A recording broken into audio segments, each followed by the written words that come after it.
Hello. Alright. See you guys made it to K. Hello, hello.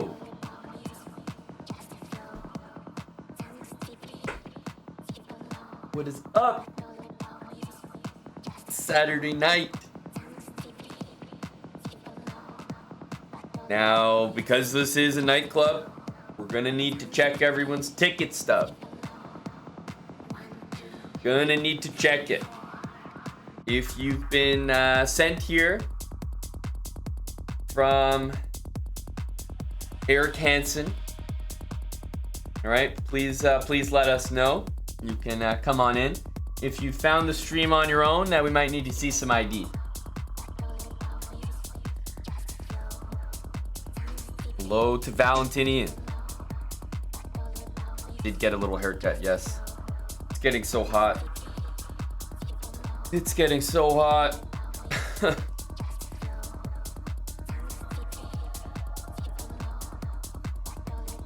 Just easier to maintain. Some guy with no sleeves sent you here. That's good enough for me. Land Beyond. Looks good, looks good. You're all good, come on in.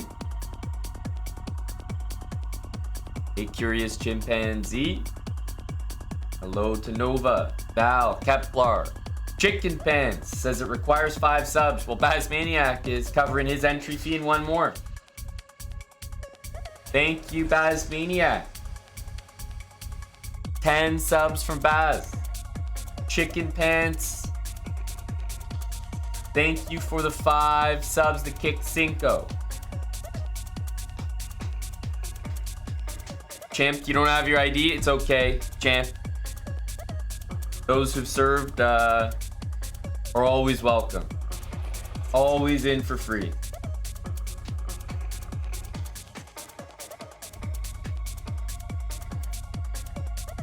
Welcome in, Chicken Pants. Hello, Etienne. Good to see Champ. We got a pop-in chat here. Eric brought all the good ones over. Hello, Nicola. What is the entry fee for? That's a great question. I can't say that everything this nightclub offers, Nicola, can be disclosed in big text at the front of the club. You know, some privileges are behind closed doors. I'll tell you one guy who's in. Big Tim. Thank you for the $100, Tim. Really snuck it in there. Now, you might think that Tim is prepaying for his next win against me. But no, we don't do that. We don't do that around here. So, Tim, you know what? You're in, and bring some friends. Bring some friends with you. Holy hell. Champ, I told you you're in for free, right? Just making sure you heard me. Champ 1977 with 50. We need a word for that. If 5 subs is the Kick Cinco, what's 50? Gonna have to cause us to come up with some names for this type of support. Thank you, Champ. I'm listening to a set I've been playing recently, which I think is just so good. Thank you very much, Champ. Hello to Czech Manirov. The word is simp. Valentinian, I would trust that you would know the answer to that.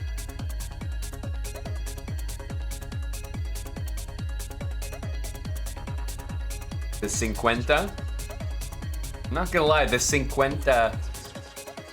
has a nice ring to it. The 50, the Kick typo.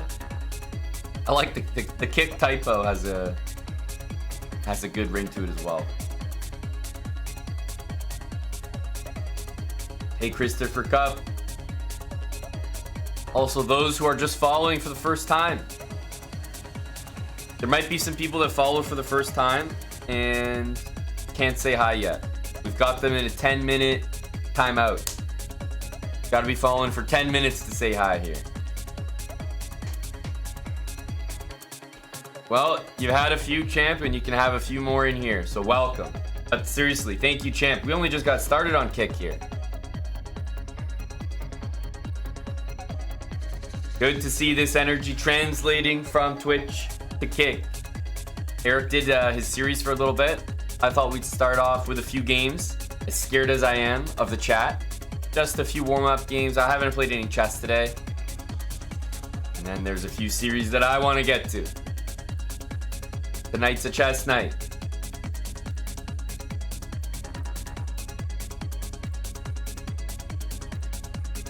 So exclamation mark challenge should work. Make sure it's yeah, there we go. It's getting the username. Perfect. Nate May, how the hell do you subscribe on Kick? Well, I don't know, Nate, if you realize. But you're already subbed. Maybe that's why it's difficult. Anyone watching the Global Chess League? No.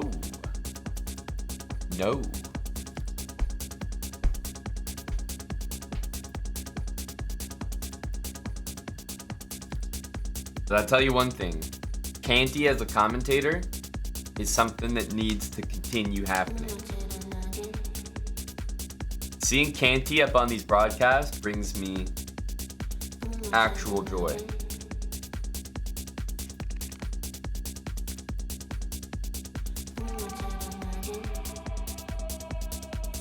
COE, baby. The reason that I love Canty on the broadcast so much is because Canty is in that he's in that very specific spot where you can't and you don't tell him how to do what he's doing. You just let him do him. You know? Someone like myself comes in, they might be like, yeah, just so you know, this is the dress code.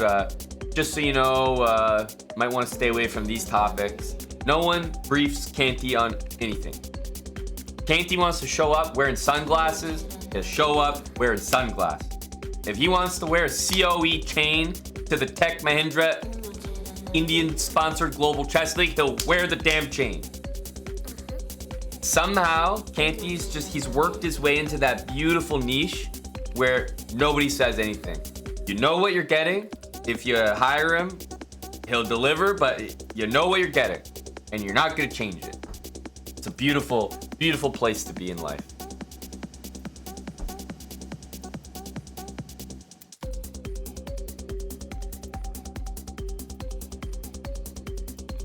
You did get a gifted one, Nate. Yeah, it might have been from Champ. I'm not sure. Champ just got 50 people. Chicken Pants got 5 of you and 10 from Baz Maniac. So it could be any one of those guys if you just got a gifted sub. You're a sub now, Nate. We're gonna prove it by getting you in for the first game.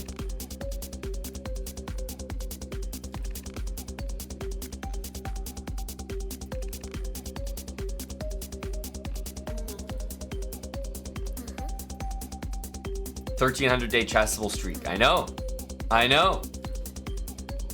New profile pic. That's right. Anyone, Myron? Good evening to Czech Manarov and Real T Money. 2 Titans.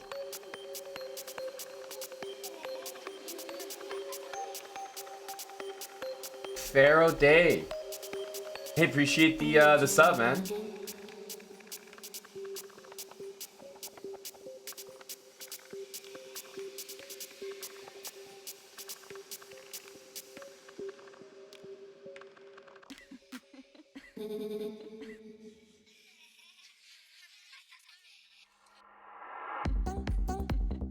All right, Weenie 7. Thinking this is a capture angle.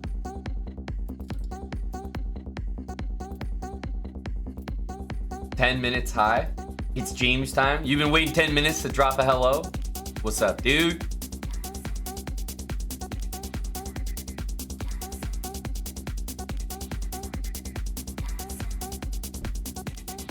I'll have you know that we changed our profile picture to the last time that I was with Mr. Canty. I think that's accurate. At least in a professional setting. Canty's come by the house, but last time we did commentary together, had to update the profile picture to that. He was waiting in line to be carded and let in. Exactly. Exactly. We don't mind that. We want to make sure only the high quality people make it in here.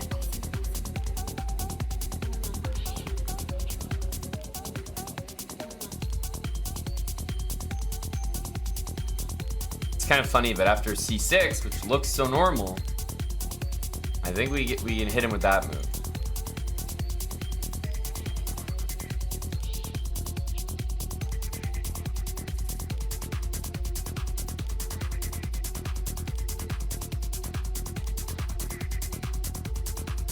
Okay, so I was thinking of this, but you know, we can also just play that move. Both look very, very okay.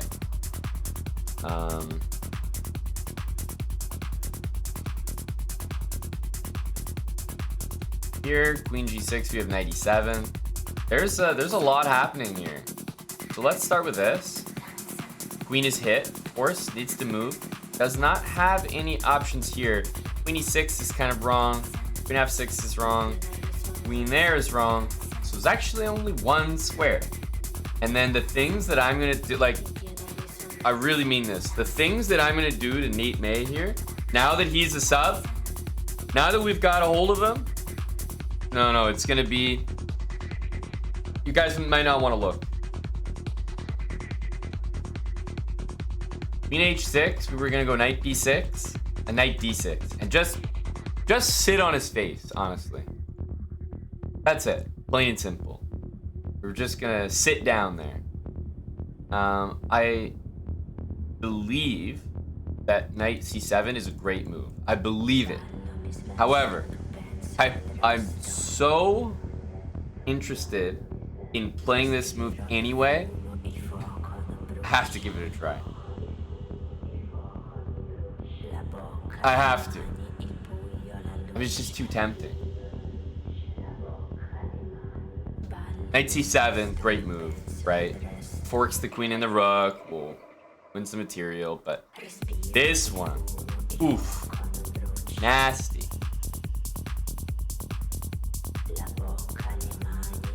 Thank you for the 5 subs. We got a few people buying entry into the club. They didn't want to wait in the line. Oh, there was a lot of people out there. Nicholas Dojan, thanks for the kick, Cinco. And he goes here. I am gonna give that up. We're gonna play here, and we're just gonna sit on his face. That's it. Gonna plop my tush down right there. Nasty. Queen takes, we can get castle. I mean, this is, you've never seen a sadder bishop. You truly have not.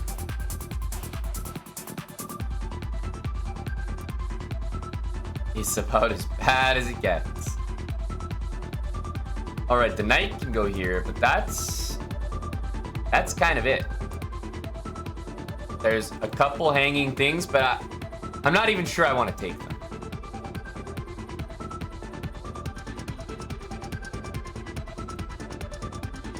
Let's attack the knight. Like, I really don't think I want to take them.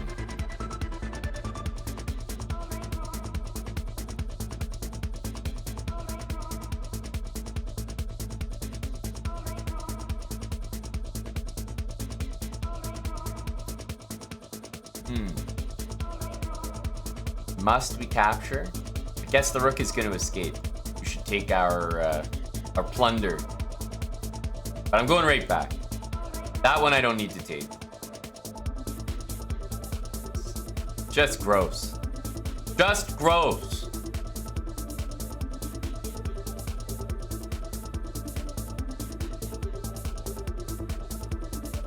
No, I mean, it's nasty. Poor Nate. Nate, that was our first game here. for those that just got into the club, this is the first thing you see. Oof. You know you came to the right place. Looking like a German nightclub based on what's happening in here.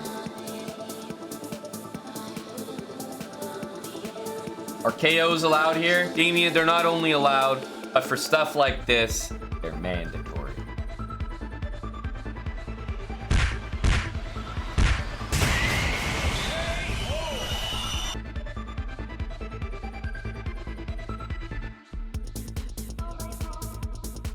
AW, thanks for the 5 subs. The kick sync go from AW. Hope you enjoyed that KO to start things off. Thanks for the follows, guys. I see Stan here, Jimmy Flamingo.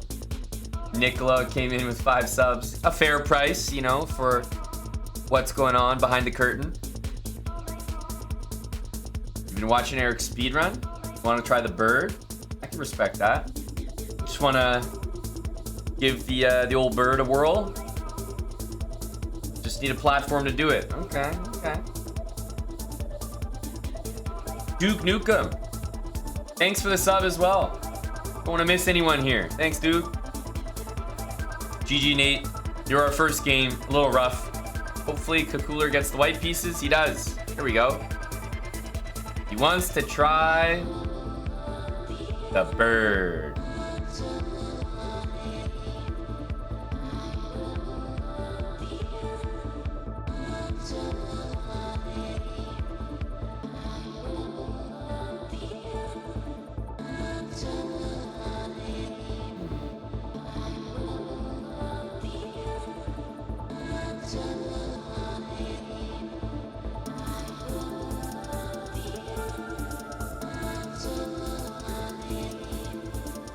Check. It goes E3.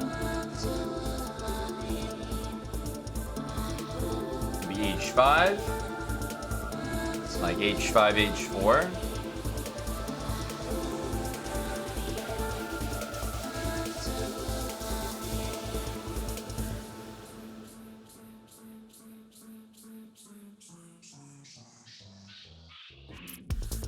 It's looking like an H4 angle. Bishop's really annoying because it's stopping the e-pawn from moving, and d4, yes, hits the bishop, but you know, we can just sidestep easily. Now I think we take and we win this pawn, right? Is there any reason why we should take here? No, I don't think so. Let's grab it. Take on g3 here. Play this against the Dutch as well. I don't think so, Lopes. No, I don't do this as white.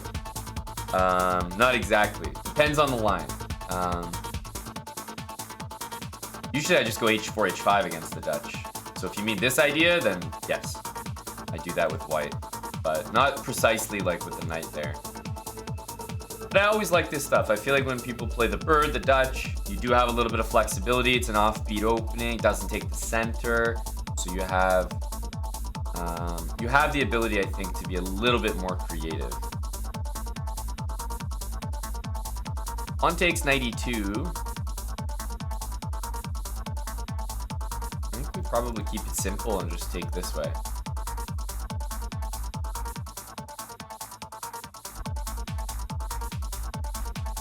Oh, is Bazmaniac explaining his banger of a joke? Go, Bazmaniac. Holla at your boy. Never thought I'd be on kick. You guys drive a hard bargain. Great to have you here. Great to have you here. I mean it. It's change is not for everyone, so really appreciate the people that come over.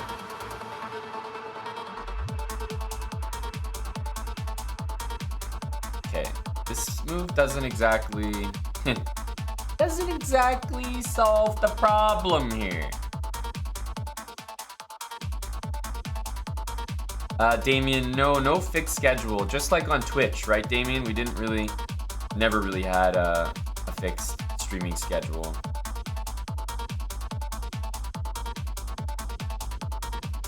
There's only one bishop move that's really playable here. Nice. We don't need to rush to take the rooks because both of them are being attacked, so always better to wait. Always better to wait. For example, well, now it's very obvious why it was better to wait, because now we get a free rook. And we may not just get a free rook, we might even get both. Here, knight takes, technically the rook should move, so I think it is still smarter to just go ahead and take this one. GG the Kakooler. It might seem kind of counterintuitive, but whenever you're in these sorts of positions, I feel like a lot of people would go ahead and take one. But while those are not bad moves, I mean, very good move, of course, I think it makes a lot of sense to not take, because imagine we played bishop takes e1. And then I go ahead and I go like knight here, whatever. Now my opponent could play, let's say, I don't know, rook d1. They have the freedom to move the rook wherever they want. If I start with knight e4, and let's say they want to play rook d1 to answer the knight move, the way we talked about, then I take, and I can force the rook to go to the corner, where it probably doesn't want to be. Let's say I want it to go there. Same thing this way, I could take, and suddenly the rook doesn't get to go to d1. So it might be irrelevant. Might just transpose when you wait, but if you're attacking both rooks, may as well wait and take later.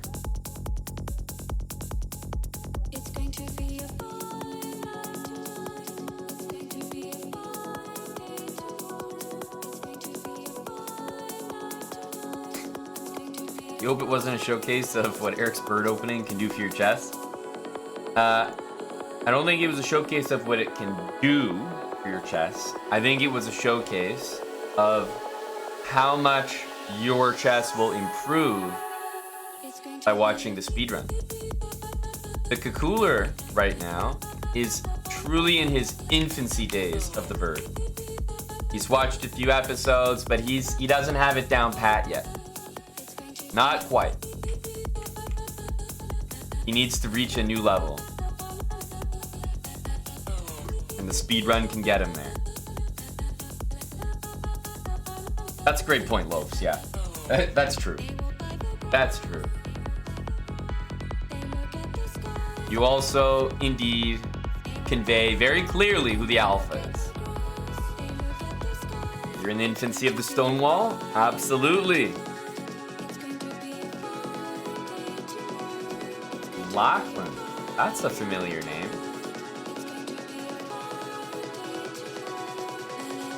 Is Lachlan here in our kick chat?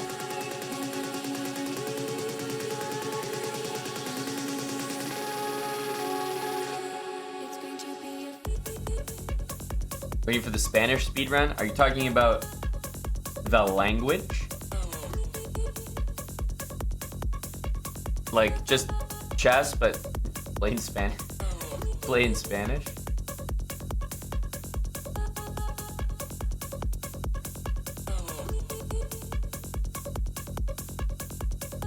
That would be quite something.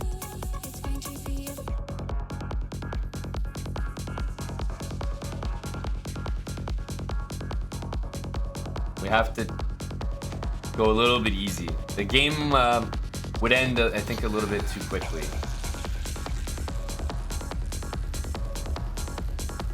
I'll give you one chance.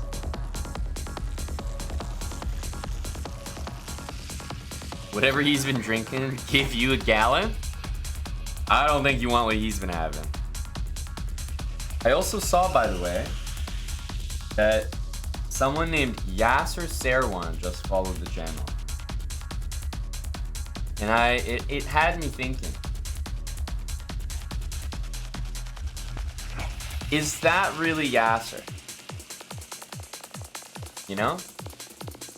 Because I'll tell you, Yasser Serwan, if that's really you, I'll tell you that there's been a lot of people that have come over to kick.com and have taken other people's usernames. So Yasser, we will need you to tell us something that only Yasser Starawan could know.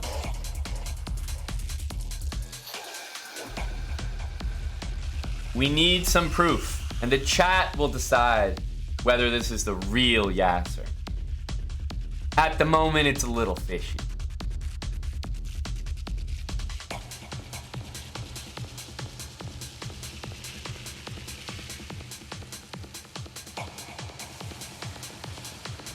I mean, this was a special game, wasn't it?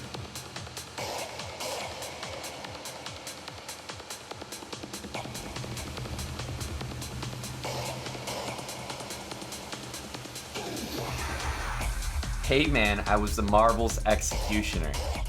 Okay, but you know what? Anyone else in chat would also know that, Yasser. Anyone else in chat would also know that. So we need a piece of information that somehow only Yasser would know. Shooty's a 2-month sub. He just got 2 subs. He got 2 gifted subs.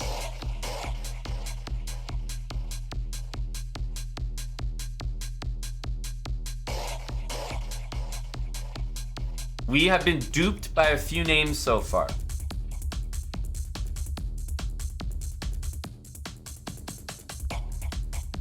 Thank you to AW and Chicken Pants for gifting subs. I don't know what Lachlan was doing there. That was brutal.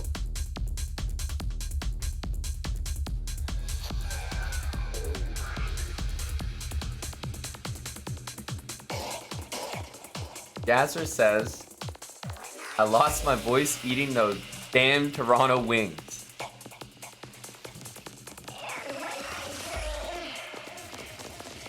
Exactly, Pharaoh. Exactly. Because Yasser came on stream and you guys all saw that he had lost his voice. So anyone could say that, right? It's getting warmer though. You know, it's believable. It's believable.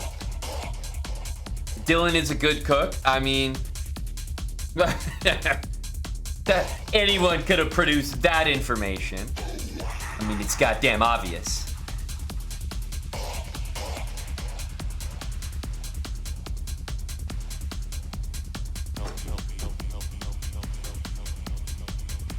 But Yasser's making a strong case for himself.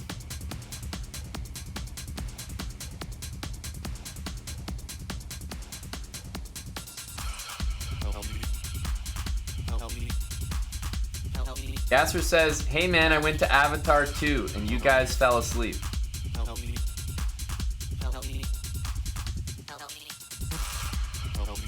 Now, hang on a sec. I can't confirm that because I was asleep. Hey, hang on a sec. I don't know if that's true or not. I was asleep.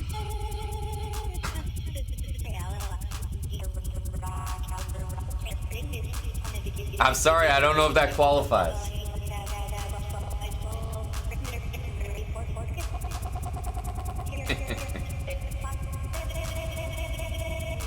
Wow, Val has the true test.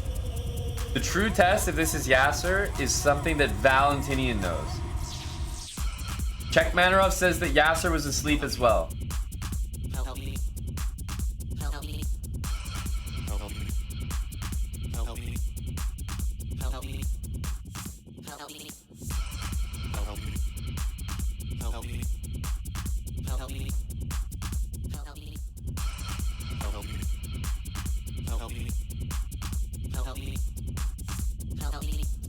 E6.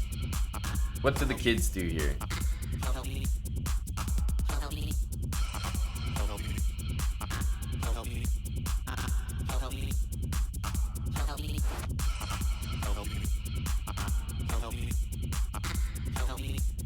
What do the kids play here?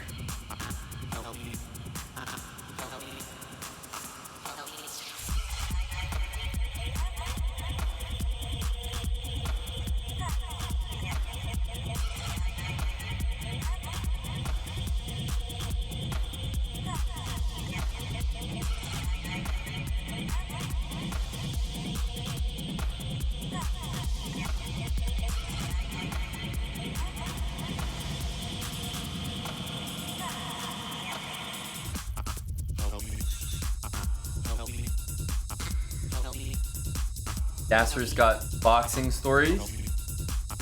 Check Manarov, do you believe in this guy? This Yasser character? Do we buy this?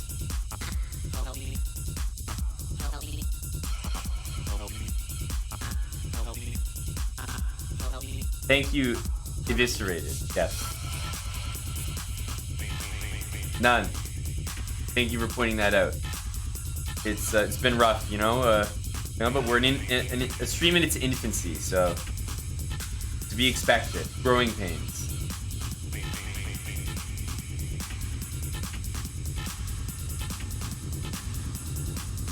Calgary, Dan introduced me to the Badlands series. Now, see, Yasser, that would check out if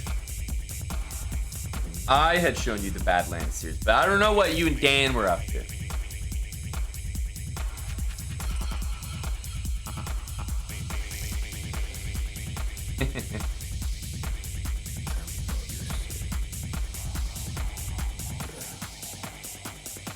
Not only that, but during a party, I carried a woman right out of the house. It's Yasser. It's Yasser confirmed. It's Yasser confirmed. Yasser, she had to go. She had to go. She had to be removed from the premises. I mean, what can I say?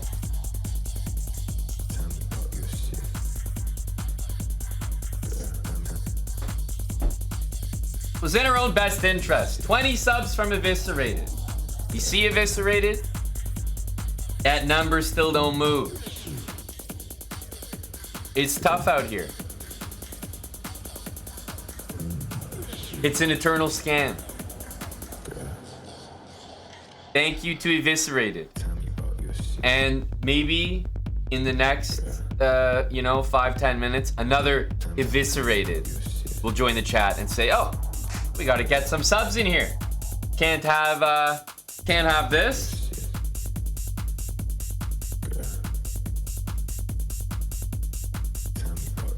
We just keep it at 0 forever. Eviscerated. Thank you, buddy. Free stuff.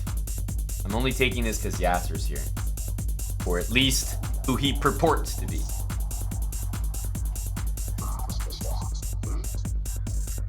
Yeah, Yasser is a GM on Twitch, but I agree. On Kick, it's... When Yasser says to take a pawn on Kick, I don't trust it as much. Because there's no GM title there for me to know that I'm putting my faith in the right guy.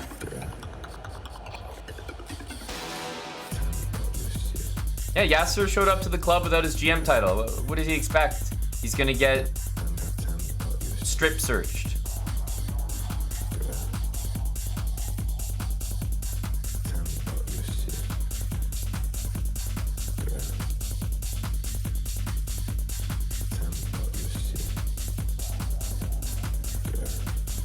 I like the energy here.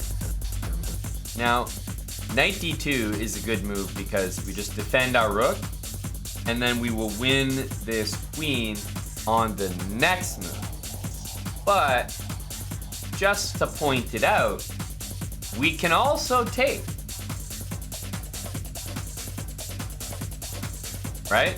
Because we can technically block that. But no, knight d2 is that's too good. I did, Yalta. I did.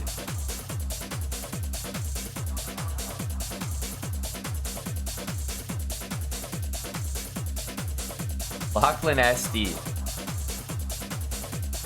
Your Fred was insufficient. You could call it a Fred, maybe.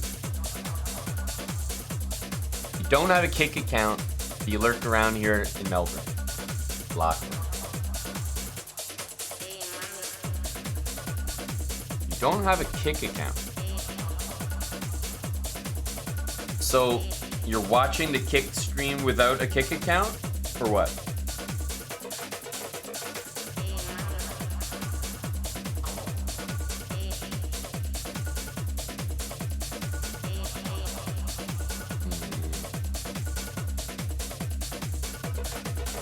Maybe we need... Yeah, knight c4, yes. Genius move. Knight to c4, ensuring the checkmate. Blocking the rook, yes. Yeah. A move for the ages. GG Hote.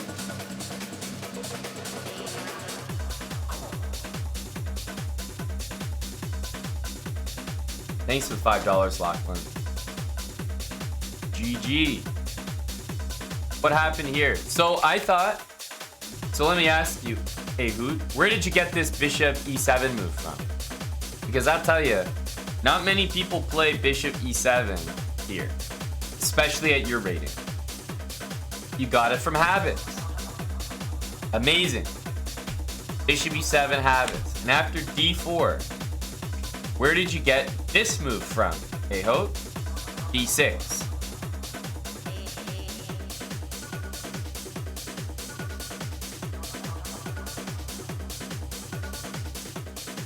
You don't know. Probably habits. Well, I'll tell you one thing. You did not fucking get it from habits because it's not in habits.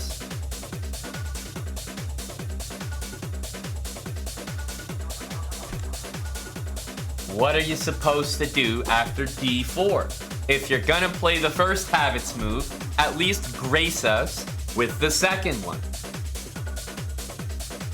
What's the next move here? Does anyone know?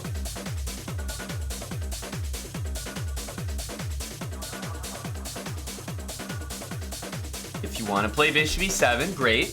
No. It's a variation, it's a move. I'll tell you who has watched habits. Yasser Sarwan. No other way he would know the answer to this.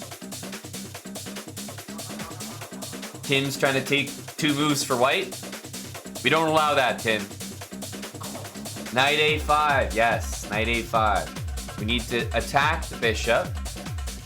And imagine now, with the bishop hanging, that I take this bishop, and, you know, I want to keep it on this diagonal, so I go here. Doesn't make sense, right? You just take the bishop, and you're completely happy. And if bishop d5, you just play c6. That makes sense, right? So the whole point of this move is to kick the bishop off this diagonal. So let's say it happens. Bishop d3. Now what's the move for black?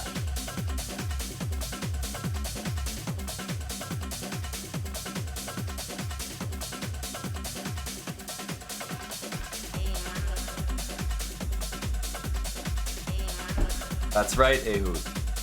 That is correct. Now you play d6. Not first, but after you boot the bishop out. Correct, Tim. So now you play d6, and it might look silly because you're hanging a pawn here, right? Like, what the heck? But we're fine with that. Now all we want to do is get developed. Knight f6, castle. White has some damaged pawns here. I think it's a lot easier than playing the main line of the Evans. It's just a nice way to get the pieces out without stressing. And you're stopping both of these pieces from going there, so your f7 pawn is a lot more secure. And if white takes on e5 here and defends the bishop, while simultaneously hitting that, well, of course, after knight a5, if you're attacking the bishop and they don't move it like this, take it. Take that thing. And then play d5. And you'll gain more space here. You have the 2 bishops. You'll develop and you'll castle once again. So I can tell that you had looked at habits because you came up with bishop e7. Ain't no 800 playing bishop e7. Just making it up on the spot. So bishop there, but then remember the next move. You bring the knight and then you bring the pawn. There you go. Go back in for a refresher. It's a good line. It doesn't give black a serious advantage, but I think it extinguishes white's sort of Evans energy, you know, where they want to play pawn down and play all these attacking positions. I'm not sure it's so easy to keep playing in that style from here. White did sacrifice the B pawn. This is correct.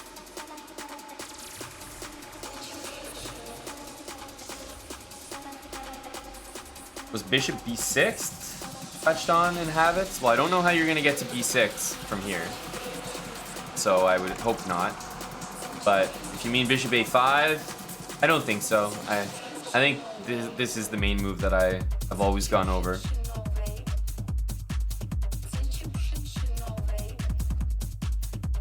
Yeah, it's a very rare opening in general, the Evans, but it's a fun one. You know, it's not bad for white. Anytime there's a gambit where, you know, there's some very real poison to it, it's worth refreshing and reminding yourself. Thank you, Mike. Thank you, Mike.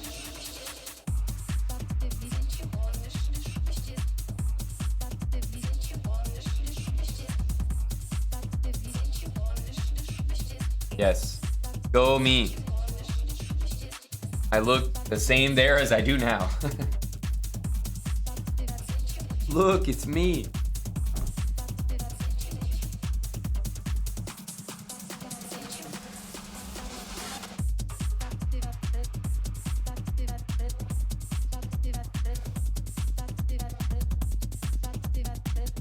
We had to update the pictures. Basically, I think I've been using the same picture for maybe like 5 years or something. I feel like it's been about 5 years. So I've never changed my picture on chess.com, on Instagram, none of that. And then finally, I got verified on Instagram. And because I got verified, I said, okay, I'll update my picture because it's been 5 years. It took so long to get this goddamn blue check mark on Instagram, but we finally got it. And solely because of this, I decided to update my Instagram picture. So that's why I've changed my chess.com avatar as well. It took a while. So maybe in another 5 years, I'll change it again. Is it really real T-Money? The way you're saying it feels like I might have heard of it before, but this was definitely unintentional. Is that a real rule? Like you're supposed to actively do it, or people just end up doing it every 5 years, just as like on average, that's when it happens. Yeah, so I'm a different man now. Now that I'm verified, you see why we had to verify you in the kick chat. You know? It's not easy. It's not easy to get verified these days. I would say your kick verification was much easier. It was very light by comparison.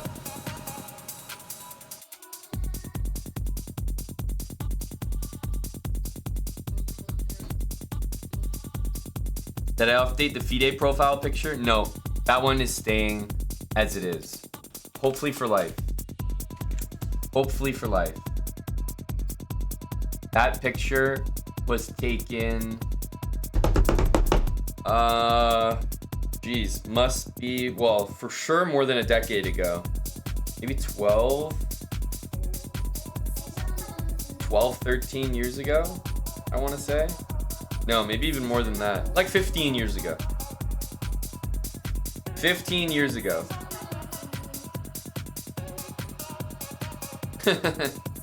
15 years ago. And for those that know, you can see in the background, we are in a bathroom. That's one of those paper towel dispensers. You all know it. You've all been in this. We've all been in that bathroom before. So this is a bathroom mirror selfie on my FIDE profile page. Very, very classy.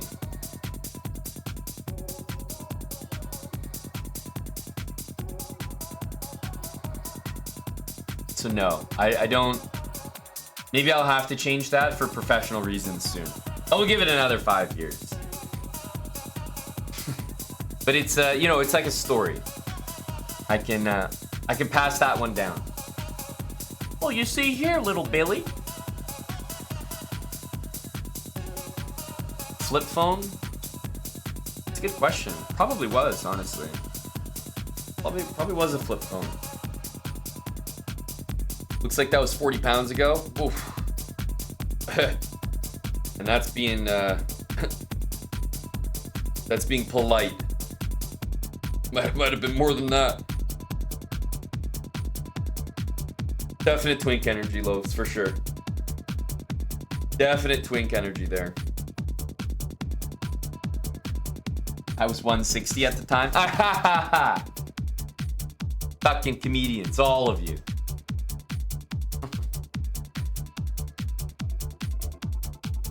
Hilarious. No, that was probably what? It probably was like around 135, 140. And I'm around 175, 180 now. So, like 40 is probably fair.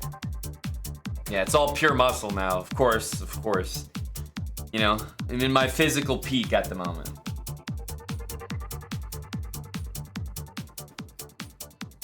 Have I blocked anyone on Kick yet? We banned somebody, so that was fun. Champ was in here earlier asking for marbles. Does Champ know that, you know, marbles is it's a real special thing around here? Because I think, if I'm not mistaken, Champ, I don't know if you're here, but you were in our first race, right? We've only done one race on Kick for marbles.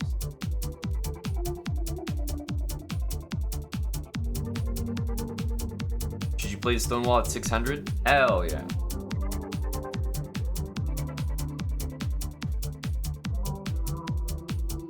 See you, Yasser. Thank you for dropping by and passing our inspection, our verification procedure.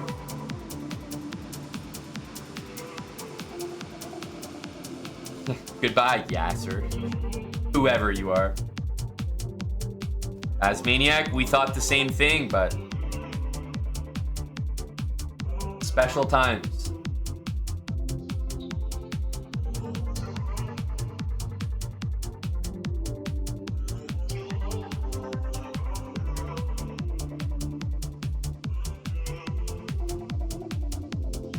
Darkbone quite literally hacked marbles. Yeah, it's actually impressive.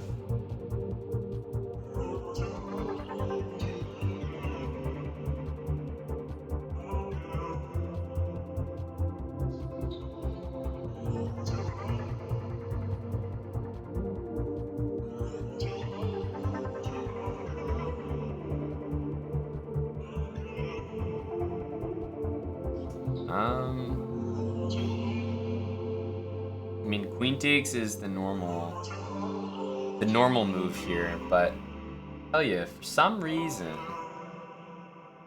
I'm getting very interested in this move. Which is a move I would say basically never want to do. But I feel like bringing a rook to d8 makes that queen d2 move look awkward. So that's kind of why I thought to do it.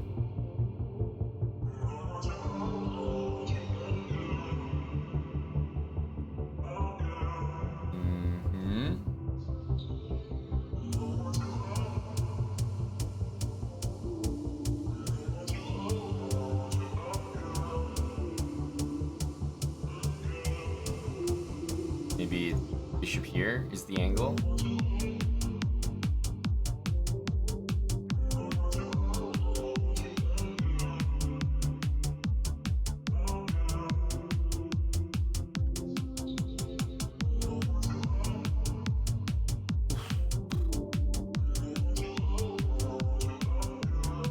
To say, so many different ways to play this position.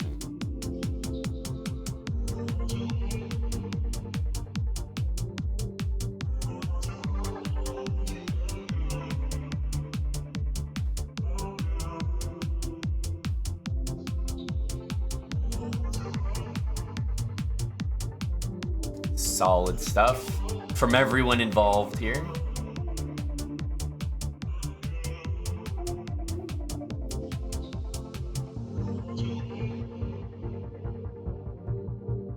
This one you usually have to take.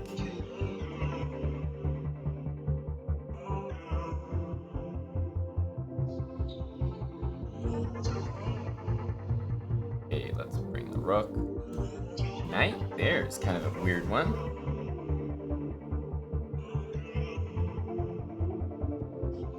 Interesting.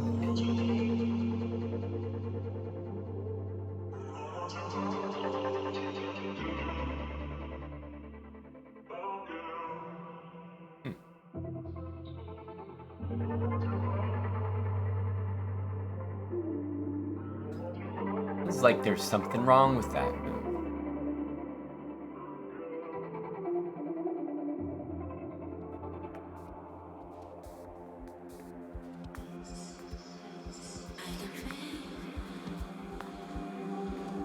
Really sure what it is, honestly. Feels like you could maybe take here, but you know, there's like a bishop takes on h6 kind of trick.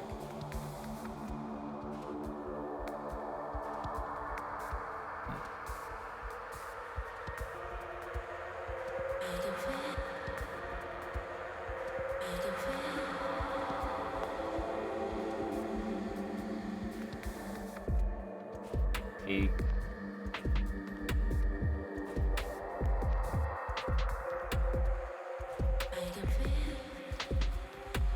He takes bishop e5, I suppose. Where do we want to put this thing? Over here? Feels right.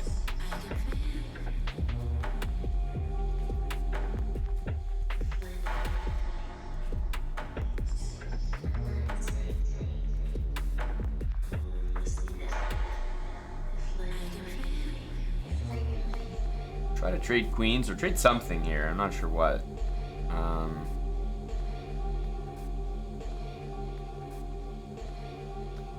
C4 feels like a good one. Take.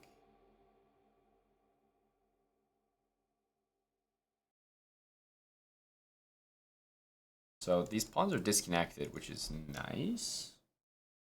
I guess.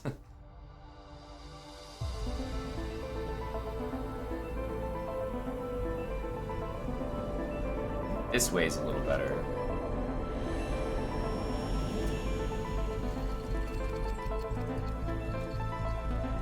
Defend the bishop. I guess take here.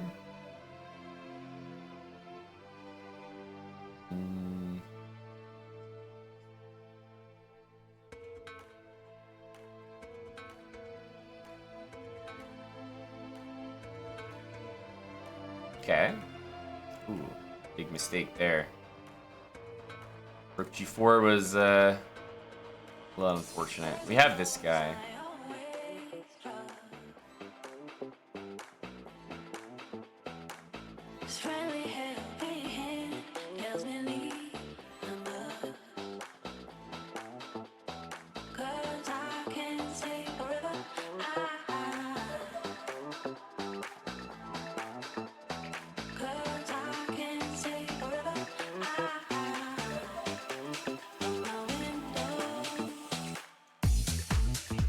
Good game. Andy Jr.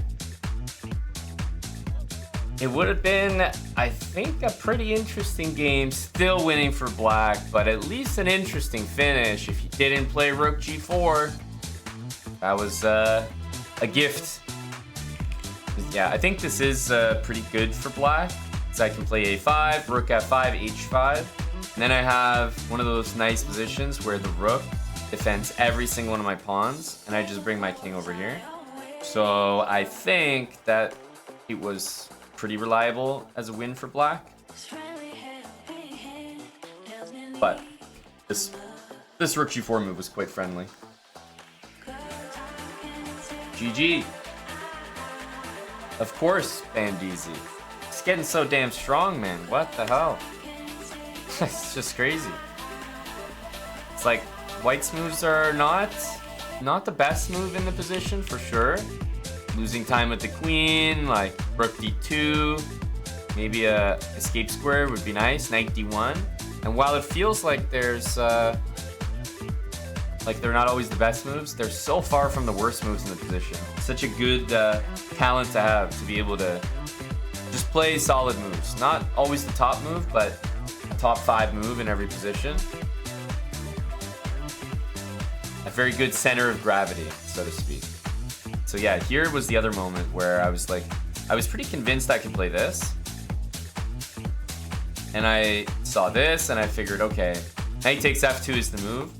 But I saw the resulting position and I was like, man, I don't really want to play this. My king's open. Like, I win a pawn, but I'm not even happy about it. Boneheads, what's up, buddy? Show your kids the habits videos every day. Your oldest son is in chess club. That's awesome. Habits is the way, at least at the beginning. And then you can learn chess for real after that.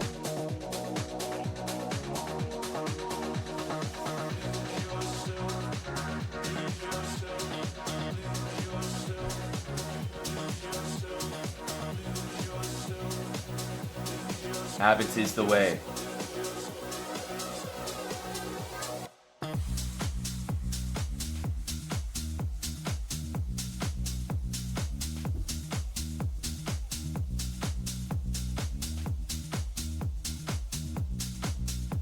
Oh, you guys are talking about the sub. Yes.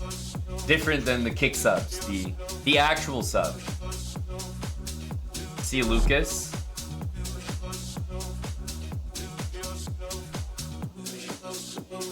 Let's get your game in, Lopes. Good luck.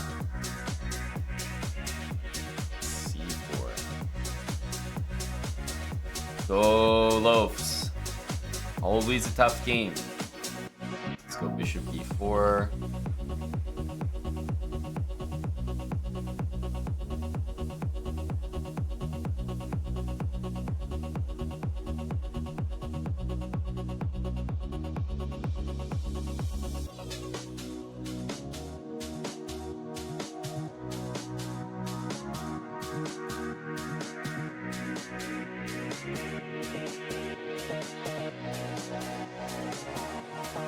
Like I want to stop knight d5.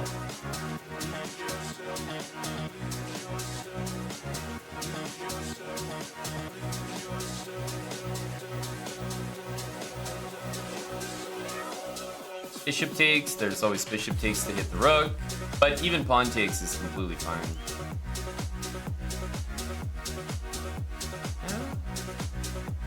It's something to think about. It's still not that scary, I think, but although after this move, now with 95, I think it's a little suspicious.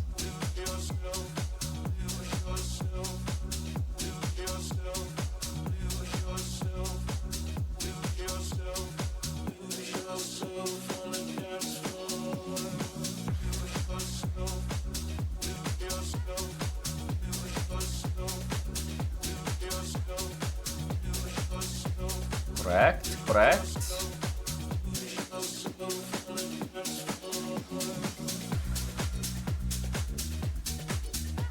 So 95, obviously we're hitting the pawn, but one thing that's true is that when the queen moves, if I takes here, takes back, knight d5, hits my bishop, and obviously my queen is hit as well. So my thought was that we play a move like this, threatening f3, and even though I actually have 3 things attacking c4 in the previous position, I felt that this actually made that threat for real. 94. It's nice to have the queen there. That's useful. It's time to do something ridiculous. Takes. Not sure if you take with the queen or the pawn. I guess it doesn't matter. Don't really have b5, which I'd love.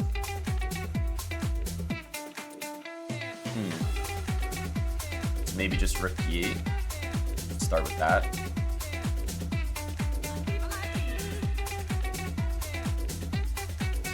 There's all these ideas like trying to take here and get some fork, but they never work out because this is with check.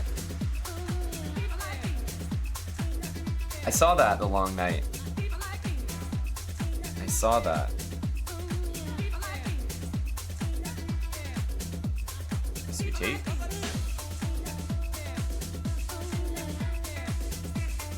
Just thinking maybe do we take here first, but I suppose not.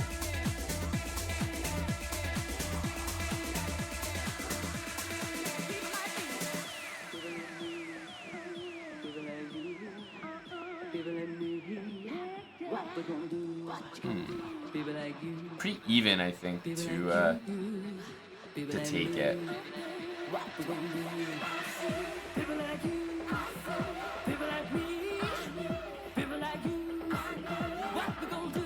I think it's the best move. That's the thing. I think it might be the best move. Let's keep the queens on.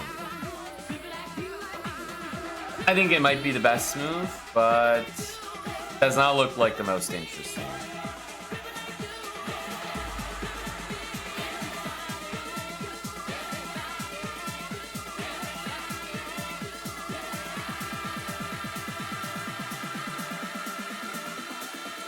Well, I kind of have to do this.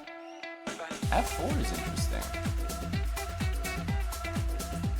I would have said that this favors me a little bit. So yes, there's this, but my bishop can actually end up in a bit of a weird spot there. So I'm gonna start with this.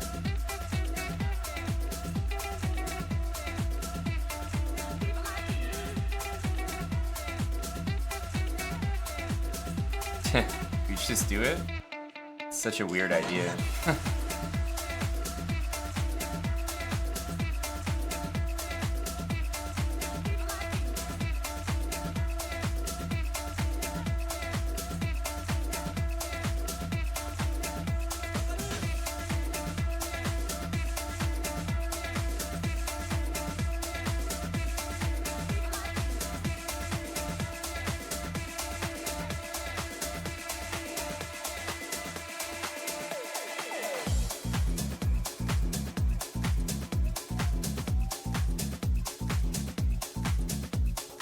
Bit of a weird position here.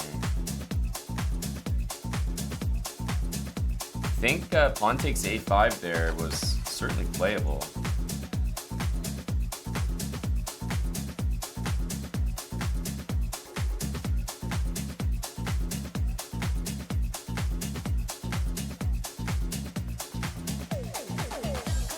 GG loafs.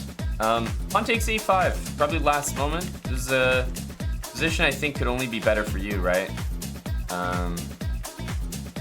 Nice game. I think you could have played c5 also.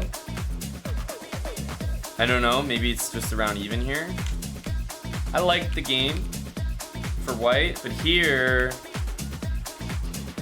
I thought that after taking, if you take on a5, not doing too poorly, right? Sounds like the weirdest coordination, but you're actually, everything's covered weirdly.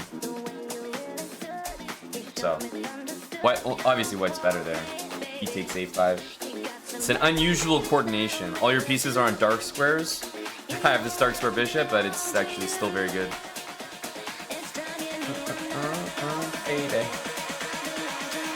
Low to lost moves.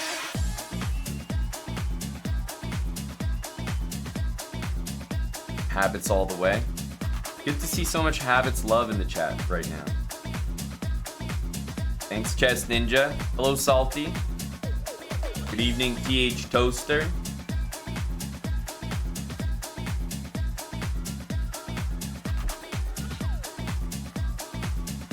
Sir Michael Hawk says, isn't there B takes A5?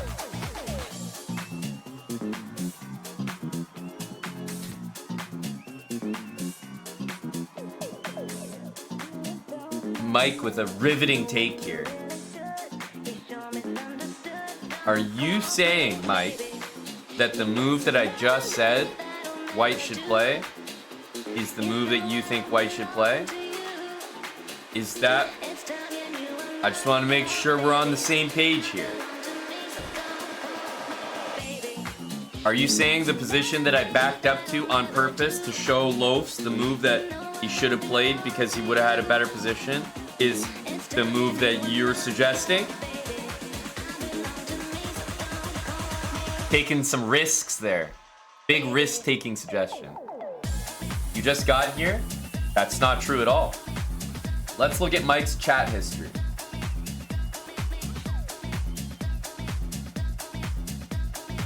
Mike Hawk, 10:16 p.m. New profile pic looking good, KNVB. Why did we even look at my profile picture? It was a Mike comment from the chat. It was Mike's comment himself. Why did I even talk about the new profile picture? Because of Mike. So the lies continue for Michael. If he's lying about that, how can we trust him with anything?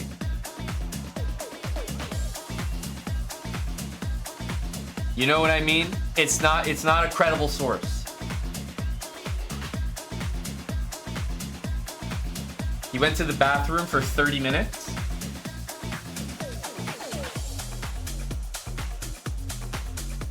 Not buying it either. He's doing the dishes. Yeah. Mike, what's your rating these days?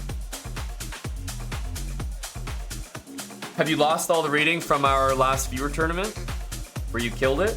Or are you still above 1200?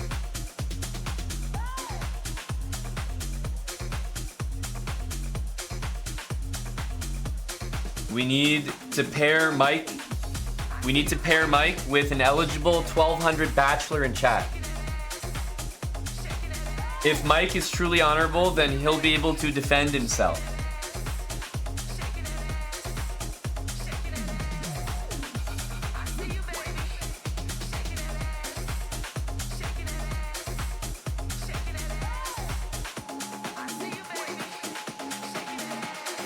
Mike wipes Tim Cannon, says Fish on Fish. Hey, Tim also does Fish. Let's not forget. Tim also scored a big win in our viewer tournament. There's been a lot of upsets. Tim Cannon is 1283.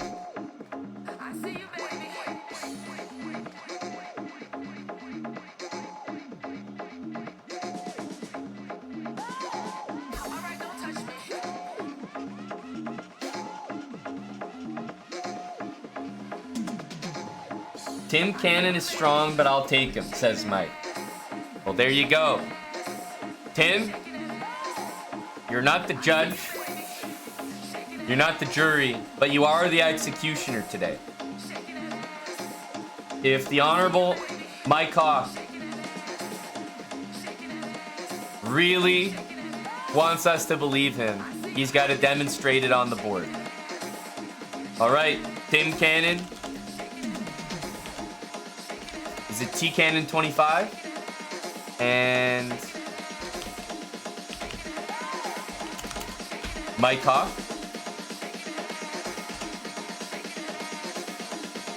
Ah, yes. Mike Hawk 9, of course. You have to include the girth in the username as well. It's just one game, yes. One game.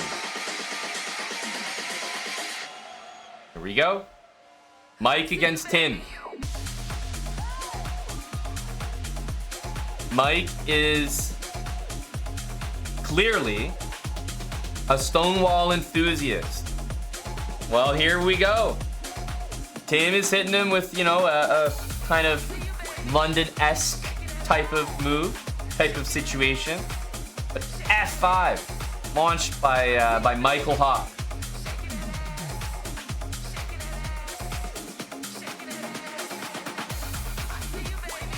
I see you, baby.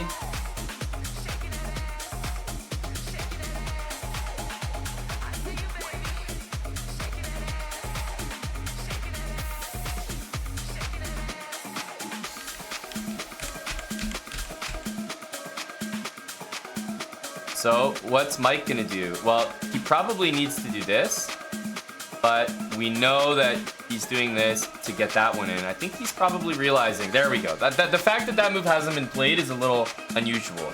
But now Mike is hitting Tim with the special. Tim's knight on c3 is not that well placed. There's none of this happening. I mean, this is as good as you could hope for from this opening. Mike has a solid game here.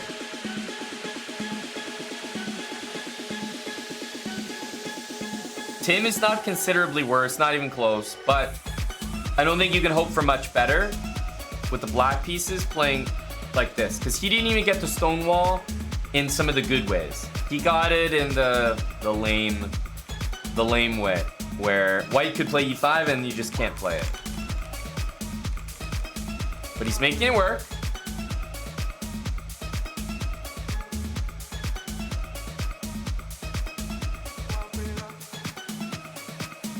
Is Mike black here? Yes, Chess Ninja. Mike Hawk is black. Yes, it is.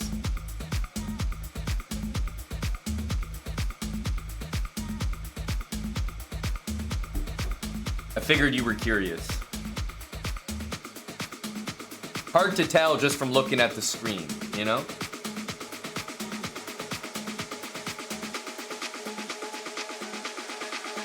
I mean, I see this, and I see danger for Tim. This looks like a very comfortable position. Ooh, going for trades. I'm not so sure about this. I'm really not. I mean, look at the prospects, right? In an endgame, you just have a protected pass pawn.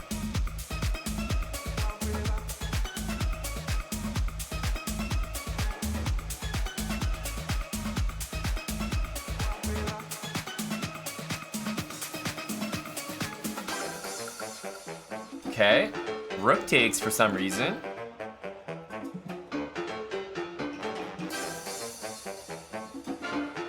So Tim obviously doesn't want to trade queens, but his coordination is a little bit off here.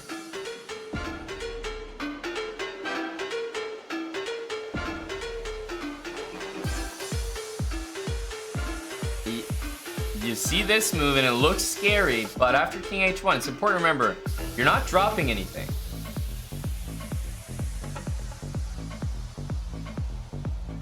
h5, and Tim is right back in the game with rook f4. I think we needed to see some penetration, but it wasn't obvious. We needed to see this, and honestly any move would be okay, but specifically this would have hurt. As it stands though, right back in it is Tim Cannon. Black's still better. That's always going to be the case because of this, but Tim's position is looking up here. Solid, solid.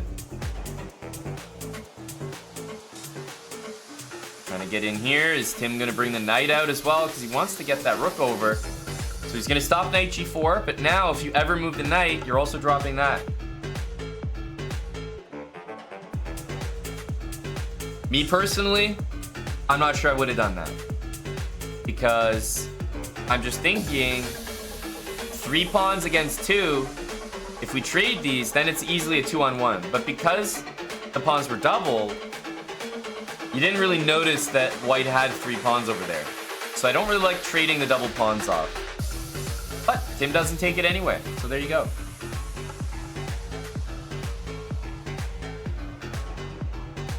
Yeah, we'll see you in 19 years, Lopes. It's been the opposite.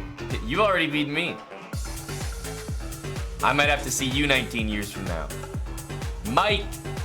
This is a very tense game, but Mike is thinking too much, and the time is ticking. Double the time on the clock for Tim Cannon now. Mike has gone crazy. No speed from Mike.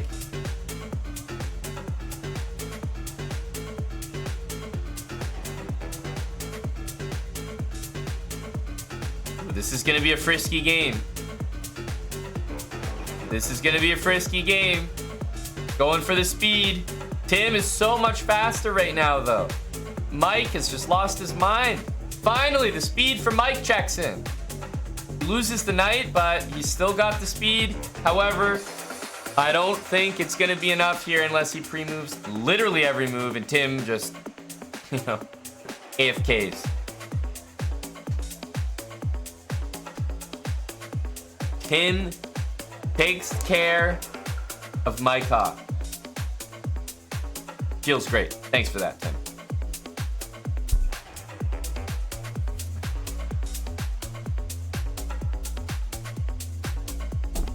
Well played indeed. Well played indeed. So Tim got caught. Tim got caught early. It has to be said. Mike went for the F5 stuff, blundered immediately. Mike, you need to be playing C6, dude. You eventually did it, which was good, but you took too long. C6 needs to happen early. You played this, it's already a big blunder. You already lost D5. Tim didn't take it, and then wasted a lot of time with his bishop. Finally, you realized here, after blundering this pawn for a few more moves, that you did need to play it, so that was good. And then Tim got hit with, honestly, just a really trademark idea in this opening. The queen slide and the knight in. And black's just better here. Not significantly, but better for sure. And then the biggest advantage came right here, where Mike needed to invade. We needed to see this, because even if you just play normal move next, white doesn't have rook f4. So probably need to go here.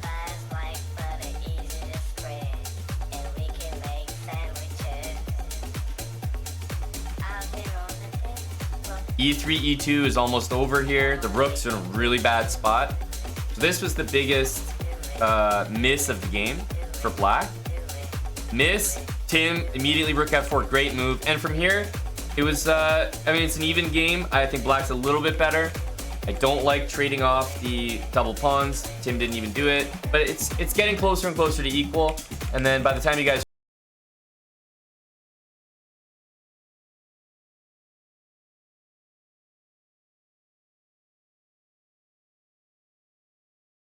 But it's a really, really good game, actually. There's only one big miss for both sides. The first one was earlier on when Tim could have won a pawn. And then the next one was black not playing this. Otherwise, it's a pretty high-quality game, honestly. Pretty high quality. Jim Endgames helped him. Yeah, I'm not sure we're going to be analyzing this one in the next gym class, but it was still good. You can tell. Old Tim's been grinding.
Sometimes he goes away. You don't see him for a while. But, I mean, he always makes a return. Just has to get a little stimulated, you know?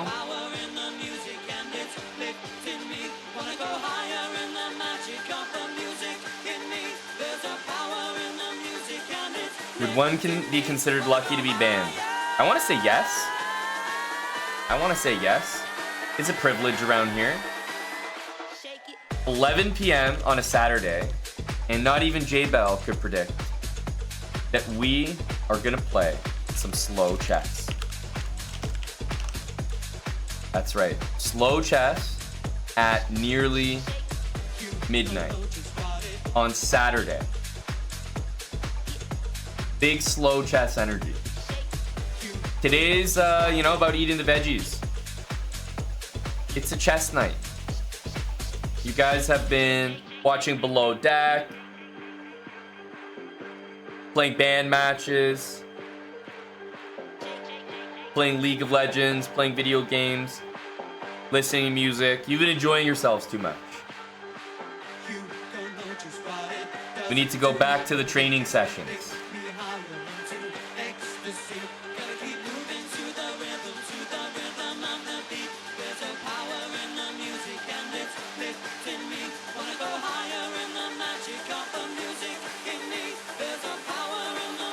Trying to stimulate people with slow chess, yes. We might have some people passing out, like Champ 1977. It might have been Champ, speaking of the guy, Daxy Poo. He came in with 50 kick subs earlier today. Ready to go slow? Yeah, so this is like, you guys and myself have been in this kick relationship for a while. And all of a sudden, you guys were trying to make a move, right? Champ was going a little bit fast. He said, let's do marbles. I said, whoa. Champ, I mean, I like you, but can we just go slow? Is that okay? And this is gonna be a true test of the relationship, Are you guys gonna stick around and respect my boundaries?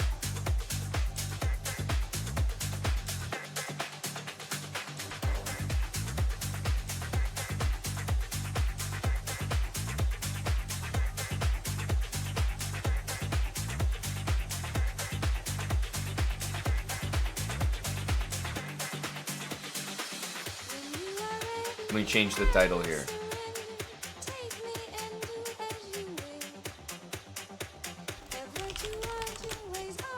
Rapid chess.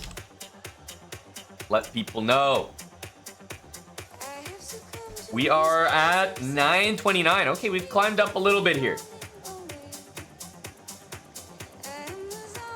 Xenoros, no, I never take challenges in these. I just always play games in the pool. A few people have sniped games with me from the chat when I'm around, when I'm around the rating and looking for a game. So that has happened before. But in order to keep the spirit of the series, I always play random games in the pool. Because it's also more instructive, and it's a little bit annoying, and I do feel it's less instructive sometimes when you play someone from the chat who kind of knows what you're trying to do. It's I think it's more of a real representation of how this opening might work or how the games might go, because when you guys are playing your games, you're not playing people that are going to know what you're up to. So I think it represents the actual pool, simulates it better with just random games.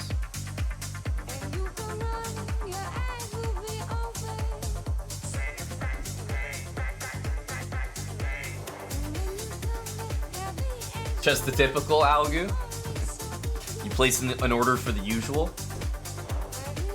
Land Beyond's not afraid of slow commitment. Okay, there we go. Zooted respects the boundaries. Lost Moose and J-Bell, you can tell, are fuckboys based on their answers.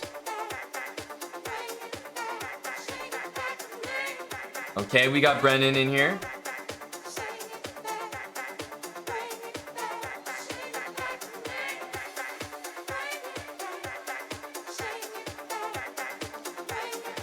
Thank you, Realty Money, for translating.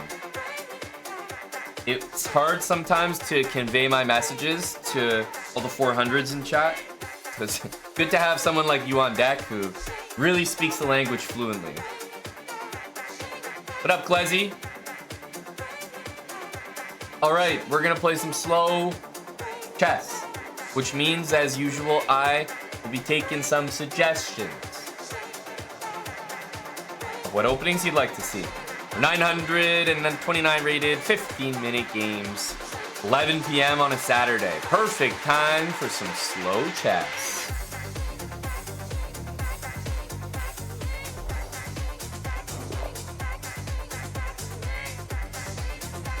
E3. I mean, I don't even know what to say. What kind of move is that? I'll play D5 and see what we get here. Not many suggestions I can take against E3. Alright, okay, so we get some sort of... This is basically the same as B3 being played. Fair enough, fair enough. So I'm gonna play E5 here. We'll just take the center. Maybe our opponent's playing like a hippo kind of setup, so we'll wait and see. But definitely expecting bishop b2 here. So the one thing is that when this opening usually gets played, what's the move order? b3, e5, bishop b2, right? So I don't have time to play d5 and bishop d6 to defend it. And if I play d6, obviously my bishop can't get out. So because of my opponent's first move, I'm actually playing a particular line that I would say is kind of, it shouldn't always be possible. So that much is nice. Okay, knight f3, hitting the e5 pawn. We gotta defend. One move that I am trying to actively avoid playing is knight c6, because knight c6, bishop, bishop b5 pins the knight, and I don't really want to allow it. If my opponent played the move f4, usually the rule, which is true here, I think it's true always, but when you're deciding as white whether or not you can play the move f4, because your idea is to take on g7, but when you're deciding whether or not you can play this, always look at your bishop. For the most part, if your bishop is on f1 or f8, you can't be playing these f-pawn moves, because black's gonna take, give you a check, and your king's gonna be in trouble. But if your bishop's gone, then you can play king f1, and so f4 would be possible. So in this position, I know that f4 doesn't work, pretty much because the bishop is sitting on f1. Okay, knight f3, so he's attacking the pawn. I want to defend it. I need to defend it. I don't want to use a pawn if I don't have to. I'm trying to avoid knight c6. Knight d7 looks like a good move, but my favorite move is definitely queen e7, just to start off, because if I can avoid putting my knight here, I'd like to. I don't necessarily want to block the bishop, but I know for sure that my queen will enjoy the e7 square. So I'm trying to choose the move that I know I want to play in every position, rather than the move that I might only need to play in this position. So knight d7 is like, takes care of things, but later I'm probably going to want to move it again. Whereas queen e7, if I defend this enough and just get castled, I'm going to skip knight d7. I'm not going to play it. Maybe I'm going to get my bishop out. So he plays h3. Just going to get developed here. I think knight f6.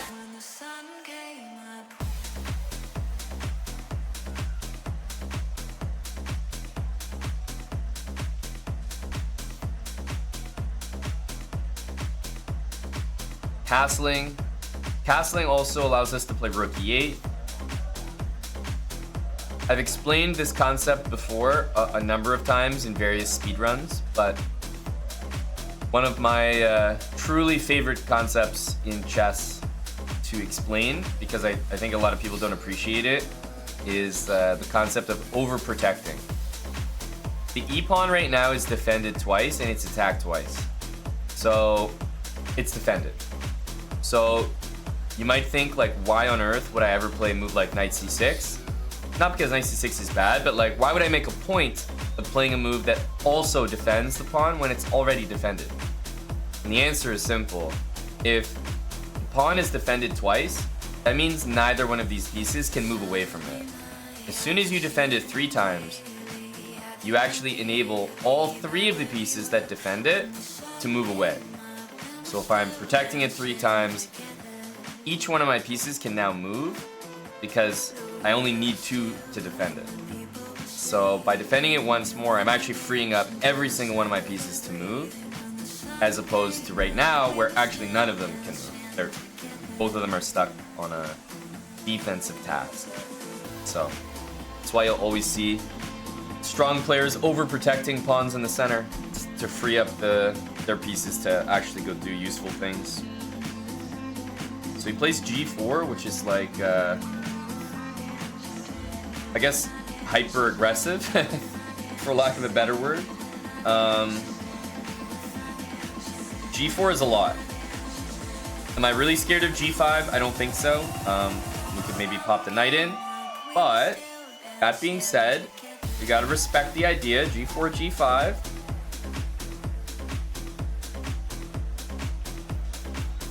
One thing is G5, knight e4, H4, and then D3 kicks my pieces out.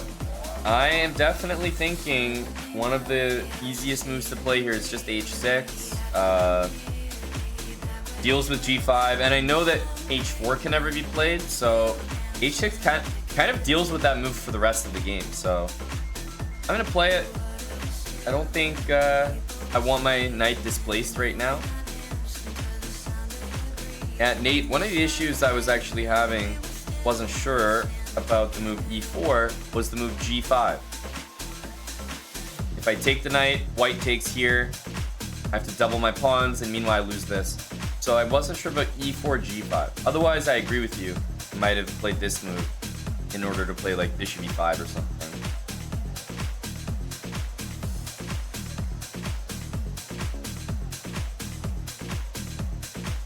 Sure thing, James. We want to make sure we have the explanations loud and clear. Saturday slow chess.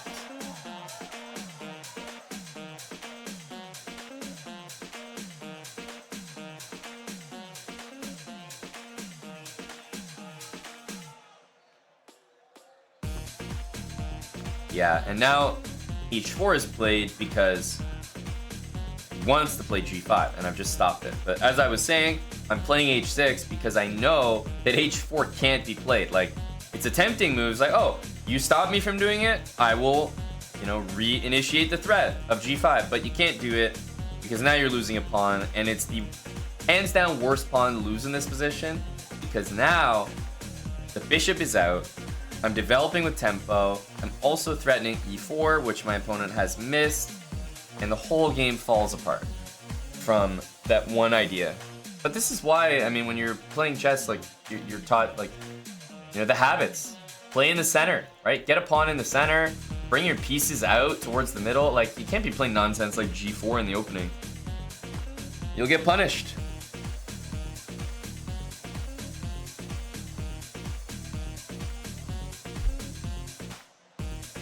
Taking is obviously very, very good. We'd be happy to do that. I also want to point out, though, that I don't think I need to rush because I can take this at any point. Like, whenever I want to take it, I can take it. So I'm not sure that we need to rush. That's what I'm thinking about right now. Is like, is there a particular rush?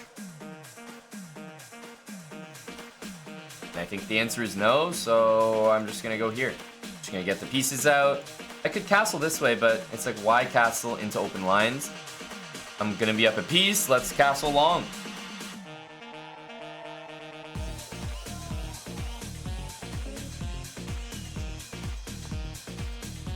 Why not knight d7? Probably because I'm up a piece here, so I just want to choose the most aggressive squares. That's really the answer. Queen b5, so we're definitely going to take here. Now that the queen's out of the pin, it's actually not a discussion. I have to play this move, so we're definitely going to do that. And queen b7, although it looks tempting, doesn't actually do what my opponent's hoping that it will do. So queen b7, if I take the bishop, then it kind of works. Queen takes knight with check, and then queen takes rook. It's kind of a problem. But after queen here, I have a number of moves. Rook b8, queen takes c6, bishop d7. It's the queen, and remember that bishop is still hanging, so I think we would be fine there.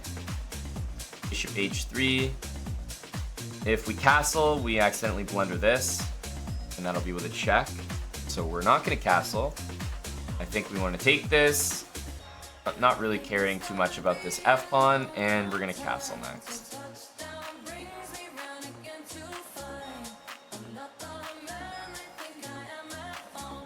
Yeah, you're not wrong, Realty Money. Here's the thing. If I wasn't up a piece in this position, I might play more cautiously, like knight d7, c6, castle. But the fact of the matter is, I have an extra piece, so I know that garbage moves like queen c, like they're not, queen b5 is not going to work. That's just not how chess works. White doesn't get to like pretty much blunder a piece and then be winning after queen b5. So it's more of an intuitive thing. I just know that it's not honestly going to be a realistic problem. So I'd much rather have my knight here than here, because now I have some more aggressive things I can do. And the queen is actually misplaced here, truthfully. The queen doesn't want to be here. I'm going to be able to do this. Maybe a knight d4 at some point. Rook takes f3. Yeah, you could say bishop takes knight is a threat of some sort. I'm a big fan of bishop e5. Going for more trades, and if I eliminate the bishops, I was talking about a threat that may very well come true, which is knight d4. So very likely line takes, queen takes, first of all, d4, duh, knight takes d4, but more likely knight c3, and then knight d4 anyway. And it's because of that queen here that means I'm actually going to be winning here. So I'm sure I could effectively pre-move the move knight d4 here. c3 is really unlikely, but yeah, because of the nature of the way the pieces are placed, I think this move will hit like a truck.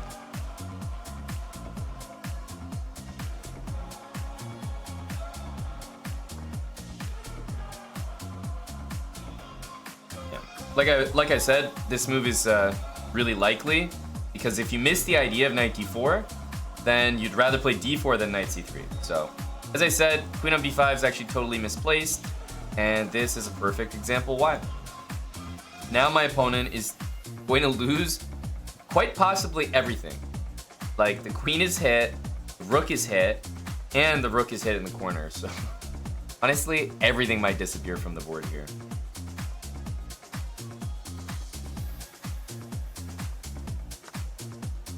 Okay, so rook takes f6. I think you guys know we'll take the queen, not the rook. And then the rook will be hanging in the corner as well. It's completely lost here. GG.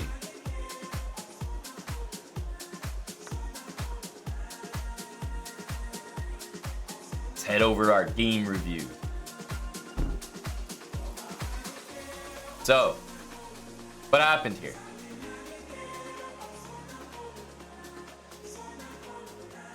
What happened here? First of all, e3, terrible opening move. I mean, there's not much I can say about e3 that is too earth-shattering to listen to, but look, it's not a good move. It's not taking the center. There's no point in playing it. And I mentioned something else, which is that I was able to play bishop d6. So if my opponent played b3, which is it's not maybe the best opening, but it's a very, very good one. e5, bishop b2. Notice how I can't play bishop d6 here with the pawn in front. I can't move the pawn because I need to defend. You see what I mean? Like, there's no way to achieve it. I can't play two moves at once. But here, that's exactly what happened. I was able to get the bishop because he wasted time with e3. So I'm playing a better version of an opening that already exists, which is really pleasant. Queen e7, h3, I mean, knight out. We played h6, and you just imploded here. Played h4. But you shouldn't be playing these types of moves. Like, focus on development, focus on the center. Even h3 is a little bit early, although, obviously, I have a soft spot for a move like that. But something like d3, knight d2. And why do I already not like this opening? Because the guy's a 1000. He's not going to know how to properly play the hippo or the b3 opening. You give your opponent the center, and what? You're supposed to counterattack it? 1000s don't know how to do that. So, for lower rated players, it's like, take the damn center. A GM will have a better time playing this position as white. A stronger player. They understand how to, you know, give and take when it comes to the center. But a low rated player should just take the damn center, and that'll always be the best option. So he doesn't have a lot of space to move around. He's moving on the side. And why is he even making these moves, by the way? It's because I control the center. He's feeling intimidated, like he can't really get a piece of the pie. He's moving on the side of the board because that's, you know, one of the untouched spaces. The center belongs to me, and he's like, okay, so I'll play on the side. No. You know that saying where they're like, oh yeah, if your opponent attacks you on the side of the board, like on the wing, then you should respond with play in the center. Has anyone heard that? Like, if someone launches an attack on one side of the board, you should respond by opening up the center or playing in the center. Basically, operate in the center if your opponent tries to do something on the wing. The reverse of that statement is not true. If your opponent is operating in the center, it does not mean that you should operate on the wing. So I want to make that very clear. If your opponent is doing shit on the sides, play in the center. If your opponent's playing in the center, you should most likely also play in the fucking center. You shouldn't respond by like, oh, yeah, take the center, man. I'll just be over here on the side. That's not the way it works. You heard if you want to attack on the wing, you should close the center? That's a great piece of advice. Okay, so he gets pinned here, e4 happens. I go knight c6, I think it's the right idea. I talked earlier about a concept where, like, if your bishop is here and you're forking two things, let's say two rooks, right? That you wait for your opponent to move one of the rooks before you take, and then they have to waste time.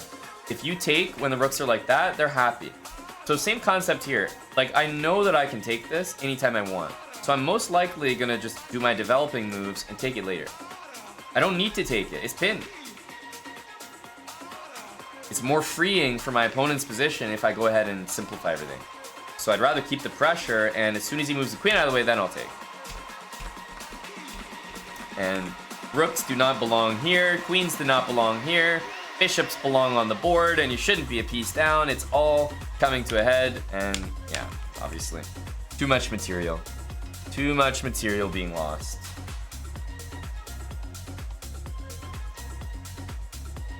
Silly question, do the mods know that I'm a GM on this account?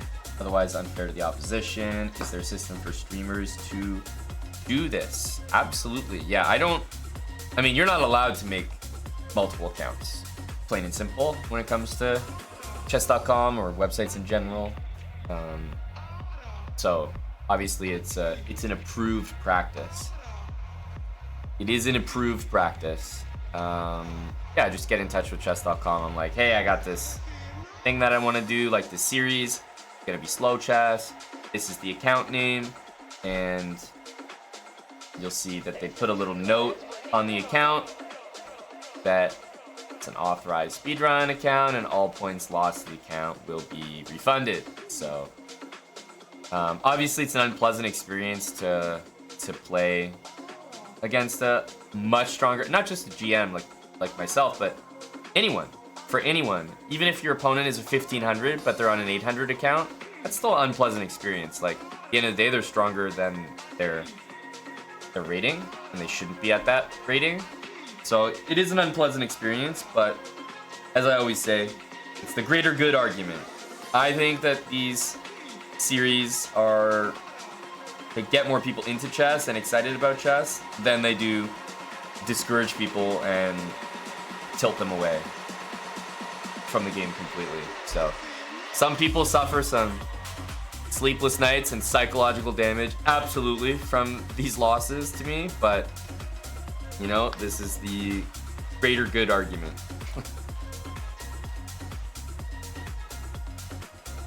All ratings are returned. Yeah, that's what it says right here.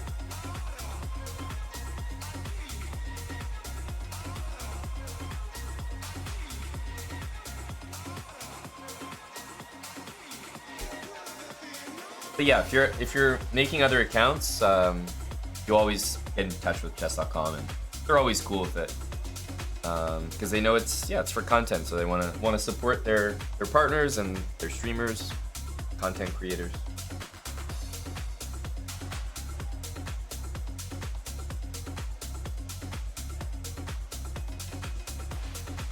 Yeah, contact chess.com, loafs. I'm not sure that you necessarily have to. Obviously, you can go just make another account. I think everyone knows that.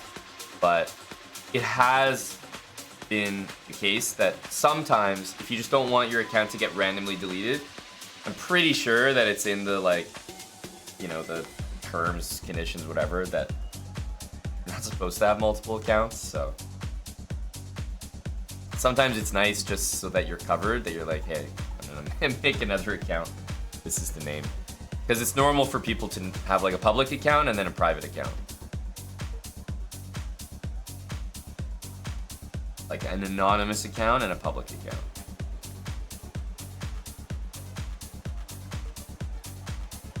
Do I consider puzzle rating as important? No, I don't consider puzzle rating important almost at all. Because also, your puzzle rating is not really related to your ELO rating, right? Like, my puzzle rating is, I don't know, 3,300. It's like, okay, I'm not a 3,300 player. Valentinian's puzzle rating is 2,600. Right? Your puzzle rating will always be significantly higher than your actual rating. So, why would they have it like that? Right? Why would they have it like that? They have it like that so that you fucking feel good about yourself. And you keep coming back and playing more chess, and you're like, oh, look at me. I'm improving. No, you're not. You're dog shit.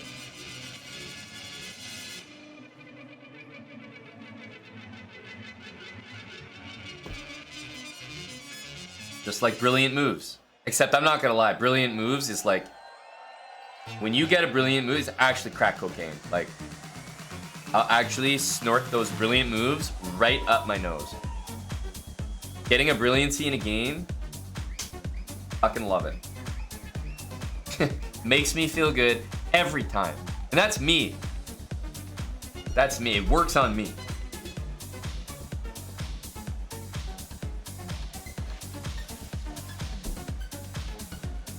That's impressive, MLP. It really is. It really is. If you're an 800 and your puzzle rating is over 2,000, fantastic.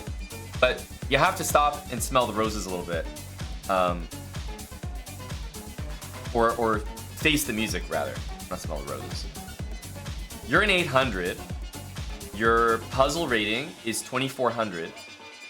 If you were seeing 2,400 level puzzles in your games on a consistent basis, would you be 800? No. You'd probably be double that rating, easily.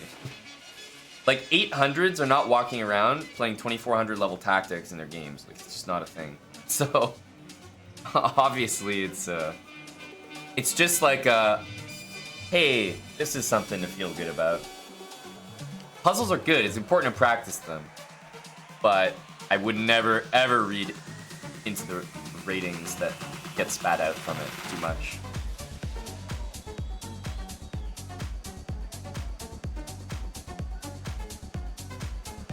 Your puzzles are 1,500 and your 500 normal rating. You feel good about it and you come back every day.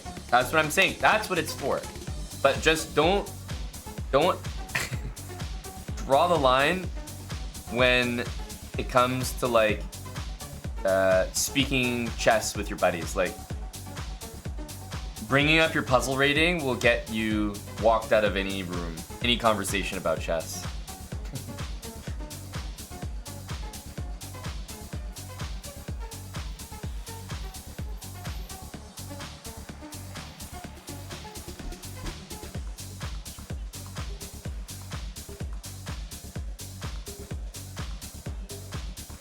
Alright, let's get another game.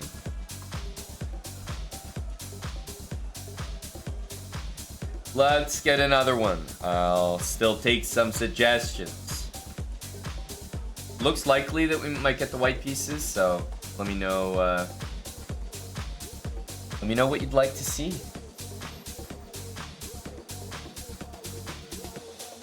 Jump into another slow chess game. Another 15-minuter. Ooh, we got the black pieces again. Alright. E4. What do we think?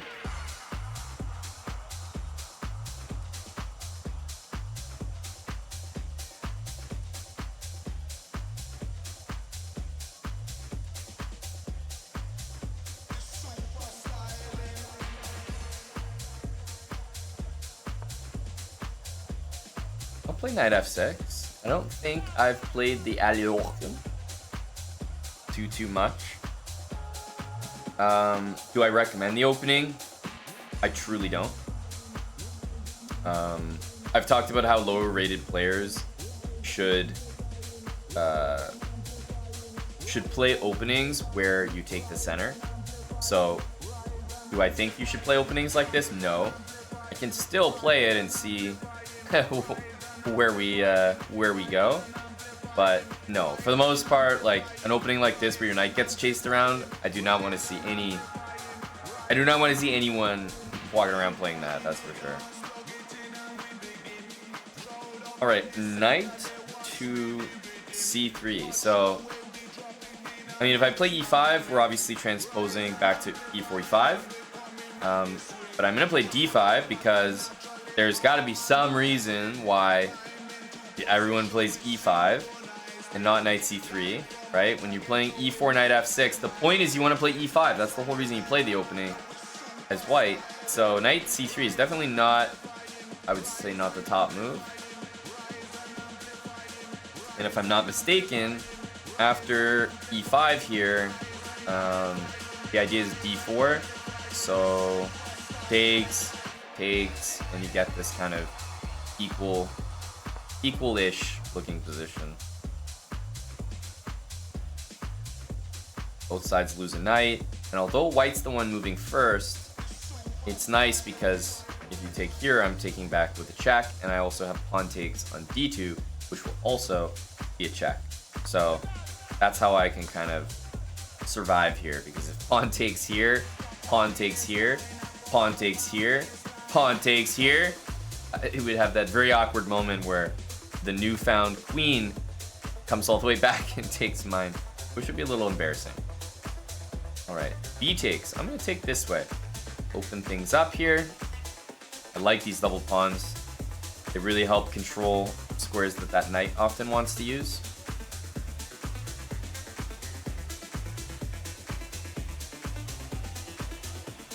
So what do I want to do? Probably just castle. The reason why I'm highlighting this square instead of this is like, there's no knight here, there's no pin happening. Makes no sense to have a bishop on e7, so definitely the bishop belongs on d6. And castling is going to feel really safe with this extra pawn in front of our king. It's just like a little meat shield. Go. Castled, and because our opponent isn't castled yet, most likely my next move is, you know, gonna be something like that, because king's not castled, bishop e2 is a waste of time, knight e5 is not possible, and bishop e3 might not be where that bishop wants to end up. So it's just a nice way to start. Like when your opponent's king is in the middle, you're castled, they're not, and you can play rook e1 or e8 and check the opponent's king. I can say quite literally like 99 out of 100 times that will be the best move, or at the very least a good move. So bishop e3, and now we need to think just for a sec because, you know, hang on, what about bishop here? If the king castles, we just take, and seemingly we win a pawn there. yes, we're gonna be investing some time, which doesn't feel great, but I think we do win the material. So bishop here, queen d2, or queen d3 to defend. And then it's like, wait a minute, I can also add the queen on. Right? I can put the queen there as well to also attack e3. And I think what might happen is that we end up winning a pawn, but it costs us a lot of time, and it might still be a balanced position. But it's intriguing me. Bishop here, queen d3, let's say queen e7, castles, bishop captures e3, rook e1, bishop takes f2, rook takes f2, queen d8, trades, and then I'm looking at things like knight g5. Those are the things that scare me. Knight g5 threatens check on h7 and threatens the f7 pawn. So I know that's pretty far advanced, but that's just me calculating it out. My instinct is that stuff like that existed. The calculation is just verifying that it's true, but I already don't feel good about positions where I will literally have 0 pieces developed there except my queen, and my queen may even be back here on d8 or e8. My opponent's gonna be fully mobilized and only down 1 pawn and playing moves like this, which are super frightening. Literally every piece aimed at my king. So yeah, I'm not forgive me for not getting super excited about that.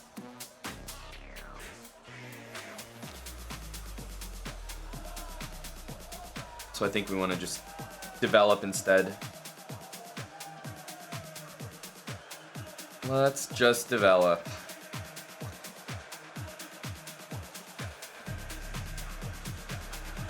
Bishop f5 kind of looks nice.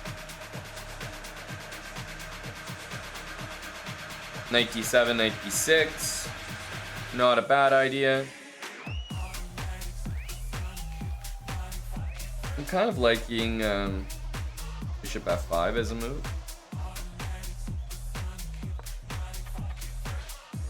Bishop g4 is like, yeah, tempting, but h3, bishop here, and eventually g4 can always happen. The main reason I don't think bishop g4 does much is I don't really have any knight that can ever make a threat against this knight, so. Whoa. Queen to e1. It's a remarkable looking move. Instead of castling, my opponent is attacking a pawn. I mean, yes, still defending this pawn, but it wasn't really threatened anyway. Queen b1.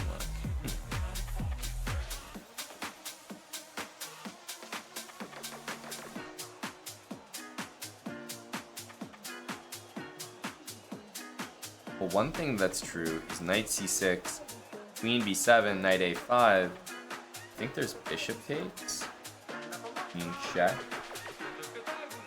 A lot of things loose in the position. I don't think that quite works. Knight here doesn't look that nice either, if I'm honest. I really want my knight here, so it's a little annoying that it doesn't work right away.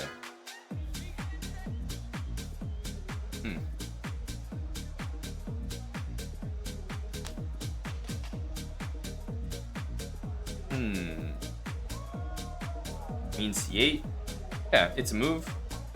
Maybe queen b3. A little threat there. Does look fine for black, but a little bit weird to, maybe have to move my bishop again. Doesn't feel great. And the easiest, most obvious move, b6, I actually just don't really like. Just feels like the wrong idea. Might be the move we end up playing, but does feel a little bit iffy. You know, there's bishop d5. Like, it's like I might play it, but I'm definitely gonna feel a little about playing it. I do think it's the move I'll do. I just want my queen to go somewhere in the middle. Don't want to move it there. I think I kind of have to do it. Bishop here, we have c6. Queen d3, I was gonna play queen d7 to watch over that. e6 is ugly. Yeah, I don't like it. Believe me, I don't like doing it.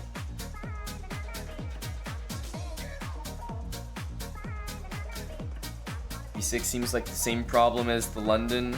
I know what you're talking about. Yeah, it was queen b6, and I was saying white never wants to play b3, but b3 was bad specifically because of the structure. So here, if I had like a pawn chain like this, I would feel worse about playing this, because I know that my pawn chain will look better if I just have this. But I don't have any pawns in the center, so honestly, this structure is perfectly fine. Still doesn't feel good, believe me. The light square is being weak, but I have a light square bishop. It can access this diagonal easily. I'm not too discouraged.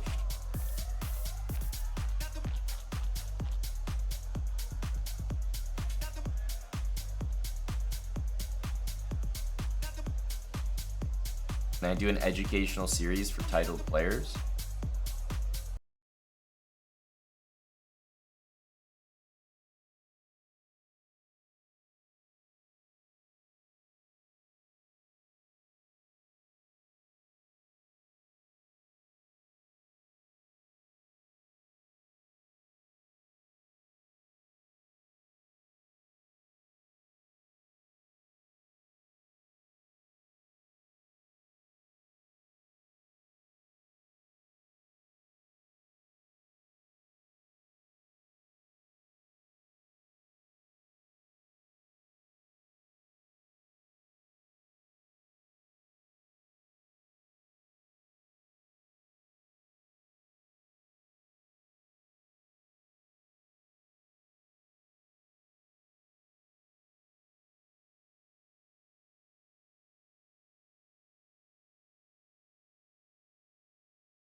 Well, you're going to need two moves for that, Brennan. So you're absolutely right that this is a scary proposition, because you can imagine it just being pinned and maybe lost.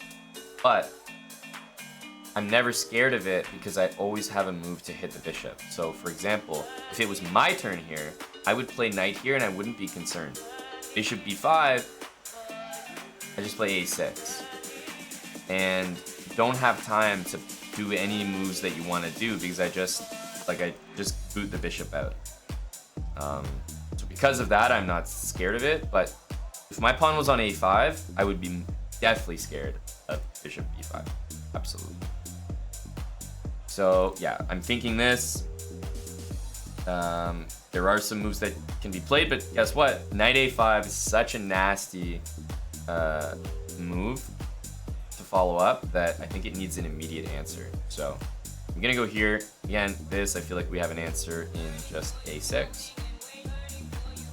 And bishop e4 also lends some support to the knight if needed, maybe. Knight a5 is the real idea.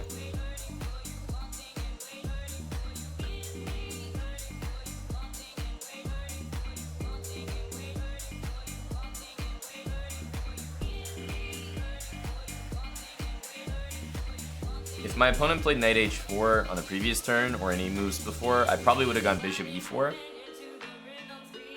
Basically, a move like knight h4 is almost never... Sometimes it's playable, but it's almost never good when the bishop can drop back somewhere in the center. Like, it's a good move if, let's say, the pawn's on e6, because then there's real concern. The most likely situation you see knight h4, knight h5 is when the pawn structure looks like this.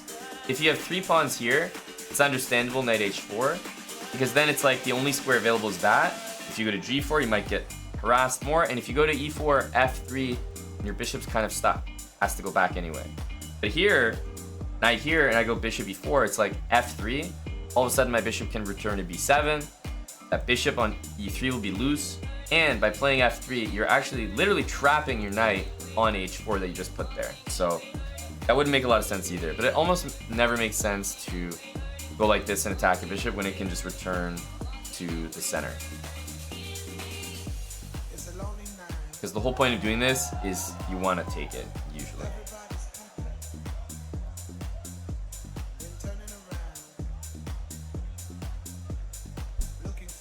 Hello, Eddie. Good to see you, buddy. So we know what I'm up to. I'm looking to win the bishop, basically, with knight a5. I say win, but if I was able to just trade bishop for knight, I consider that a win, so.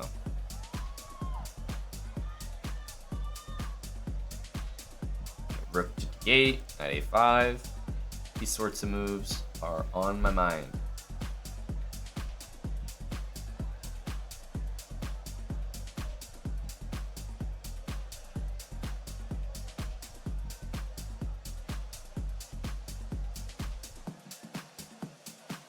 I've been enjoying the game so far, I can say that.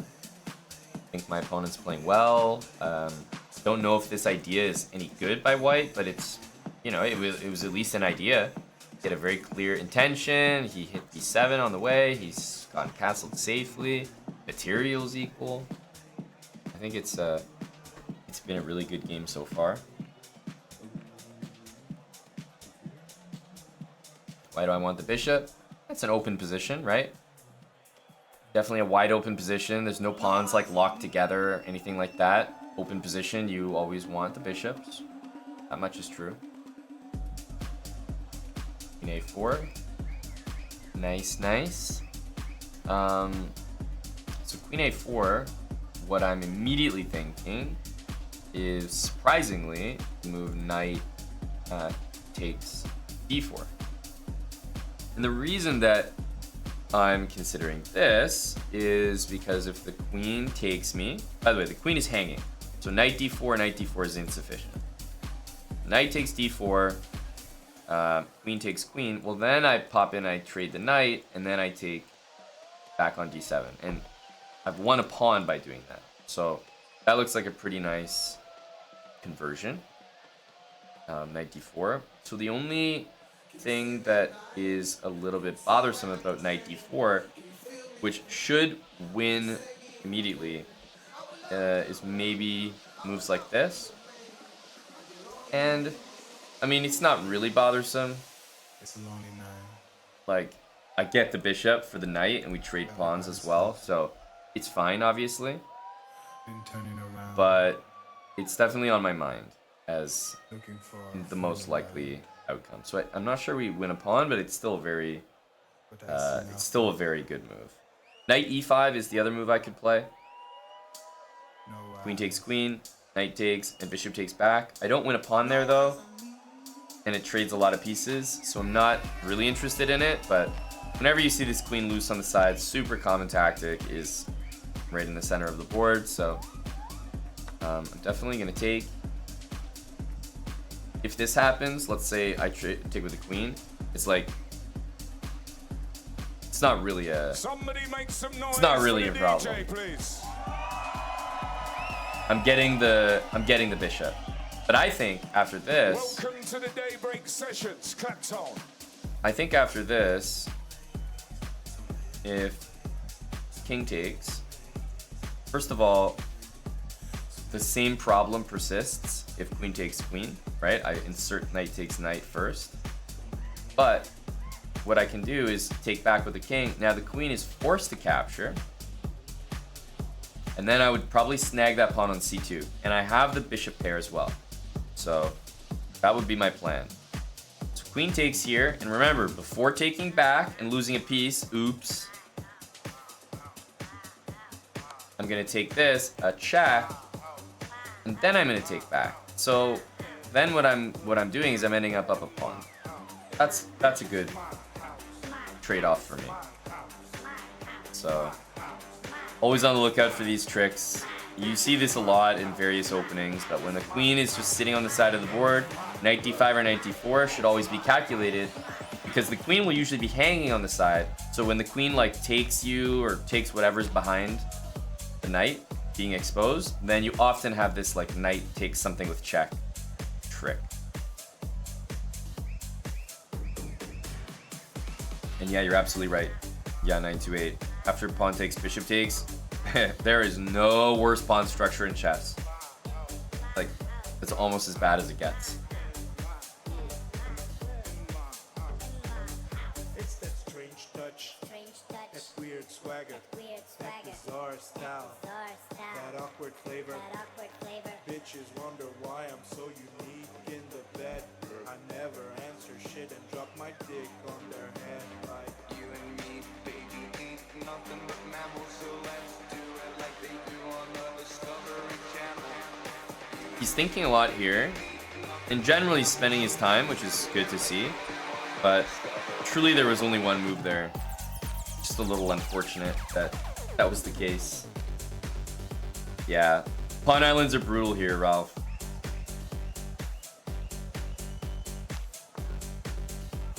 Okay, so now we have an endgame. Really bad pawns. So I'm obviously looking forward to my chances here. I don't mind trades. I would trade any bishop for any bishop here. But for the moment, I really like mine, so I'm not sure I'm itching to trade. Bishop c6 stands out, you know, denies bishop d5, which is a nice central square, so... And it also gets off the d file so that I can use it. So I like this move, bishop c6 to start off.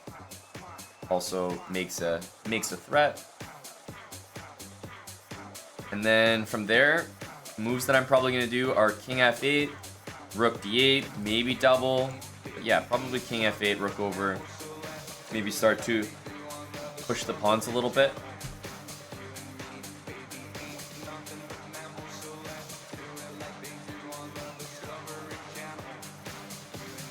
King g2 makes sense, but also ends up in a pin. f4, though, really weakens the king. f4 looks like wrong. Definitely wrong.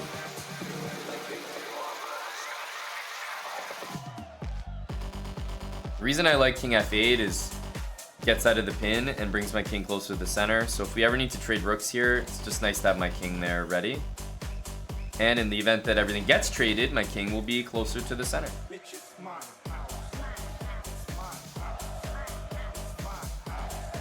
Mike is donating $5 from jail here. Wants to know the set. Mike, I'll put the set in the chat.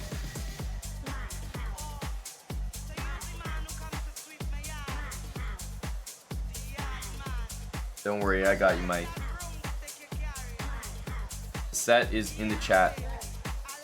There you go.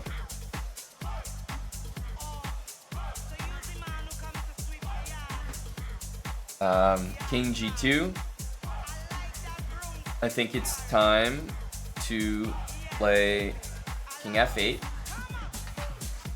This is before I do anything, I'm just a big fan of this. Our bishop is placed so well that I'm never really going to be regretting this move. Support the rook, and we can always bring the rook over. We can always bring the rook over after.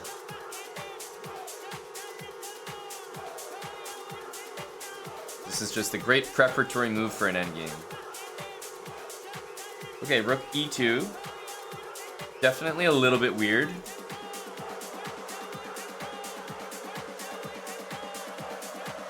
Now that my king is close, I'm feeling like this move may be good. So the reason I like this is because bishop f4 technically looks like we can play this. Rook e5, bishop f4, rook e2. They can trade here and take back. So it's okay for me, not great.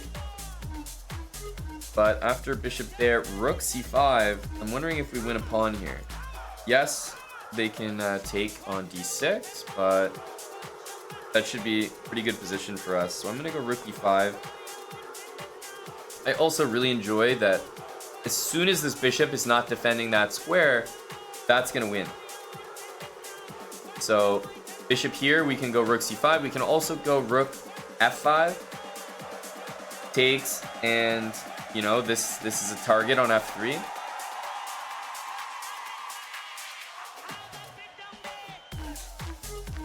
So the problem is, if I attack this pawn twice, right now I'm threatening rook f5, which seems to be quite crushing. So if you double the rooks and you think no big deal, then rook f5 makes you look silly. Because surprisingly, this bishop cannot help defend, and there's not a single piece in white's position that can defend f3. So a very natural looking move, rook e1, but rook f5 is so insanely strong. And this is why, I mean, I think literally everybody in chat right now can look at these pawns and agree and understand that they're bad pawns. Like, they're weak, they're wrong, shouldn't have them. But why are they bad is pretty much on display right here. The fact that there's no pawns supporting it, there's not even a pawn you can put to like interpose the diagonal, nothing. Like, this is exactly why these pawns are so weak, because they're so easy to attack and so hard to defend. So rook f5, and by the way, my king doesn't have to be here, but I'm very happy that it is. I just don't like the pressure of a potential rook e8 existing in the position, so having my king here makes me feel very secure. Alright, bishop to d3. We need to take. Rook takes is okay, but not sure that it's going to be the best. Bishop takes is an obvious good move. Hitting both of these. Now, when the king moves, it's not so obvious that we want to take this rook, because then we lose our own rook. So what seems clear to me is that this king is going to move. We're going to save our rook. The rook will need to move to the only legal square, d2, and then it'll be our turn again to continue the initiative. So we'll wait and see where the king goes. It's chosen a square where the rook can actually be taken with check, but, and this might surprise you, but I'm actually not interested in taking the rook here. So I'll save my rook by going rook h5. This rook is still hit, and I'm threatening basically a mate in 2. And there's not a lot that you can do about that. So I'm not sure how you avoid getting mated without heavy material loss here. Because even if you go like that and save your rook, you're getting mated. Even if you hang this rook, I feel like you're almost getting mated. Like, you know, take this rook and like put it there.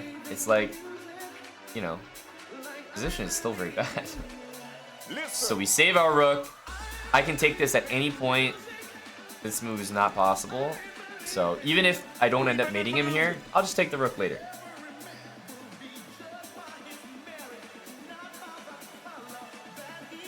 We believe in music. Bishop f4 looks like the only move. Bishop f4 is pretty bad because you lose all sorts of things and it only delays it. But I think you could maybe play this and run the king there. I mean, it's not pretty, but it does technically escape. So yeah, it's not forced mate here. Not at all.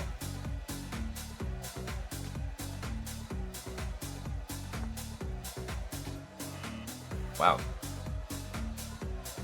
I should have known that a bad move suggested from the chat would be precisely the move that my opponent decides to play.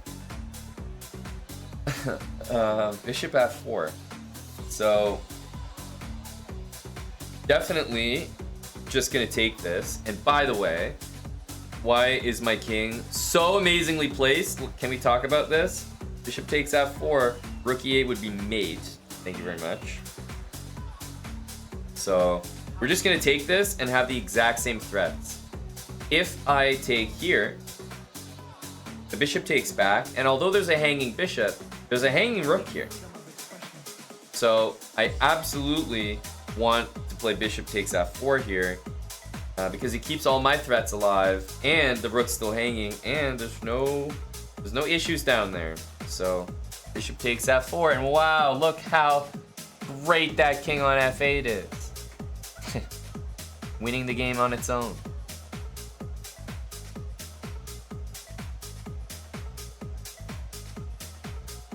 Another move is like bishop e4. Hits the rook, hits the bishop, but again, my bishop can take on e2 with check. So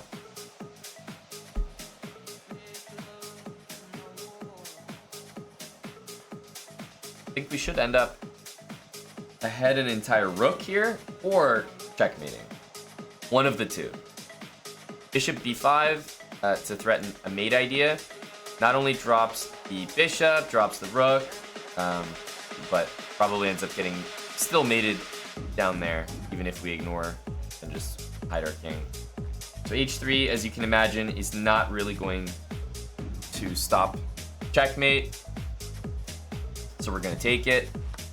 There's still no checkmate for white, and to be honest, rook h1 is unstoppable unless you play this. So the best you could do is delay checkmate for 3 more moves, it looks like. 1, recapture 2, check 3, but then you gotta face the music.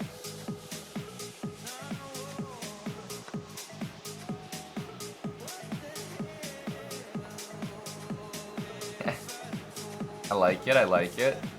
I guess the most resilient was to take like king e1 and drop the bishop back, although it would have quite literally put you in a zugzwang.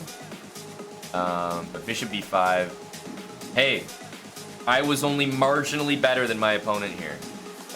Although we have a mate in 1, they were 1 move away from mate in 1 as well. So depending which story you're trying to sell, that's the way you tell the story. Oh yeah, I had mate in 1, but ended up losing. Oh yeah, no, it's a close game. Yeah, I played a grandmaster the other day. Ended up losing, close battle, but I did have mate in 1. Did have mate in 1. GG. And I don't know if Deceptor was in chat, but he did say hello, Aman, in our chess.com chat. So maybe he's in here. He definitely played his own game, though. You could tell.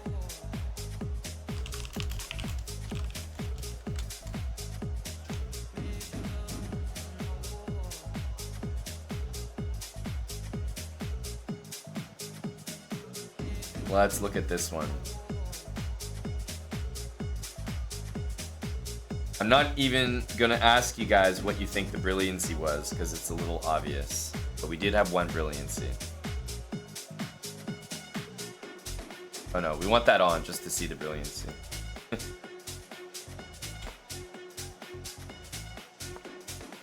So we decided to play.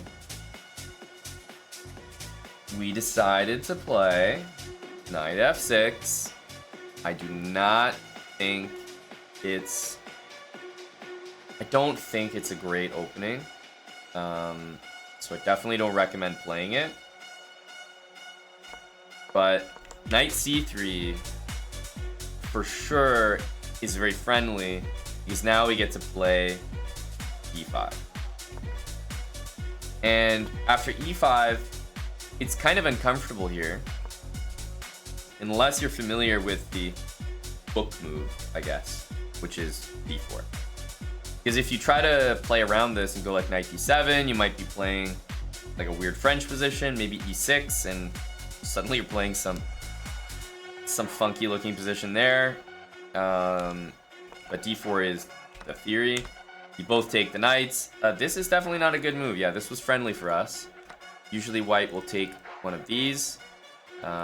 So I think the main line is like taking on g7. Black then needs to take here with a check, because otherwise you're just going to lose a pawn.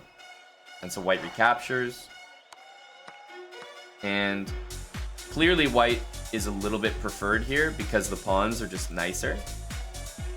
That's just the answer. But it's basically even. So that's the theory as far as I know it. But this I liked for me. Now, I'm a big fan of these double pawns. Super safe for my king. Castle. Always give a check. Just, you want to see what happens. And I do want to show you guys this line, the evaluation on. Just because I do think after bishop f4, let's say queen d3, I really do think that here, rook e1, I do think it's important that you appreciate how crazy these positions can get. It looks like you're just winning material, but you take, right? I turn off the feedback and it gets rid of my variation. No.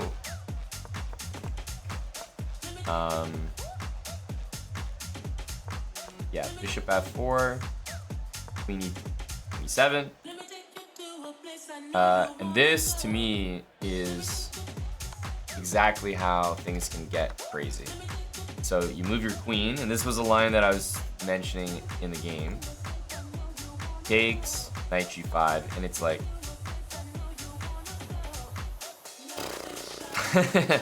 This is not the kind of game you want to be playing.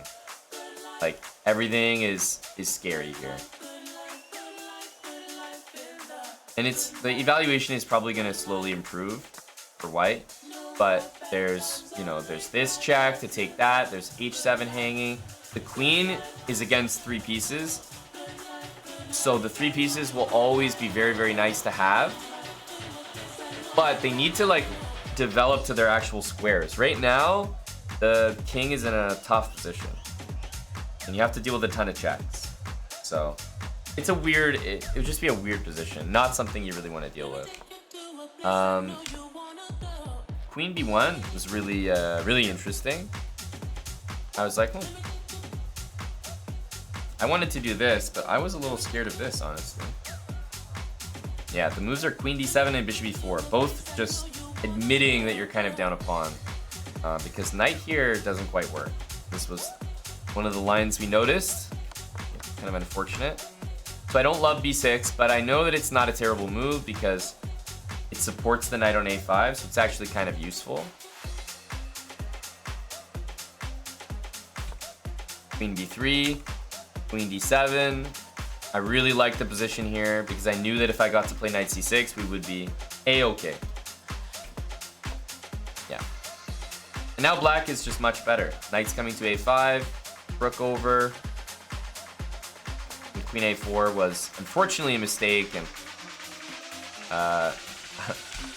like I said, no points for telling me which move got the brilliancy, because obviously it was knight takes d4.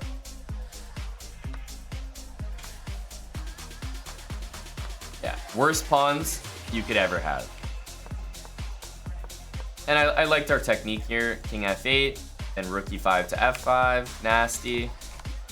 And rook h5, of course, is much, much better than just taking the rook. Yeah, then the mistakes kept happening. And GG. It was a good game, though, from my opponent here. Like, 900, he lost a slow game, and he had some energy at the start with this queen maneuver. And then this is it's a mistake, but it's kind of understandable. Like, queen a4 is a little, low dill. Queen a4 is a little, I guess it's like an understandable mistake. You don't realize how bad it is. But knight d4 is a great response, of course. And then from here, it's honestly tough to play. You know, it's just gonna be really, really depressing.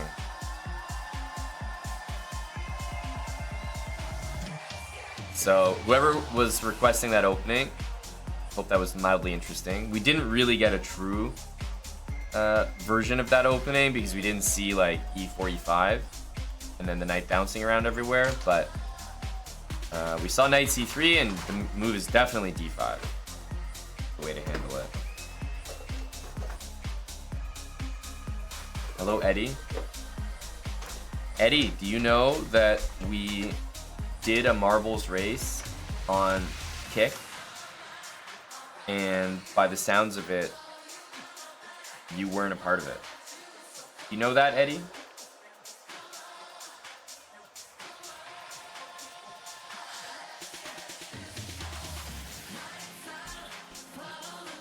We have run one marbles race. One! On Kick, yes. It did work. We did get a ban from it. It was very effective, actually. So just letting you know, Eddie, that marbles was so important, right? I mean, there's one thing that was gonna drive everyone away. We weren't sure how we were gonna retain the viewers when we made the decision to sign with Kick, because everyone would always have in their back pocket that, oh, on Twitch we have marbles. And it was such an important convincer that we already have a workaround on Kick.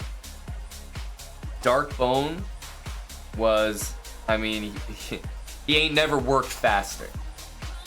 He found a way for us to successfully play marbles on Kick within, like, you know, a couple weeks being here.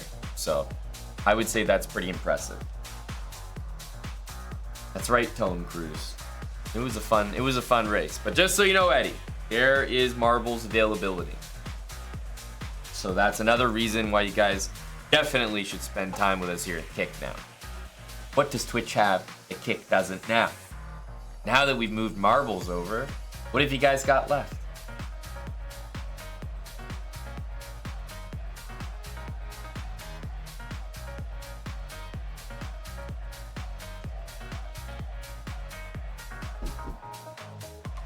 Rage Leno? I'm not sure he's on Twitch or Kick. I think he may. The cartel might have. You know, I say the cartel might have got him, but honestly, the guy probably is cartel. He's the one doing the getting.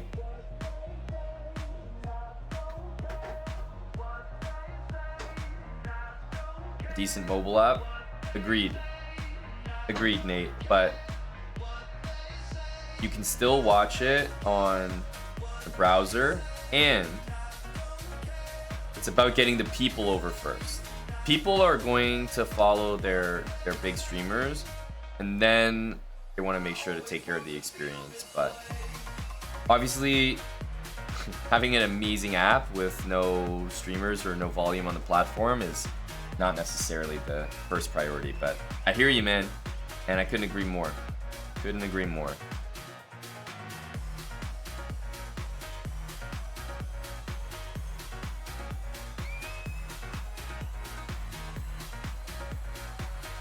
Hello to Czech Manarov. Maybe that can be a side project for you, Wild Hack.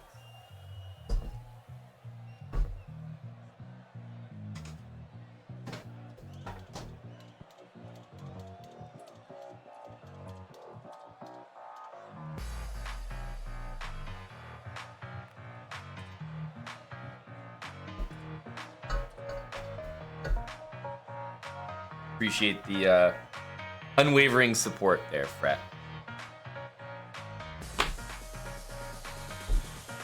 Yeah, oh, I hear you, Nate. It's definitely very noticeable.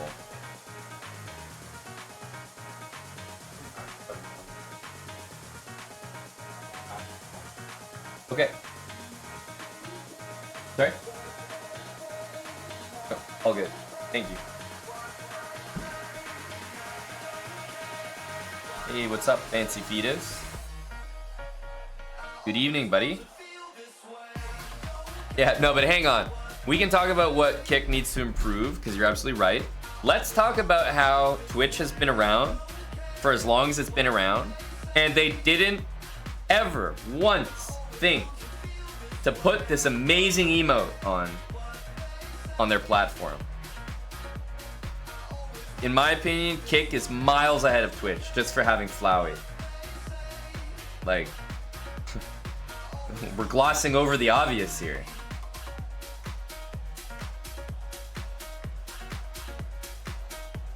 Great emote.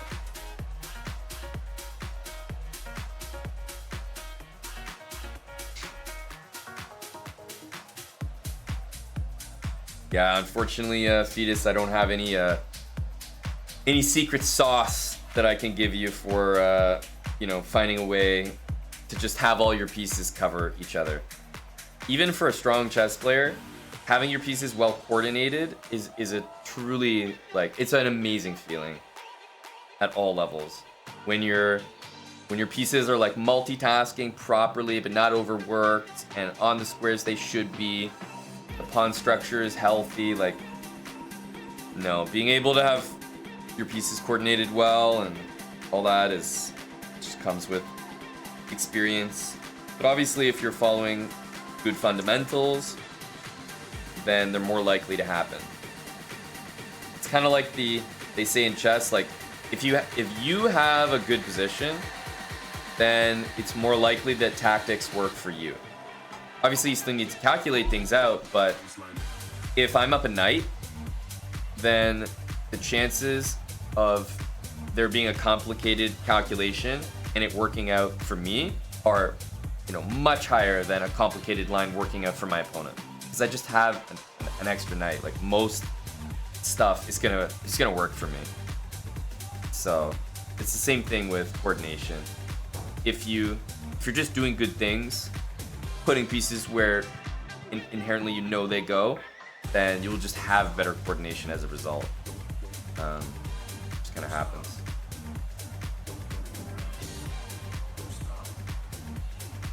That's right, Boris. We need a chessbrah yacht so that we can have our chess camp on the yacht. Yeah, we want to get to that level, Boris. One step at a time.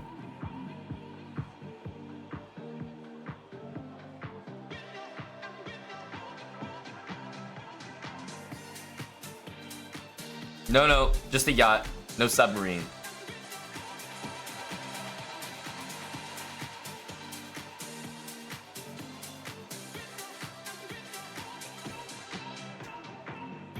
What does that mean, realty money?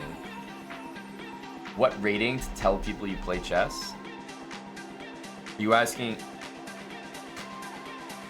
what rating someone has to say for me to tell that they actually play the game and they're not just a casual, or what do you mean?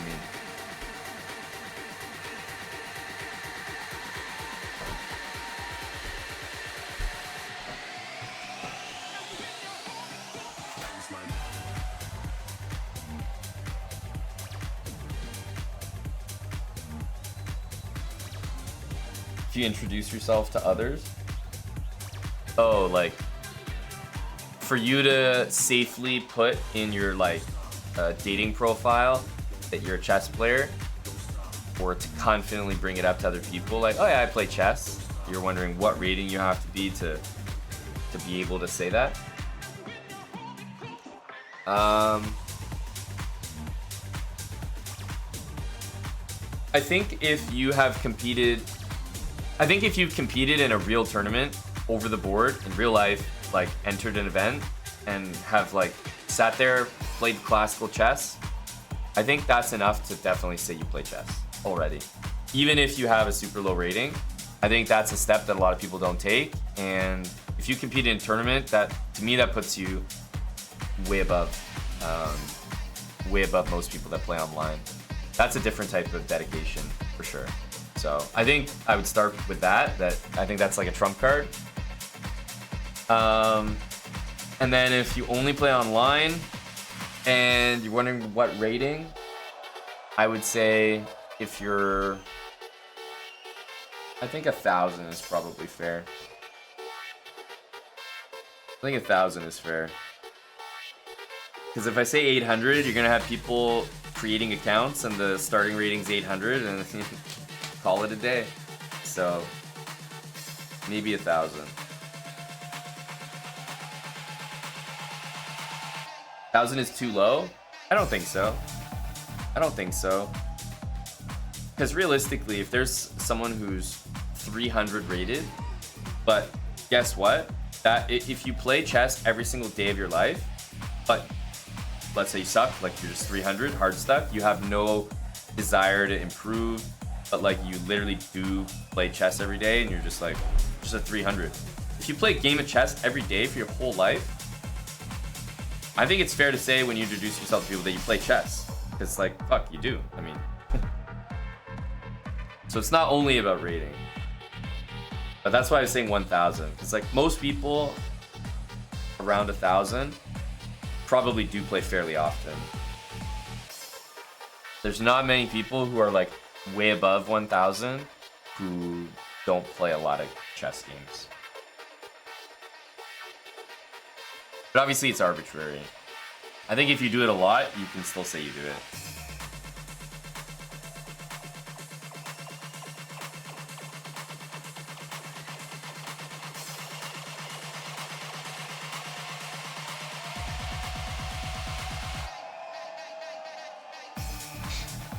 Real Flex is saying you had made one against a GM. I can never take that away from that guy, that's true.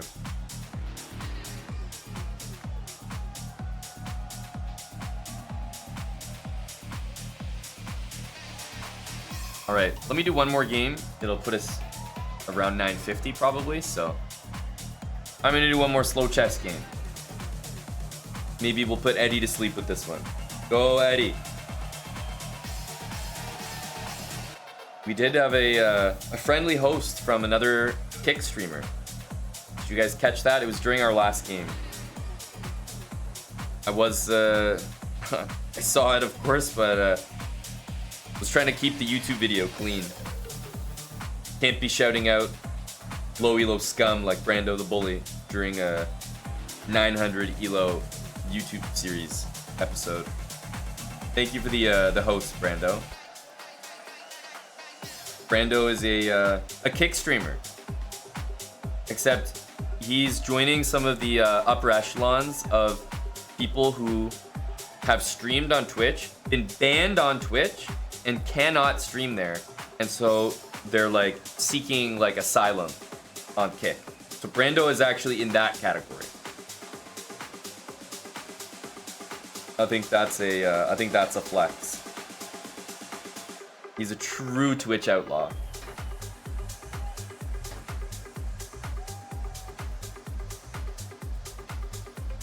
Smucker. Can't tell if you're being serious. J-Bell is Smucker trolling? You didn't know Brando was banned on Twitch? Like, banned by Twitch, not banned by me on our Twitch channel. Banned by Twitch. You didn't know that Brando hosted a stream on Twitch with a stripper on a stripper pole?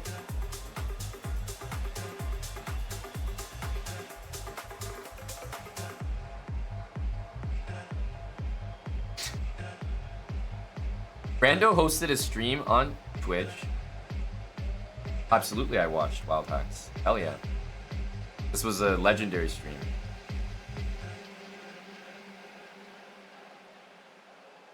There's no chance I would miss that. So he went on Amazon and he bought a stripper pole that you can install in your room. And the pole that he got was too big because this dumbass didn't measure his room. So the pole was like, it couldn't even fit like upright. So somehow he had to like fashion together the pole I don't know if he like used power tools or something, or if like he had to order another one. I can't remember, but I remember the stream was delayed because he got the wrong poll. So anyway, finally gets the poll. Oh, I think what it was is he ended up using like half a poll or something. Anyway, so he has a stripper friend that agrees to come on stream and do that. Brando's chilling. They're playing like a little bit of chess, and she's doing like stripper moves in the background. And it's honestly it's like an enjoyable stream. And then someone was like, and it starts so small. It starts so small. Someone's like, how many subs for you, Brando, to get on the poll? You know, hey, let's do a shot. Let's have a drink.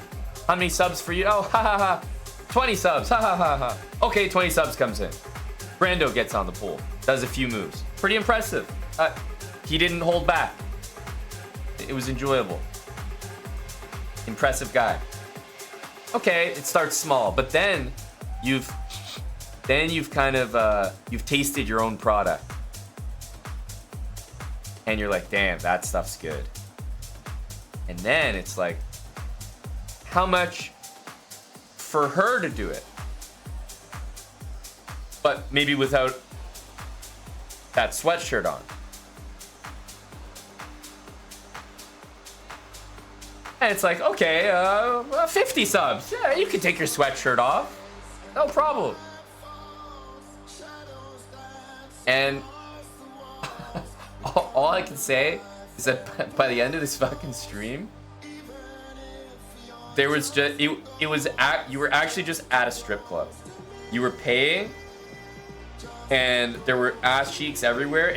James, you were just at a regular strip club, like a COVID strip club. So completely legendary stream.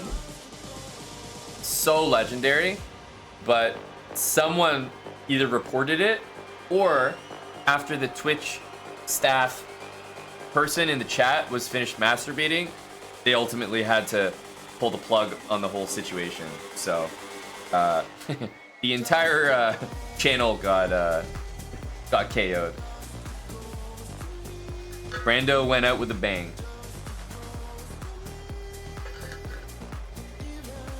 So that's why Brando is banned on Twitch and has moved over to King.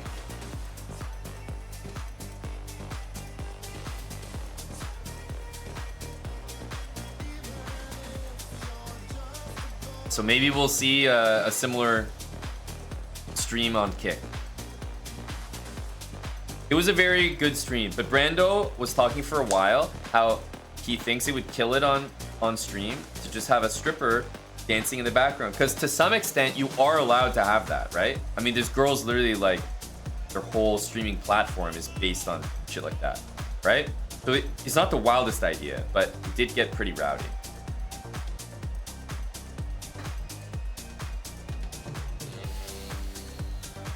Should you set up a stripper pole in your living room? Check, you literally don't need to do that. What you need to set up in your living room is a camera. People would watch Check Manarov, and just to observe Kevin for 24 hours in his day would be priceless. You get to see what food he orders, and you get to see what food he orders. It would be very entertaining. I would personally tune in. I can honestly say that. He just orders food? We don't know. I'd love to have the camera. Like, you don't need anything, Kevin. We've already talked about this. Like, you would sell. People would watch you. Real T Money might joke around, but he would be in your stream 24/7. Fucking guarantee it.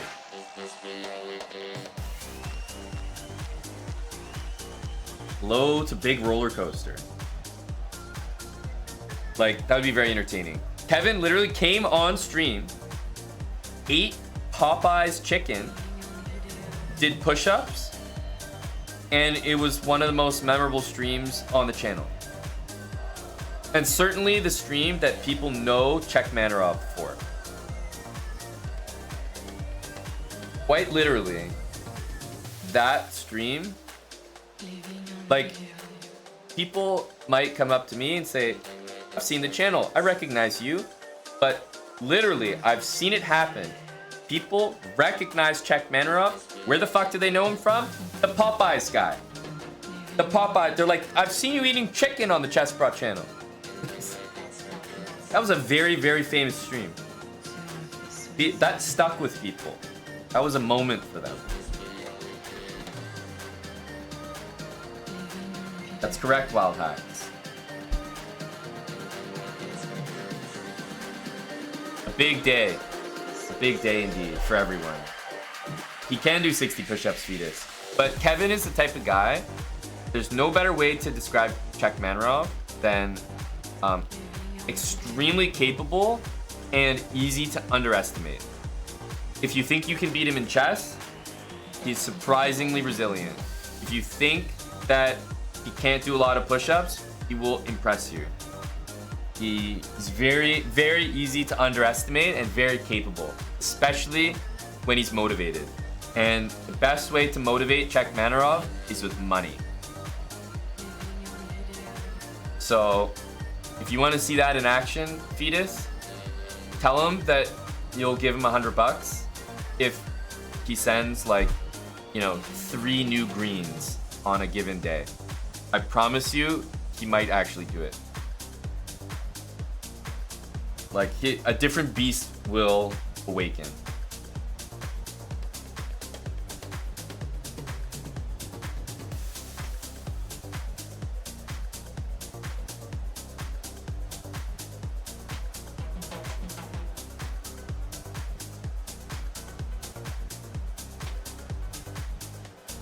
What about me? I don't think it has the same effect. I don't. I truly don't.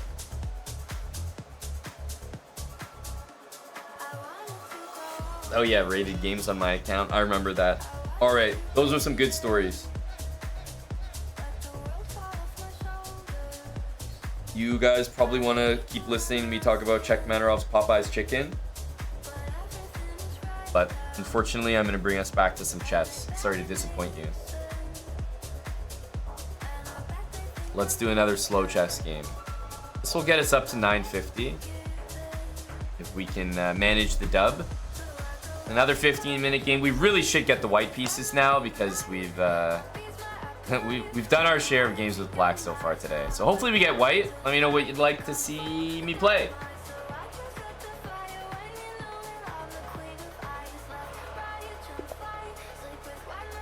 There we go. Here we go. All right. Got the white pieces. What are we thinking? Oh, thanks, Ralph. All right. I'll start with knight f3. Might transpose to some familiar stuff, but sure. You can start with knight f3.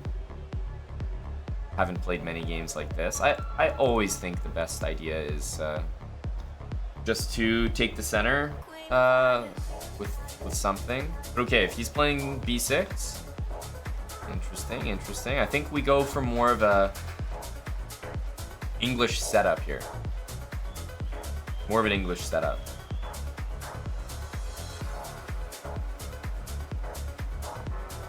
I'm gonna go for g3, bishop g2. Probably c4, castle. We'll wait and see how he develops here. e5, fun move. Obviously, taking is no good. So we have a few options. We can castle, and then after e4, we can go knight d4 and try to play that. Or we could play d3 and just take the sting out of the move e4. And I have to say I'm a little more interested in that. So I'm going to choose d3 here. If he plays knight c6, it's actually me who gets to use the pin there. Queen e7. Why is that probably a faux pas? It's move 4 and he's moving his queen instead of moving other pieces. So I'm not so sure about that move there. So castling looks great. c4, knight c3 looks pretty good. Even e4, definitely a very strong move as well. So I'm gonna keep it simple and castle. But I'm probably thinking about e4. It feels pretty nice. Blocks this bishop, and I don't think the queen is very good on e7.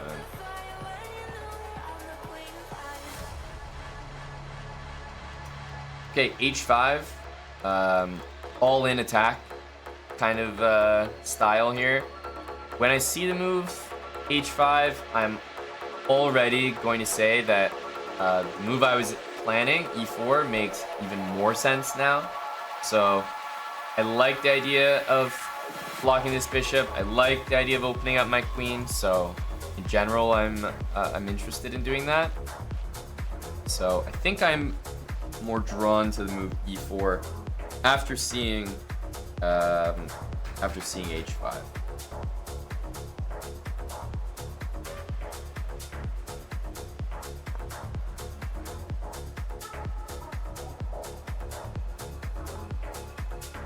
Ooh, f6 I don't know if I like for him. f6 is going to cause me to play knight h4 almost immediately because it has such nasty threat of knight g6. Don't like that move for him. He wants to play g5 and h4, but knight h4 will be more or less an automatic move here. It's very tough for him to deal with. Now, even if he plays g5, my knight can sink into the f5 square, which I think is pretty nice. Another thing that I might like to do next is play f4. So he's playing queen f7, he's covering this, and guess what? He wants to play pawn to g5. But what I'm thinking is if I play f4, who's really the one attacking here? f4 could actually kind of work out for me.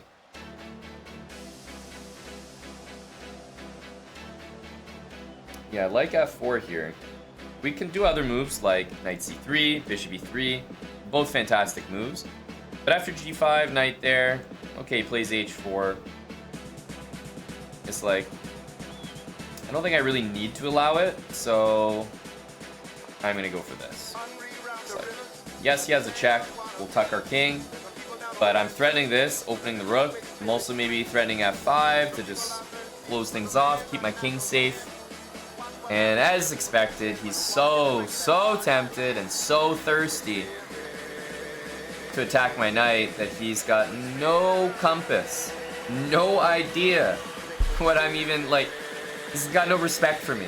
Like, as if my moves have no actual meaning, no plans behind them. So, okay, he's attacking my knight, but he's losing his queen. And I don't think he's gonna be lasting too long in this game.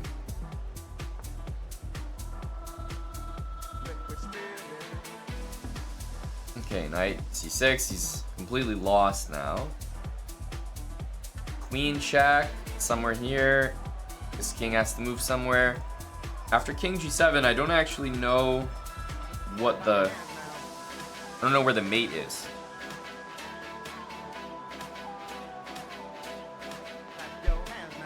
Not too sure. So because I don't know what I'm doing next there, I think we're just gonna develop.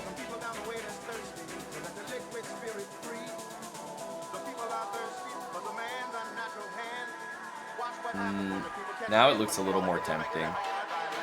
Bishop f3 is a really good move, but now queen f3 looks pretty strong. Oof. Well, there's definitely got to be a mate here. Question is, where do we find it? Is it right in front of us? So any kind of check, the king will go here, right?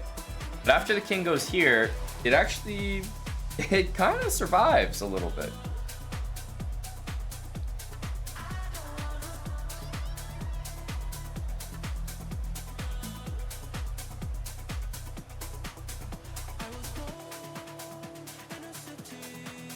So the more I look at this position, the more it becomes clear that there is checkmate here, but the checkmate is going to be the fact that a single check here will be mate as long as he can't go there. So just stop the escape. Knight b5. All of a sudden, there's no squares that are available. I'm liking the look of this one. I think he only has a few moves here, and it all involves going to f6. But he defends this pawn, and now the king is mated. And obviously, between the two moves available, one of them will get you banned from this stream, and the other one won't.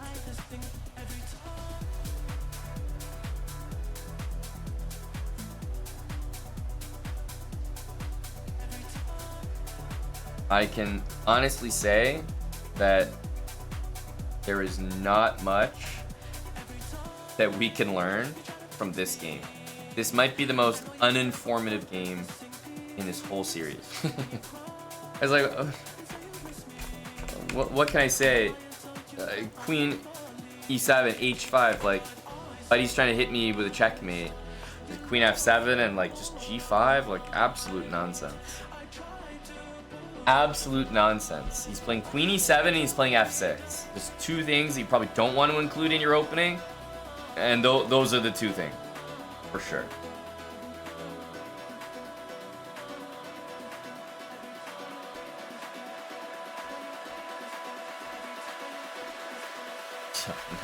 Not much to say.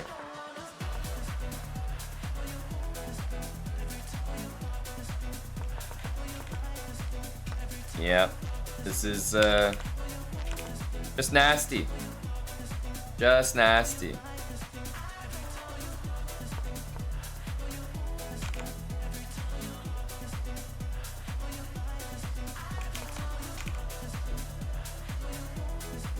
Oof. Yeah, not much to learn there. It was only a 15 move game. So we played 15 moves, and my opponent finished the game with more than 15 minutes. And it was a resounding L.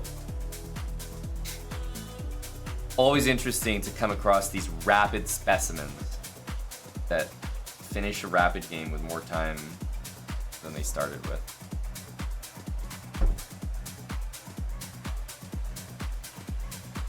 Real T Money, do you remember I'm not sure if you were there. I was talking in a previous Slowbrah game.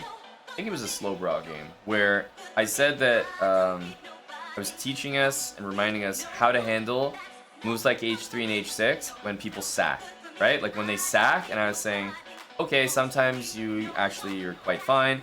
You just play knight h2, knight h7, or bishop f1 or bishop f8, right? And that's how you handle it. But I also made sure to make the point, which was that if you play your entire chess career and you never play like h6 or h3 because you're kind of scared of the sack happening, then you will never become a good player because you're foregoing probably a very good move just because you're kind of scared of it. And a lot of times, the sacrifices are not good. They look scary, but if you know how to handle them, you should actually encourage them. You want to deal with them because they're just better for you. So the same thing here. Like, if your natural instinct all the time when you see h5 is to play h4, you'll probably not improve much as a player because sometimes h4 is good, but most of the time, like, if somebody's launching move h5 at you, try to attack you on move 5 after moving the queen, like, people don't get checkmated 10 moves into the game because of attacks like this. And if you're reacting with h4, it's the same thing as just not playing h6 or h3 because you're scared of the sack. Just like, it's not a good move, but maybe playing h4 against it might make it a good move. Suddenly, after h4, it's like, oh, black's h5 is actually maybe worth it because if we include these two moves in the position, I actually might prefer it to this, potentially. So, I understand that h4 is a natural reaction. You don't want to get attacked, but we're on move fucking 5 here. You guys got a bishop and a queen out, And he's playing h5. I don't think he's gonna mate me. I'm just gonna say that.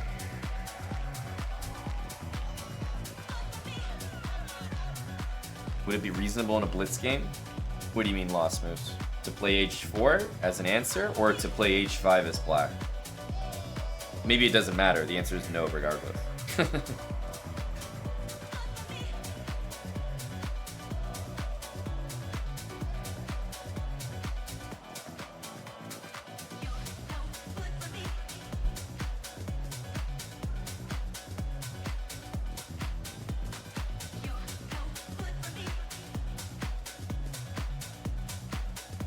I think it's necessary to study chess books. The amount of online tutorials we have these days. No, I don't. But you are speaking about chess books as if they are a different category from online tutorials. So that doesn't make a lot of sense to me. You're essentially asking the question, do I think it's necessary to study hardcover or like paperback chess books when we have chess books online? And the answer is no, it's not necessary to use the chess books, because literally those books are in book format, like they're just existing online. Whether it's a course that I release on YouTube, it is still very similar. You can copy the moves into like a file and keep them, and it's the same information you might get in a book, just delivered differently. So I feel like your question is like almost like leading the witness. Do you think it's necessary to study books with the amount of online tutorials? No, I don't, because it's all online and you can study it there. But all the online tutorials, they pretty much are today's version of chess books. So I feel like you can use that answer to be like, oh, okay, Aman said we don't need to study chess books. But of course you need. There's a lot of information and value that you can get from reading books and other people's dedicated time and studying efforts put into a condensed format, whether it's a book, a YouTube series, a Chessable course, whatever. There's tons and tons of value in that. So it just depends how you consume the information, but it's still very relevant to do.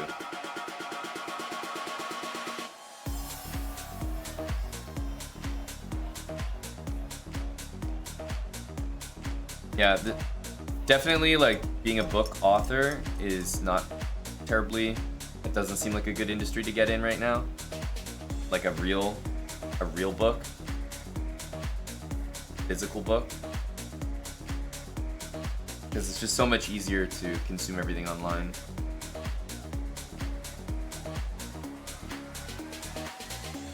What's the benefit of starting knight f3 rather than a pawn in the middle right away? Most of the time it's like knight f3 is a disguising move. If you play knight f3, it's probably because you're a d4 player, maybe you're an e4 player. You just want to see what your opponent's gonna do, so you have more information. For example, against, I don't know, let's say against d4, my opponent, well, imagine it's you. Let's say, what do you play against d4? Let's say you're a Nimzo player. Let's say you are a King's Indian player, Grunfeld player, any of that. Right? You'll probably start with knight f6.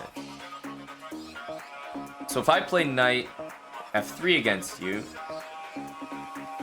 you might see knight f3 and be like, oh, what's that move? He's not taking the center. And play d5. And then suddenly I play d4, and then it's like, wait, fuck. I don't play d5 against d4. So you can use knight f3 as like a way to get more information about what your opponent's playing, and then maybe trick them in some move orders. But there are often lines that you can totally trick someone into playing a certain thing because they're not able to always keep it flexible. So that's usually what knight f3 is for. When strong players play knight f3, it's like they're trying to stay flexible.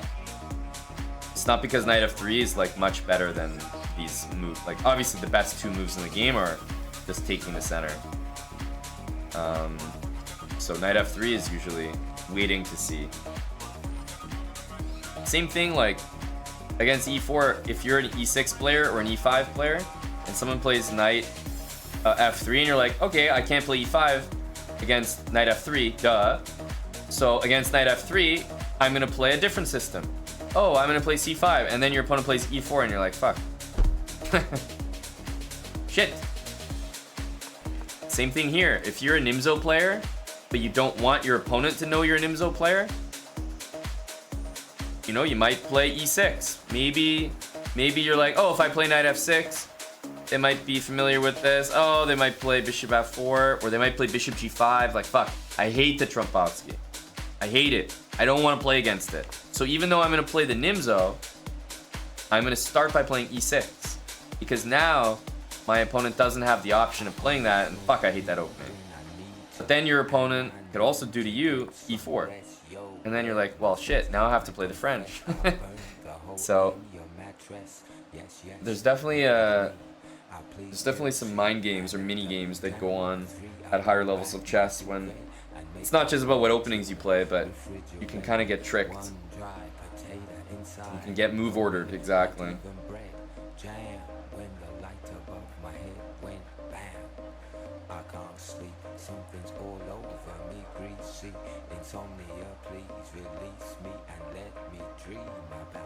Maybe essay writer, I'm not sure.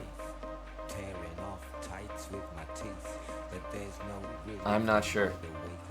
But things often do become popular when you think about like, oh, it's just about forcing people to play stuff that they're not actually intending to play.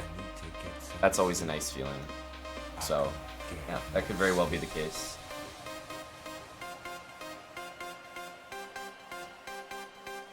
What do I do when I'm playing as black and playing against the stone wall while I'm also playing the stone wall?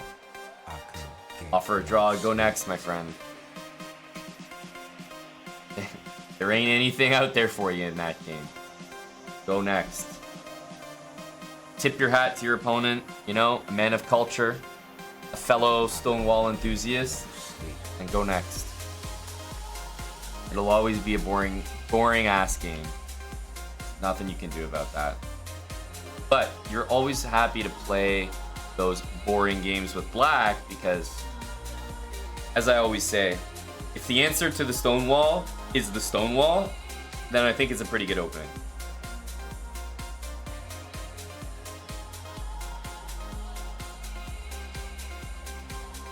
So I can never really get too bothered and too annoyed by it. It is frustrating, but it's like, okay, if the most frustrated I can get and the most frustrating thing I can see against my opening is my opening,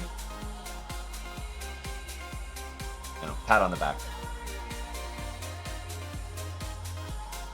I am going to leave our slow chess for now. Although it is an explanatory Saturday. But I'm going to drop the slow chess for the moment. See if everyone is asleep or not.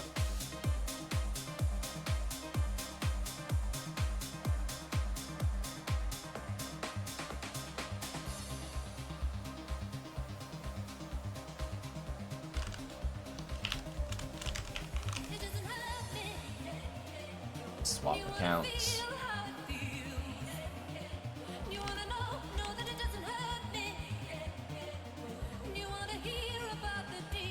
Okay. There we go.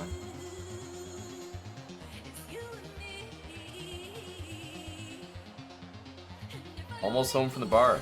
Perfect timing, Tim. Go, Tim.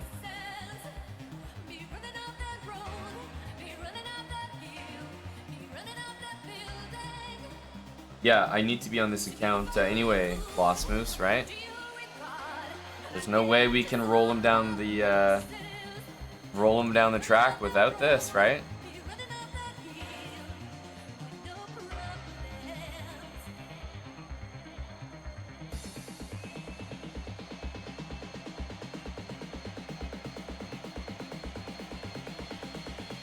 Maybe I'm just a good tease, Zooted. Fact of the matter is, marbles couldn't happen unless I was on the KNVB account. So that's just a fact.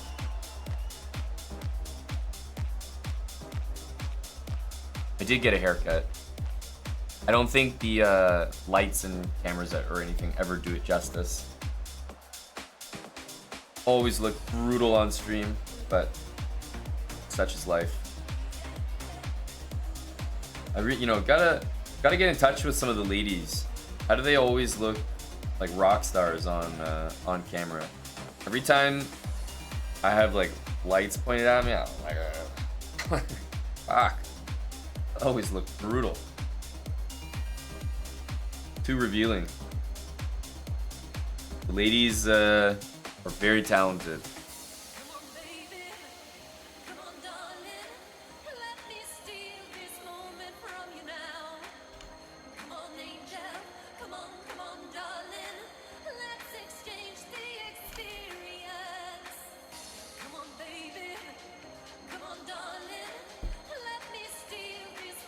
Foundation and eyeliner. It's a remarkable industry. Dude spent 3 minutes getting ready. Chick spent 3 hours. Hey, you're not wrong. You're definitely not wrong there. It's not from lack of hair drying. Thank you. Somebody noticed.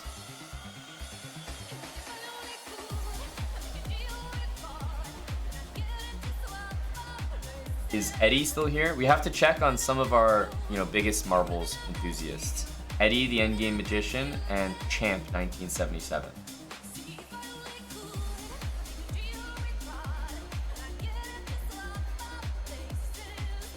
Hello, Eddie.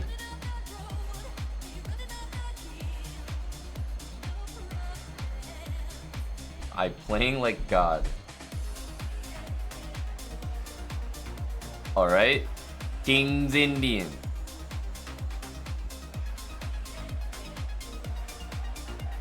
Whoa. Just straight up night retreat.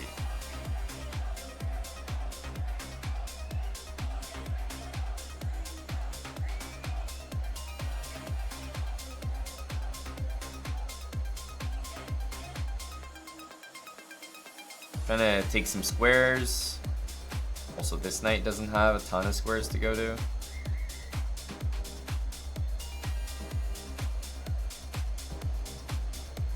Probably rook g1.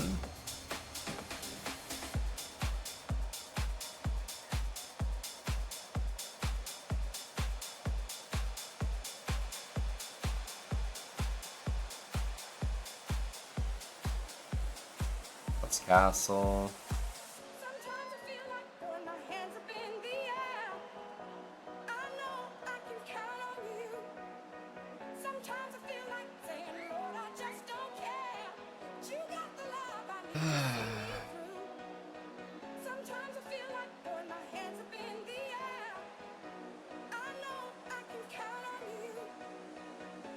Don't love the move b3, but we do what we must.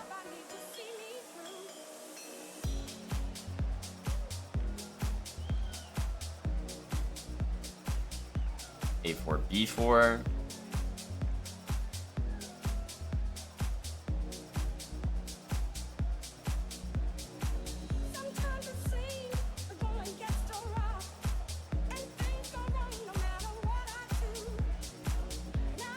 It's an interesting move. A knight d3, perhaps.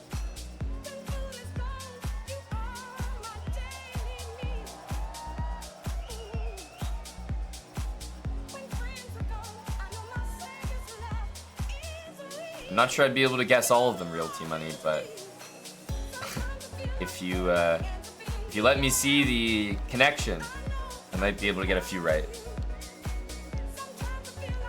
Okay, e5 it's approaching. Let's go knight d3.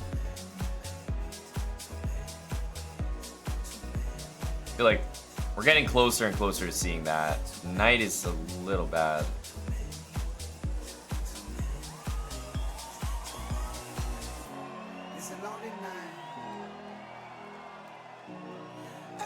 Everybody's happy. Then turn it around. Looking for a friendly light.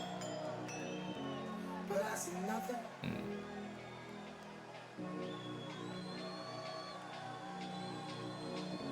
No eyes. No eyes on me. Wants to lock it up.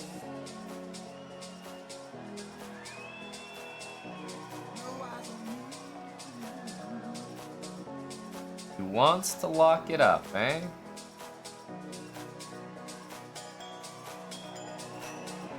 Can you see me lying? Can you see why I'm pretending? Can you feel me thinking? Would you say me if I would love, I would love, but the loneliness is living.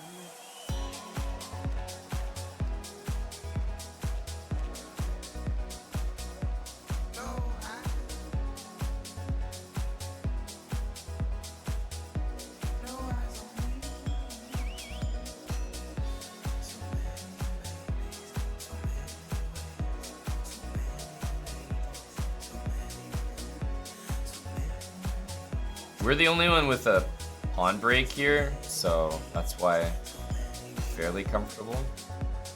This is the move we want to do. We want to trade those bishops. This is my good bishop left.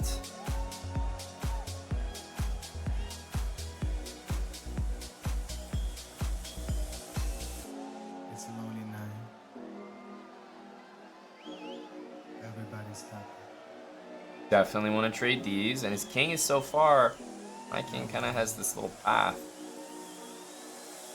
No eyes on me.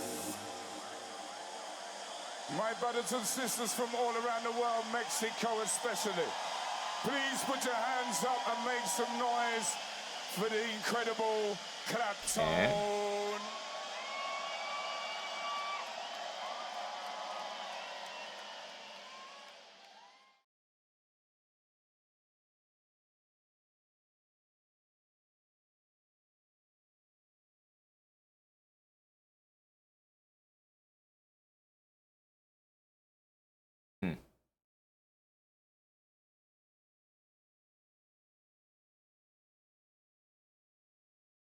Weird position.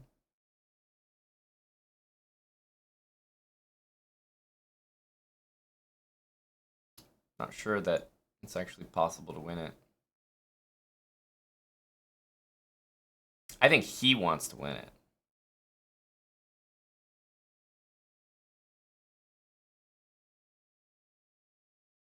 I don't think there's anything to do there. It's just a draw. Obviously on time, we could only lose it. Also, the set just ended.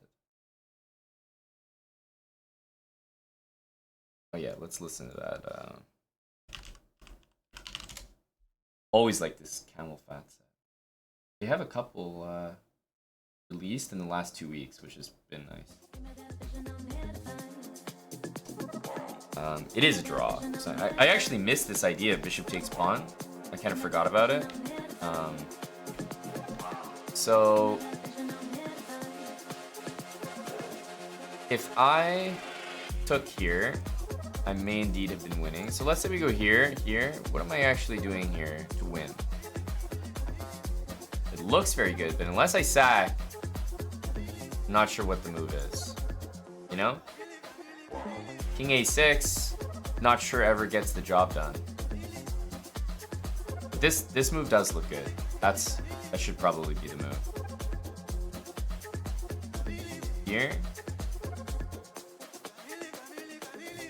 It's so scary though, right? Because of this.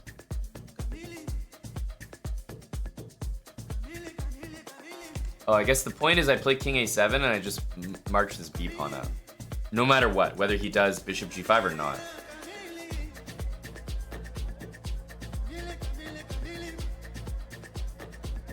We just go make a queen and win the resulting position. Damn, that's tricky.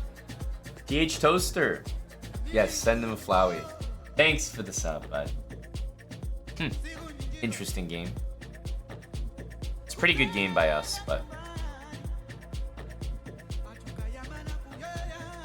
Let's play e4.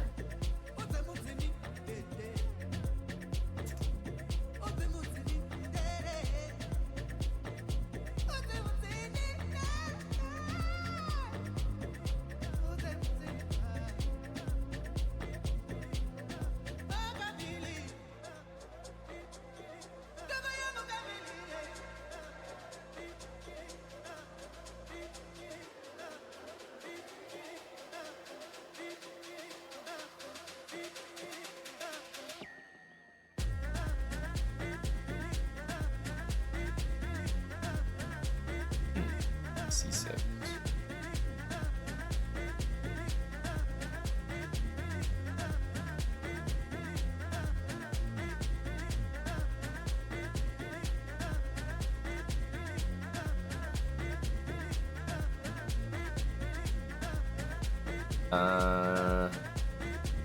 D4, D5 looks a little wrong.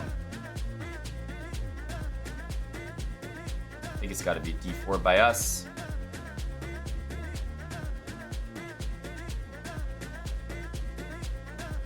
Bring that back. Queen D2, Rook D1.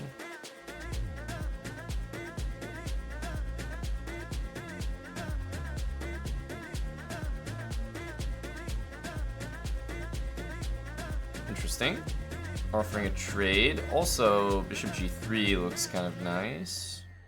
I feel like we should keep the bishop on the board for a sec.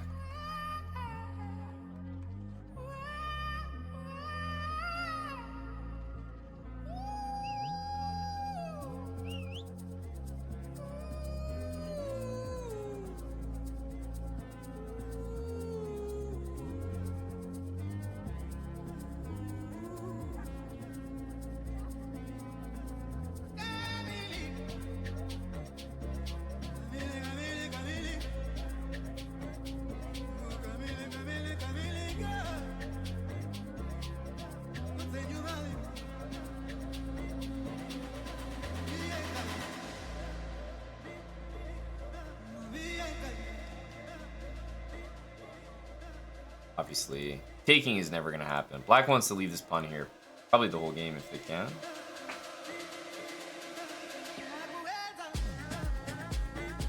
A5, B4. C5.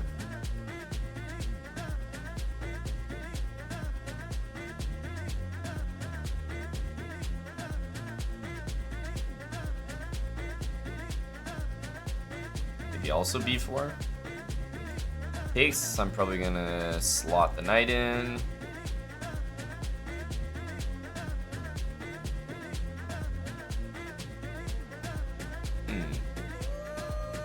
Yeah, actually, I thought this was the move to kick the knight out, but it's actually bishop here. Forgot about that.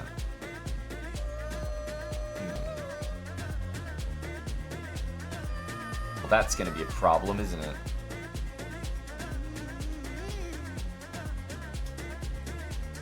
It's gonna be a big problem.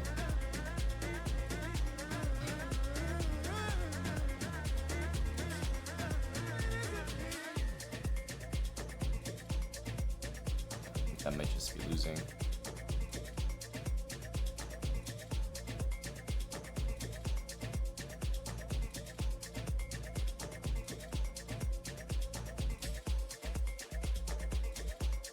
This has been a, I would say, relatively creative way to save the knight. I think he could have trapped it.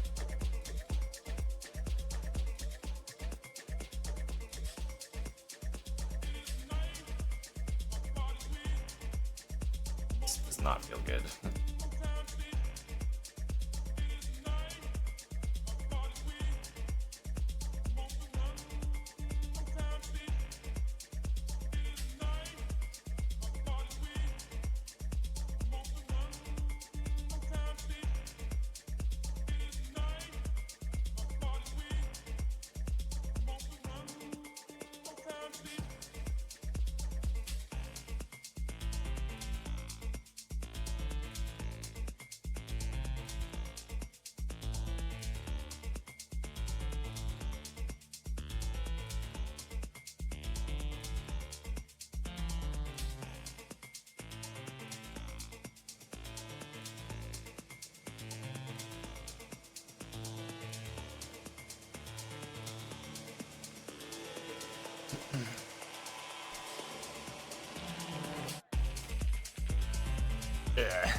played it really, really badly. It's more of like a false hope kind of thing.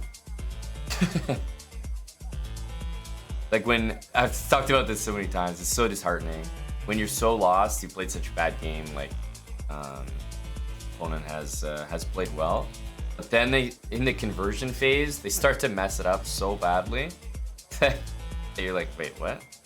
But you're still lost on like time or other things. That feels bad.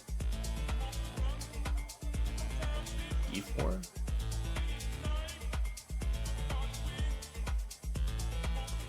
Go E4.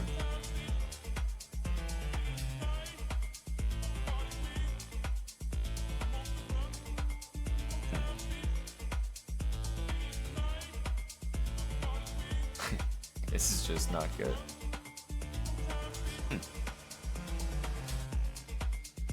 Felt like it was so smart.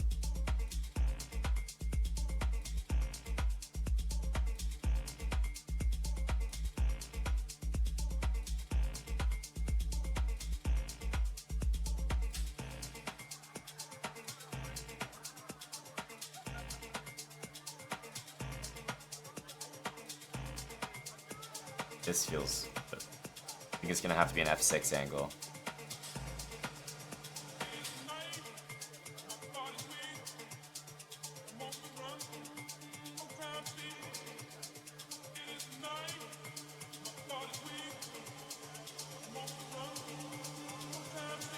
I don't know if I want to allow that.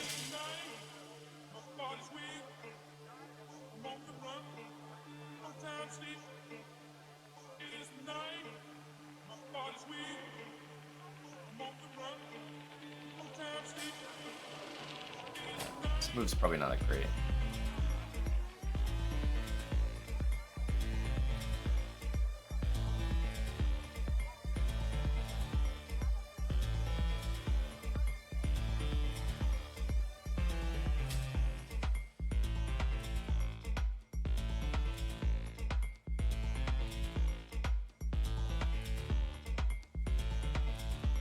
I want to see C5.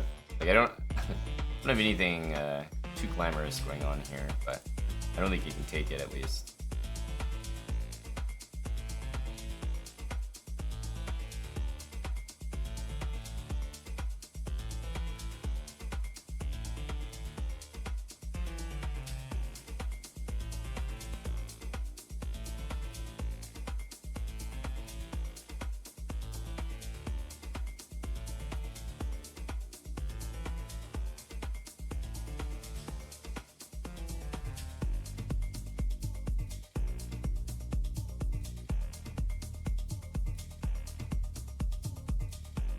Okay, some small achievements have been made.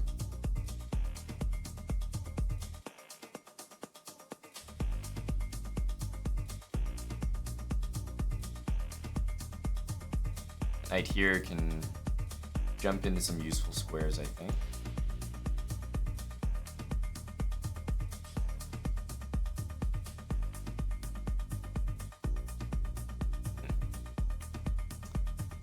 That's an unfortunate miss.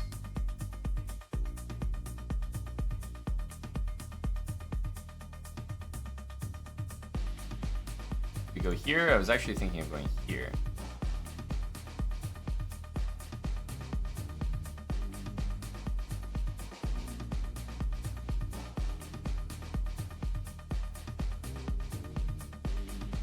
Is this move safe? Regardless, I think it's the move we're gonna do. So I hope it is.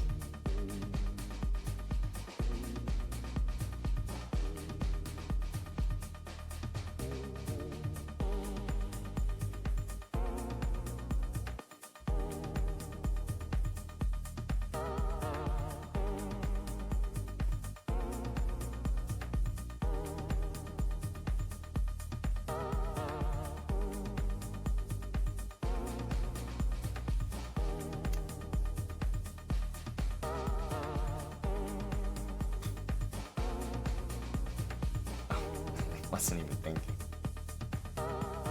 Wasn't even thinking. I was mainly thinking about how I would no longer be able to win the game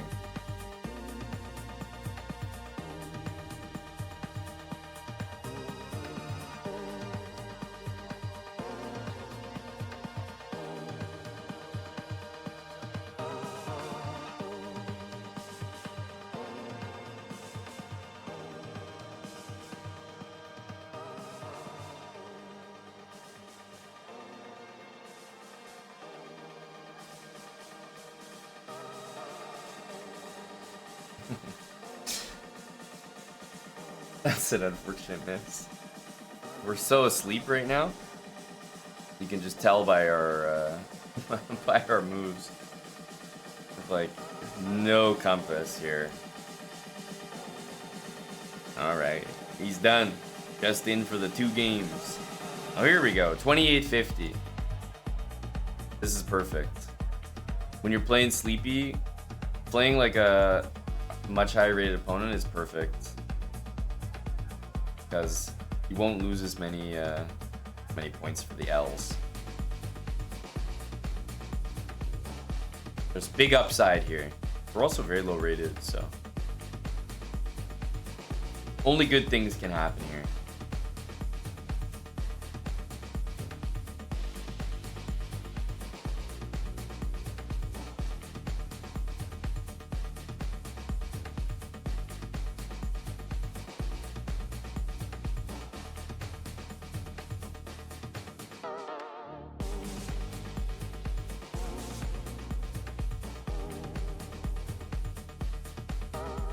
I like that one actually. I feel like you would probably do that.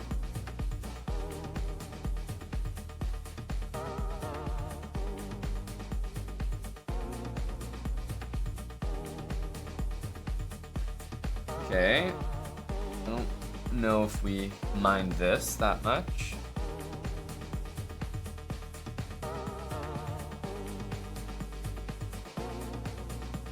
He's gonna get a pass pawn. Nah, to get some squares. Maybe a fair trade.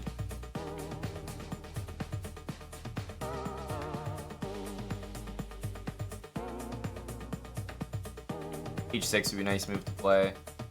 Don't think he wants to trade queens. I could be wrong.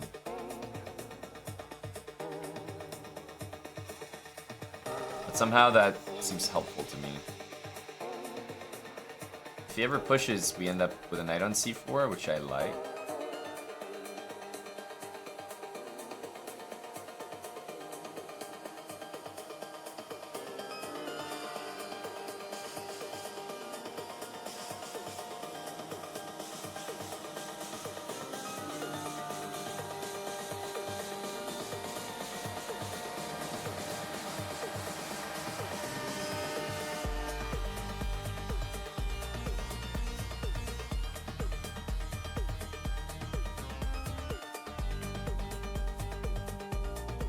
That's a little unpleasant.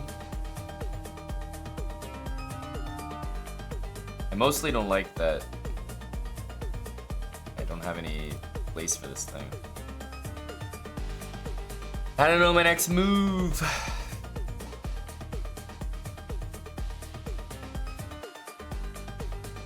If I push, then I allow queen b5, which I'm not too psyched about.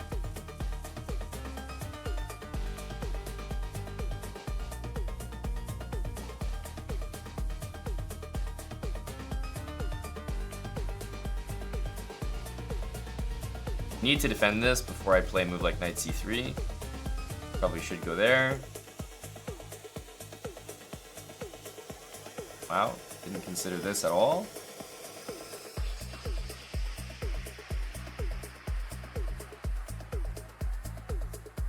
So now the knight is loose. I feel like I'm happy to see this. Some strange stuff.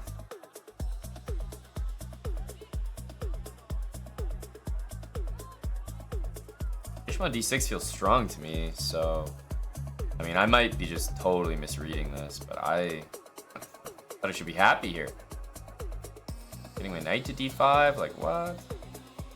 Knight d5 threatens queen c1, which is not the trickiest move to spot. Like, you kind of know that your king and queen feel wrong here, so.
Now this is shaping up for me.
Thought we could play e4 there.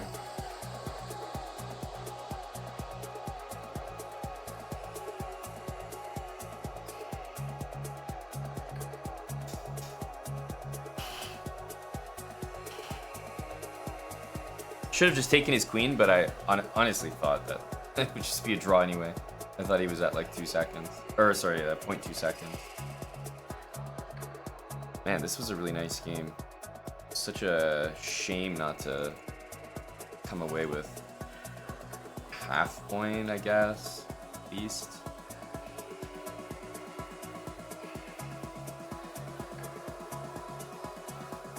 Oops. Definitely expected pawn takes. I suppose this is not the worst move.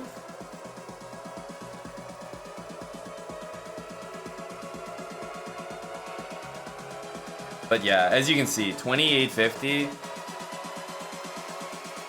So beatable. Like, this is an offer.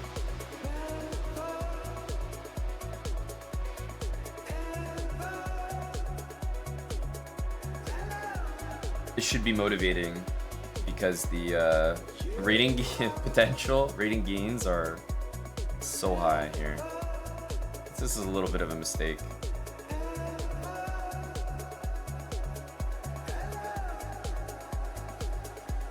Yeah.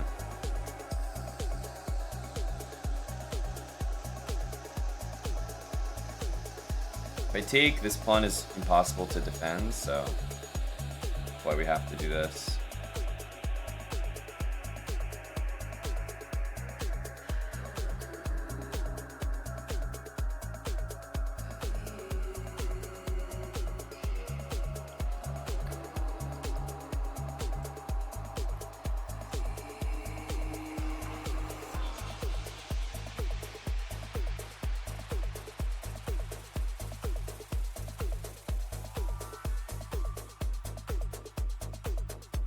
I've found the draw.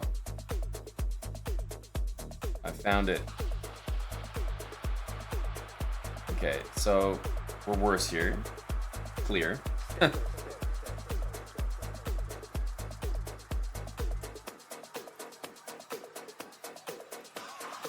gonna bring our king here and maybe play c3. It's a very funny looking move.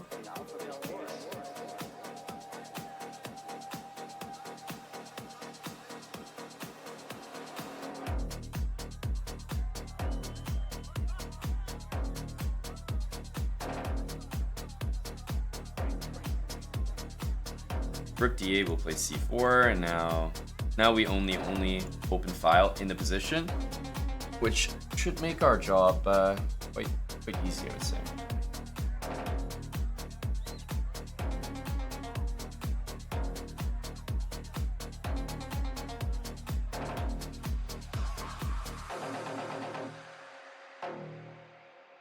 Here at h4.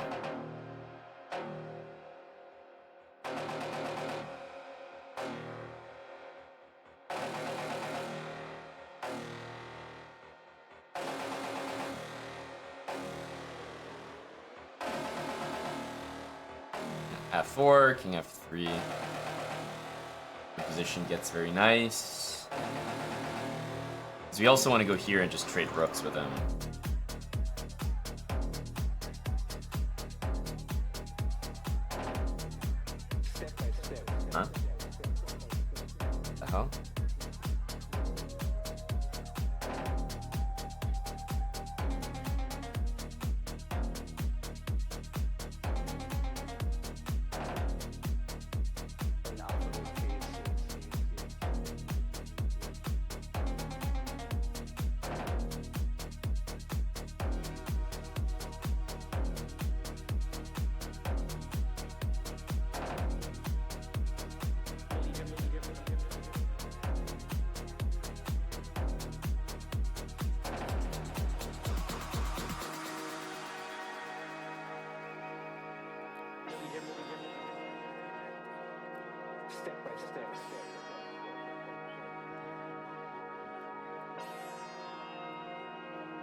That seemed like a really weird place to resign, in my opinion, because it's like, why play it on but resign there? I don't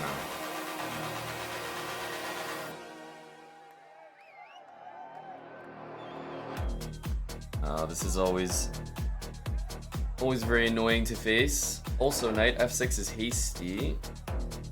Feel like should be 4. Might have been nice.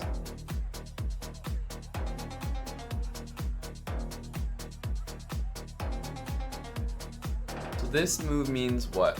95 and g3 traps the queen or something? We're very close. I don't have time to think about it.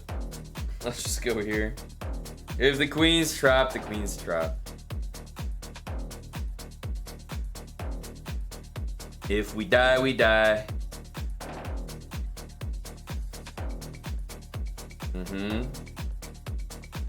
So here.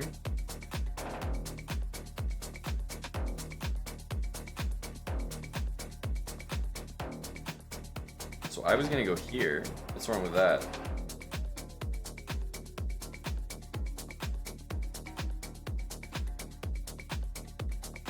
F3.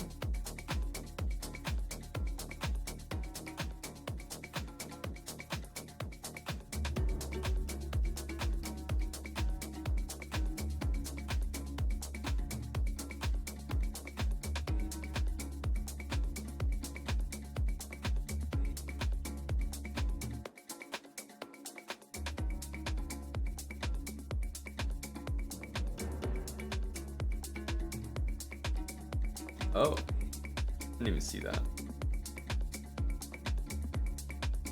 G4 right away. Is it really trapped? It's kind of impressive.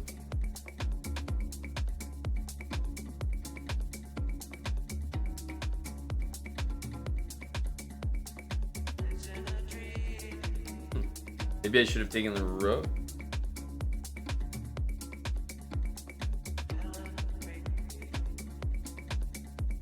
Maybe I should have taken the rook last turn.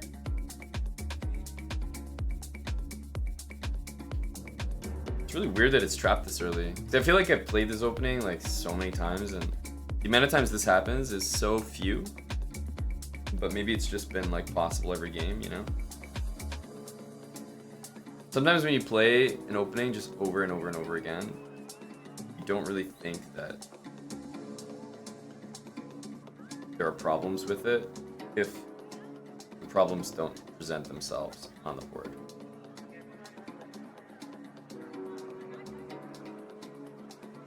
So it's like I could be playing a line that is completely losing over and over, but I wouldn't necessarily know that it's losing until somebody plays it, like plays the move in question.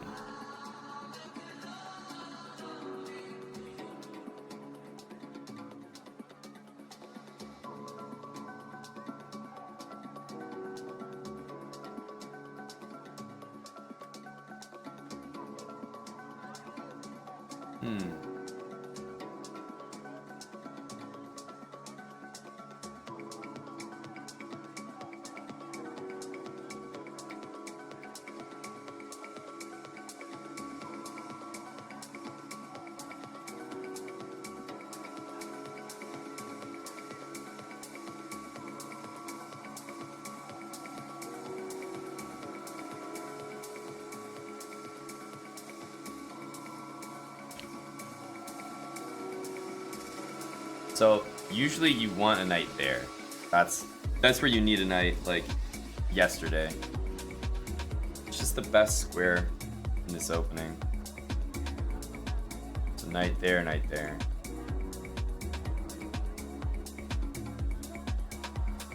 And this move's not possible for now.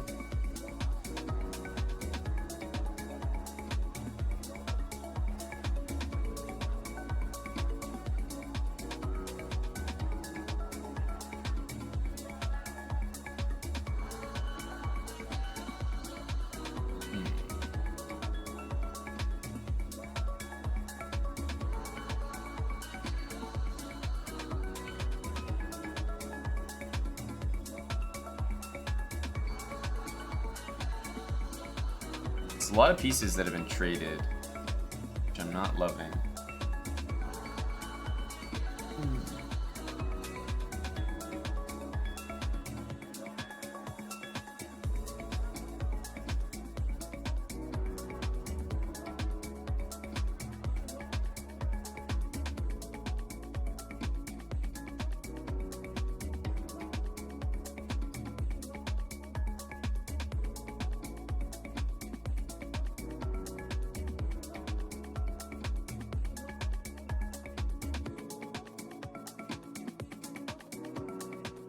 I feel like putting the knight here, the position gets very good, but I still need to prove that.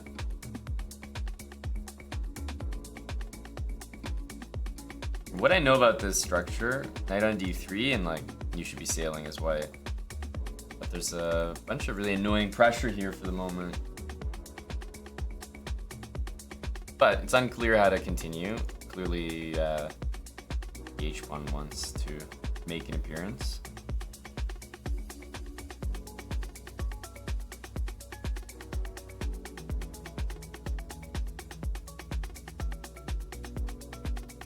Okay, so offering the pawn on purpose. Play knight g5 at the end. It's impressive.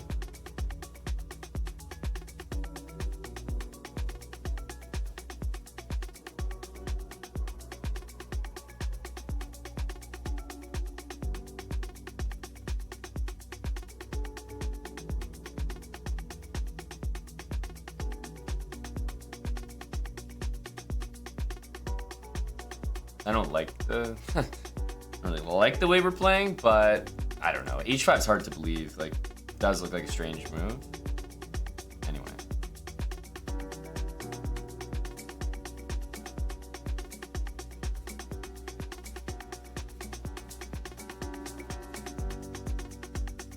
Oh, yeah. I just saw it at the last moment.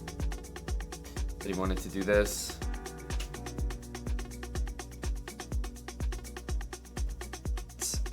Not the complete end of the world, but that's annoying.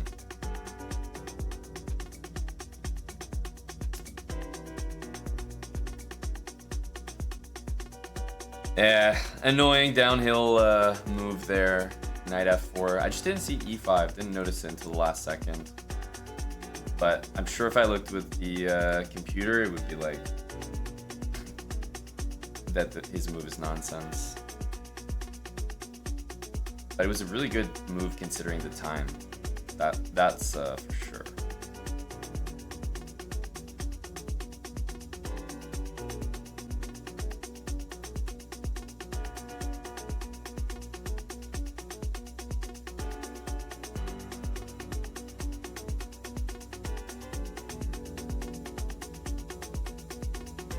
Knight here.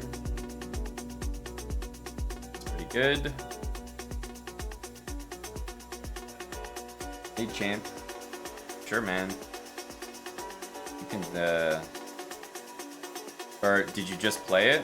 It'll just be the last game in your profile. And is this someone that you suspect or someone that actually was banned?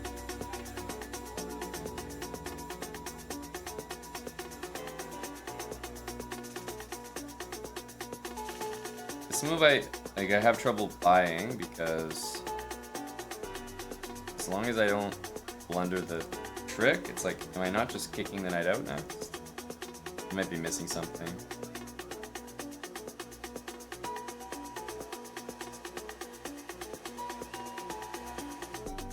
Maybe knight takes. I don't know. Pawn takes feels So important. Like, get that thing the hell out of there.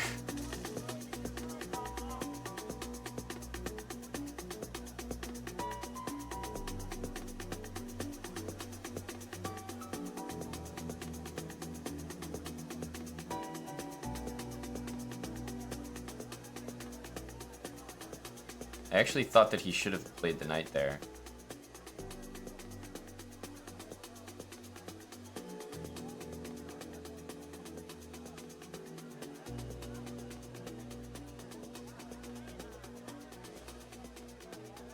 Still, knight c4 is always possible, so I have to watch out for that move at all times.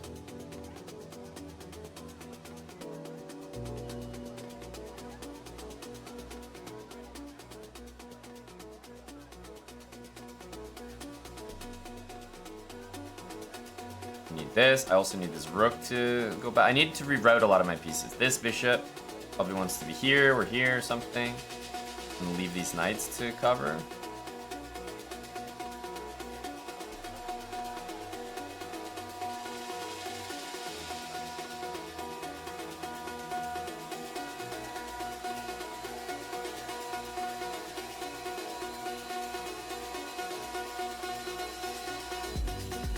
Wants to do that.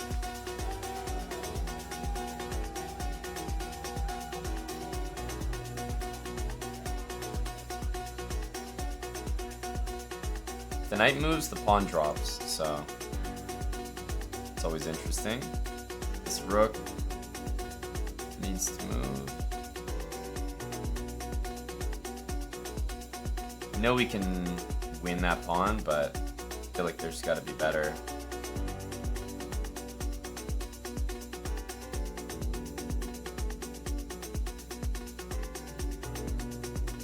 This pawn is hanging. Let's not forget.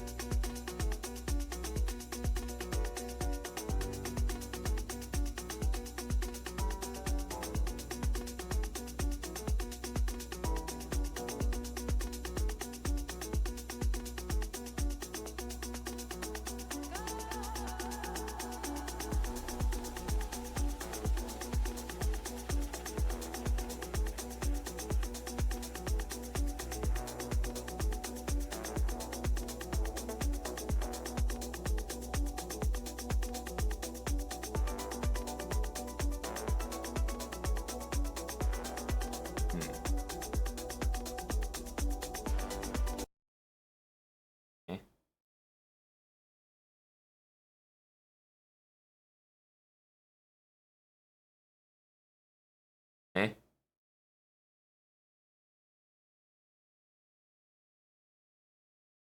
What? So strange and so throwing me off. Oh, just losing. Okay, what? That's really weird.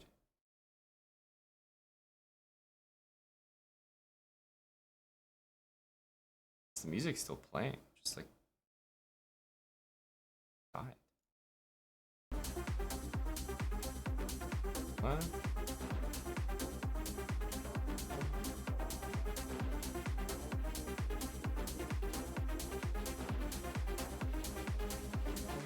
Extremely annoying.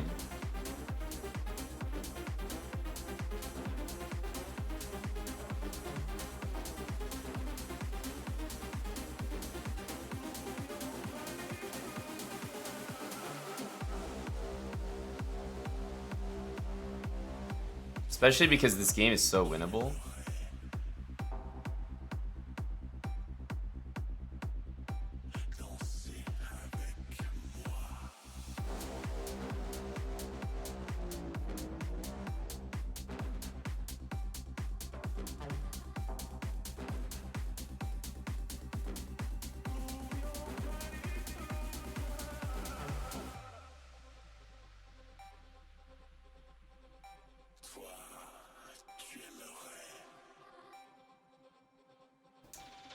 I really should have made it in there. That was like definitely my fault.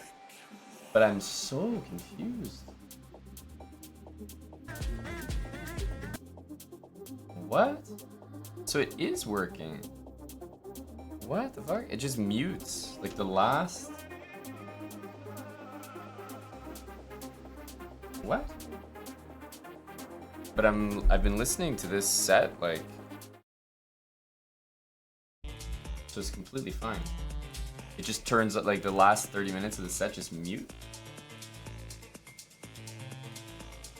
I don't know how we didn't win that. Well, I do because we're quite distracted, but the final part of that game was very winning, where we had like 1.5 seconds, but we only had light squared bishop. Should be a very easy win. This is really annoying though. What? So strange.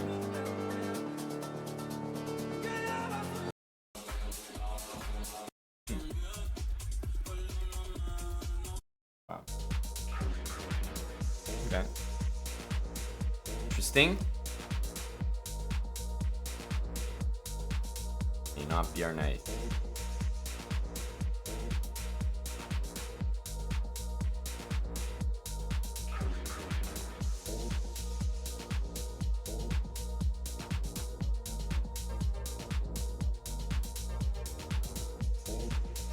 That move would have been nice.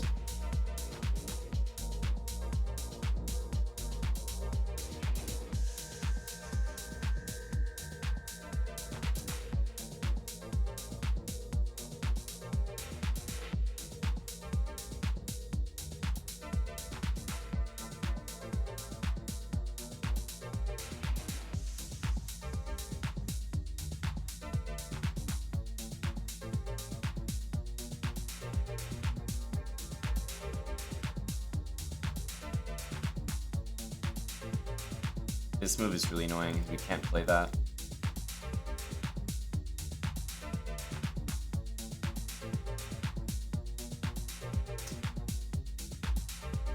Oh well.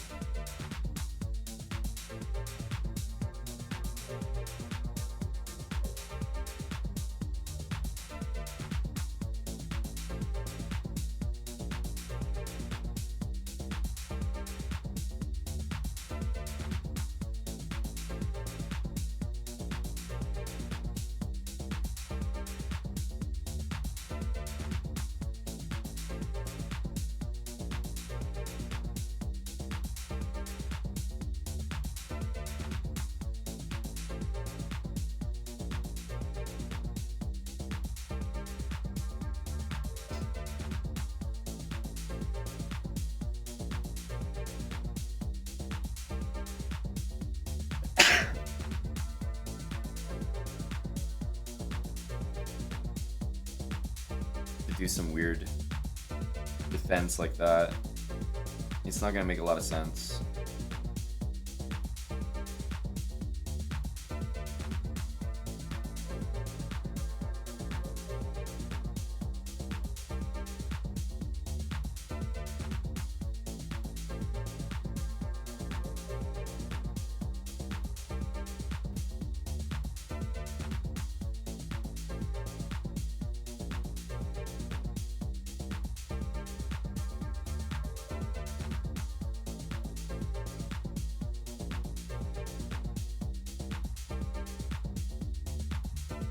What?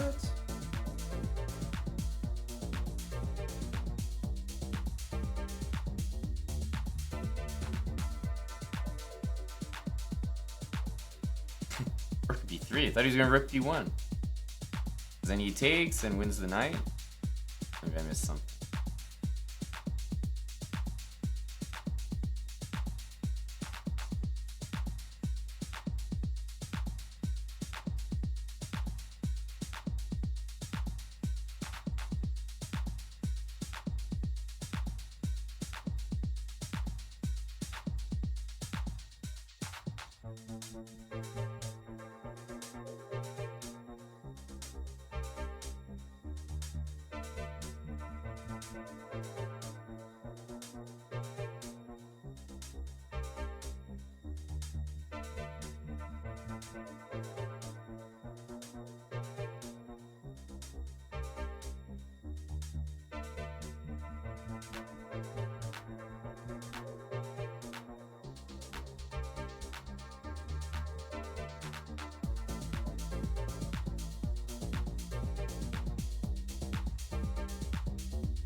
I don't have a lot of time, which is why I'm doing this.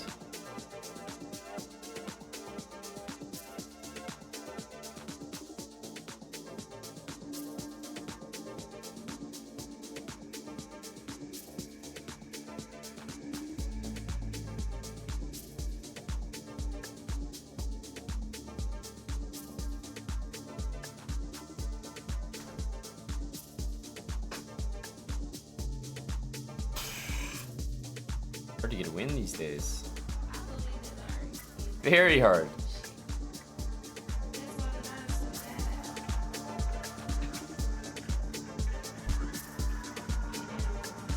A tough earned win there. Tooth and nail.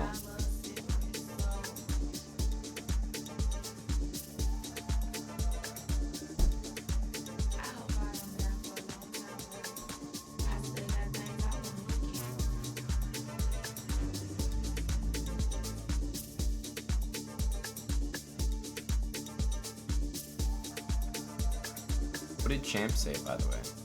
I was looking for the game. Kick says he can't post links. Well, I know, that's why I was asking, is it just the last game in your profile or something, or?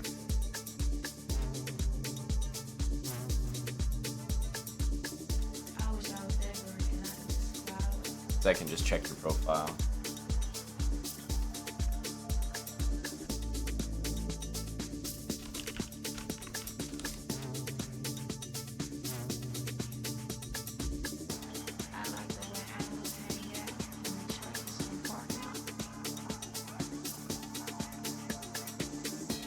Maybe not, eh?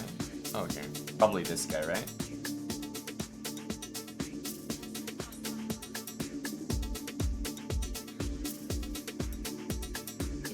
Wow, he hit you with a brilliancy as well. Alright, I'll look after this. Because I'll be 2700 after this game, obviously. Perfect time to stop. By the way, what's going on here? Is my move that good? I mean, I get it. If I take the knight, if he takes the knight, I take the bishop. It's quite good for me. Otherwise, it looks like I'm winning a pawn. But I didn't realize the move was that good.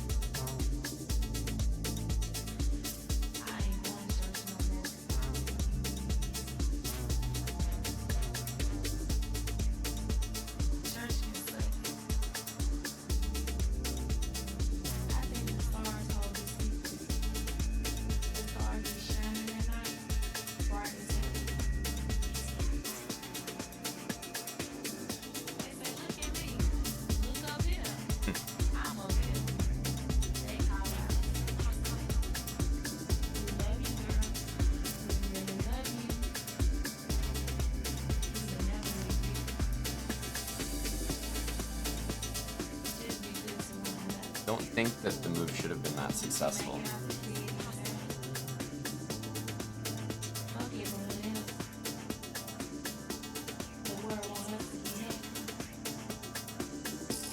Might have been able to play that. He was thinking of this, but the other move order I think was just better.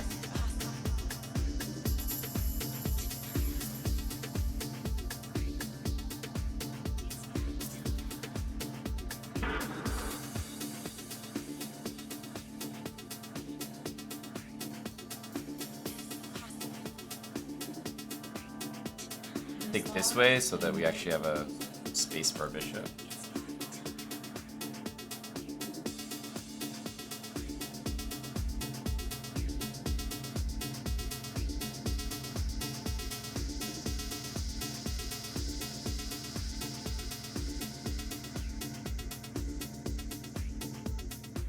This feels like the vibe almost. A little bit strange, but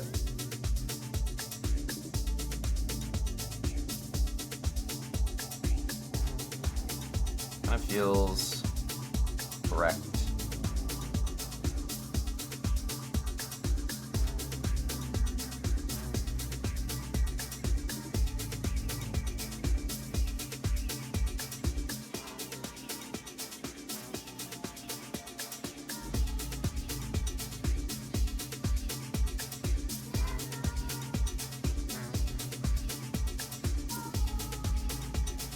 There are 2 pawns hanging here.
Have to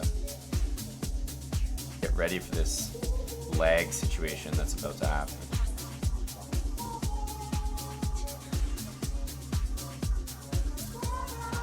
Knew exactly what he was gonna do.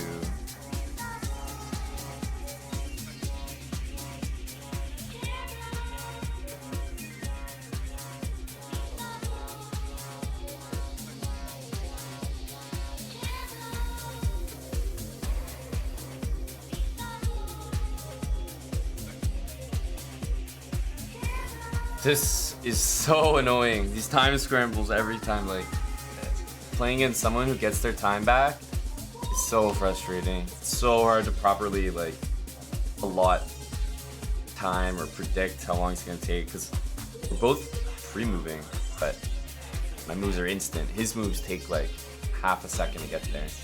Nasty, nasty lag. Always annoying to deal with. Alright, champ, let's see it. So what, this guy disturbed you, champ? And then, how did you feel about this guy, champ, when you played him? Did you feel like he was cheating? Like you felt like something was off? By the way, I definitely saw this username. I thought it said ass play. His name is ASAP Clay.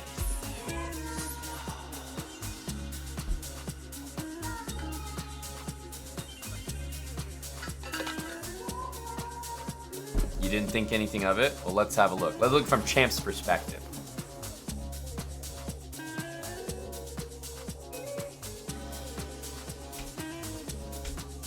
Okay, he's 1,000. Yes, 1,038. Champ's hitting him with the classic. I like it. Oh, 92. Yeah, 92. He already tricked you a little bit, Champ, because the normal way that you play the Caro-Kann is like this because of H4. But if people aren't playing H4 against you, don't play H6, right? So what he wants you to do here, by the way, is he wants you to play normally. He's going to hit you with this. You play normally again, and then he plays H4. That's the whole point of White playing this line. Because now, in order to get your bishop out of there, he's going to just... I mean, this is disgusting. So, this is the scary part when they do that. So you kind of have to know a thing or two here. But it's nice to know that when people play knight f4, you can play e5. It's very, very specific, but it's nice to remember. You have a couple things. You have this to win your pawn back, and to some extent you also have this. Because you also win your pawn back. So both are good. And then knight here, maybe castle, bishop comes out easily. But if you don't know that, then this can get nasty. And h6 is oof. Because now you have to move the bishop. And anytime that white can get you to move the bishop without having to waste time with h4, h5, it's benefit for them. Still, you played well. You got out of the initial danger. This looks brutal because I don't see how you're not gonna get smacked with a sacrifice. Bishop e6. Ooh, wow. He made his life a little easy here. Oh, you just resigned after that. Oh, it wasn't even a very long game. Yeah, oops. Queen d5 is a mistake. Yeah, it's only 13 moves. Thought it was a much longer game. Never mind. Yeah, well, you should have castled. Yeah, like maybe instead of accepting the sack like this. This looks like the best move for sure. White moves the bishop back, and you know you've got some development coming, and gonna be pressuring the queen. Makes sense. Yeah, this knight e2 knight f4 thing is kind of nasty. It destroys a lot of people because most people do what you did, champ, right? They're all ready for this. And yeah, if white doesn't have to invest h4, h5 in order for you to do this and can just develop pieces, it's definitely in their favor. 19-day-old account. Well, it's gone now, right?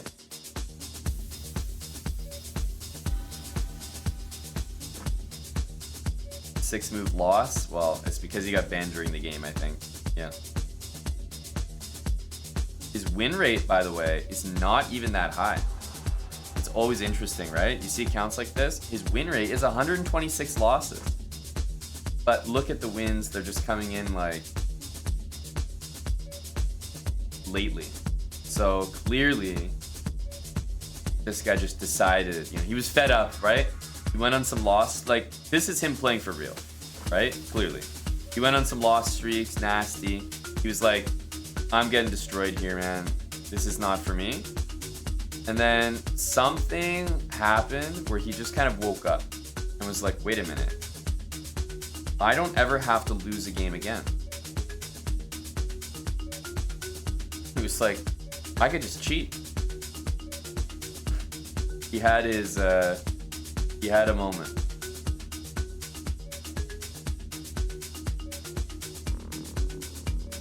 Draw.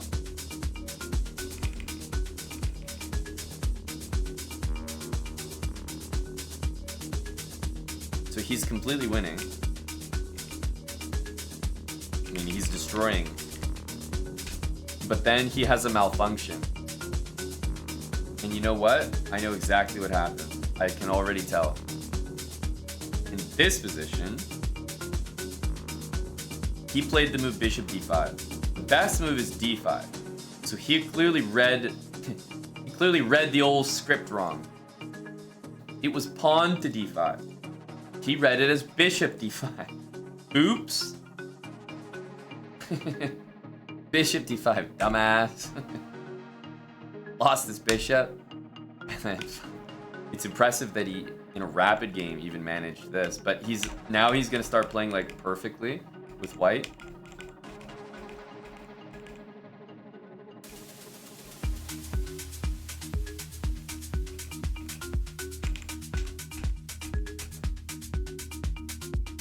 But it's like, in this position, anybody would try d5. Every single person in the world would play d5. The knight is tied to this pawn, and then you try to keep pushing the pawn or something, and hopefully the king goes to get it, and then you take this pawn. But he plays king h7 because he's just like aware it's a draw. Like the engine just spits out drawn lines.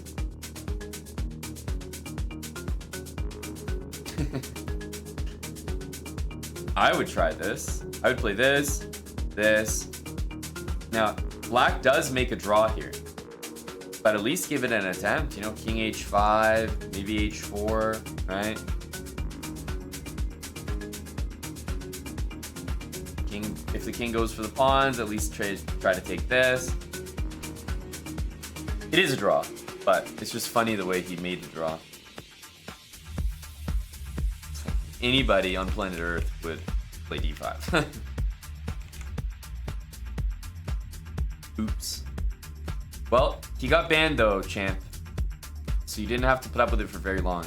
It looks like he all of a sudden started cheating, you know?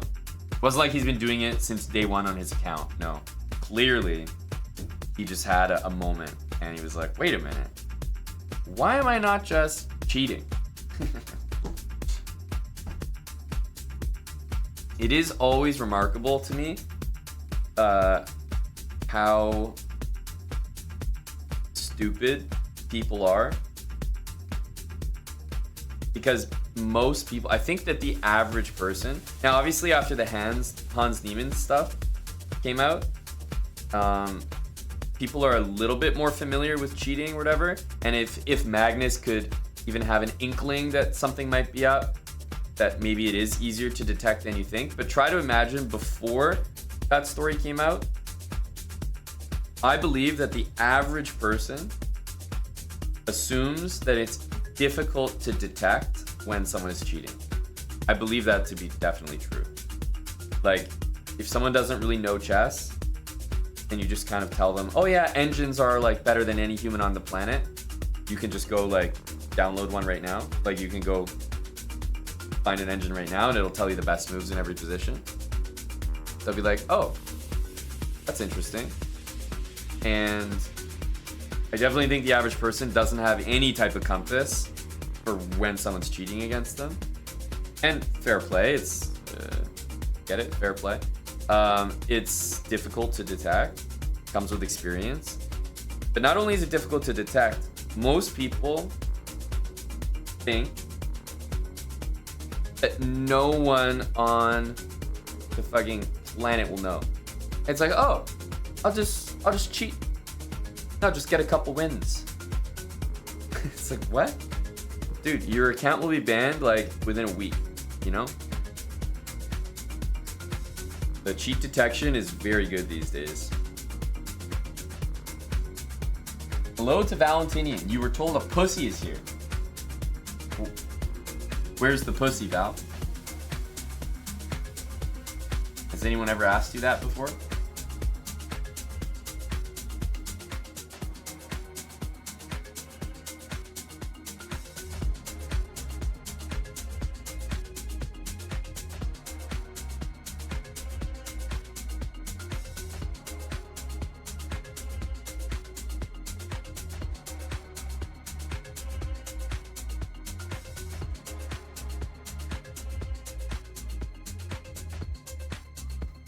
Why am I not banned after my latest title Tuesday? Are you talking about the... Val's not making any sense. He's saying the pussy's here and now he's talking about one of our YouTube videos. Go Val. Hello to Chicken Pants and Gory Hole. Well, Val really activated some people. I can see they're all coming out of the woodwork.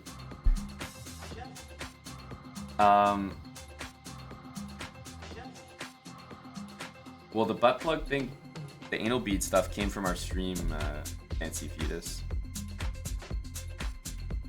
Someone typed it in chat, Eric repeated it, and it's just the funniest. I feel like when something is very much a he said, she said type of disagreement when it comes to cheating, and there's not any like active proof, but also there's just no path forward. Like, for example, why have we not heard more information about it? It's because there's probably some lawsuit thing and everyone's ignoring it. Like, there's just no story anymore.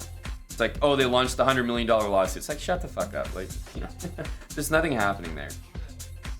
Both players are continuing their lives more or less the same as before.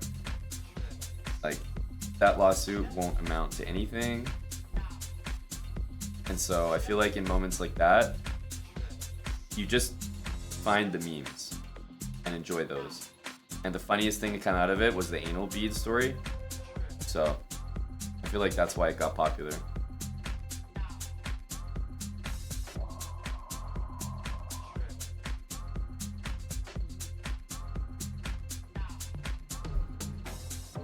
I saw that, Chicken Pants. I definitely didn't find the scene that funny, but I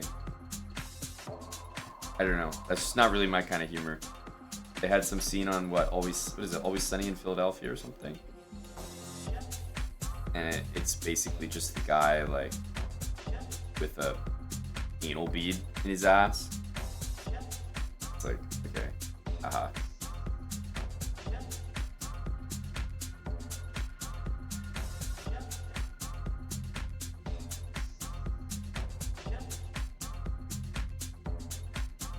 From the chessbrahs to the newsreel on your phone, 100% true. That originated here and it ended up in the New York Times and everything.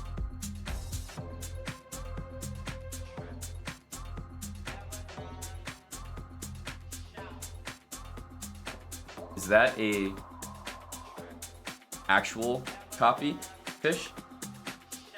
Because that really seems like something Eddie would type.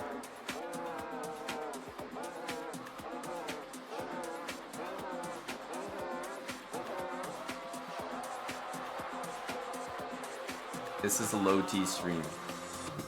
Sorry, Val. Nothing but a disappointment to you. It's a pretty good one, Fish. I like it. It reeks of fresh pasta, so pretty nice, pretty nice.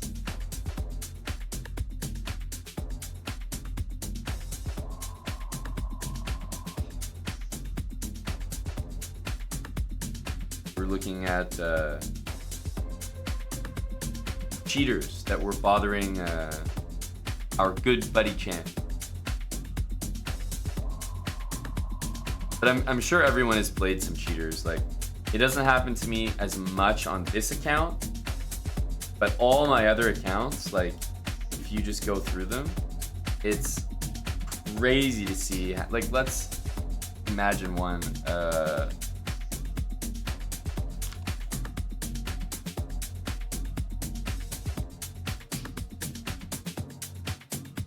So this account got used for that. Let's go to Blitz, right?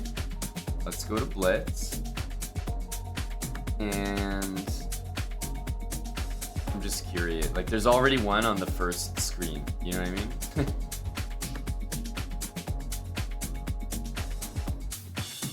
You'll always find so many, though. So this guy looks like he closed his own account.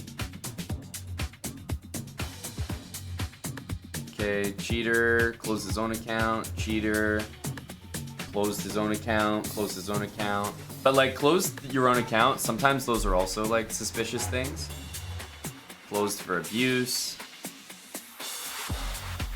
Right, but this is only in like one scroll. It's like one page. These are like at 500.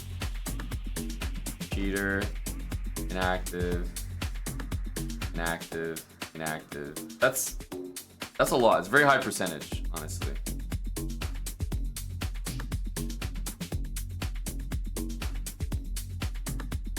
Cheater. Well, with the habits, it doesn't really matter too much usually if someone's cheating. The habits either win or they lose on their own. The cheating thing doesn't really affect it. So this guy cheated. But like, he might not have cheated in this game. Definitely doesn't look like it. Look at his habits game.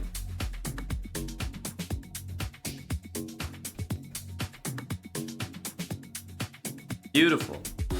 He definitely wasn't cheating in that game, I'll tell you that.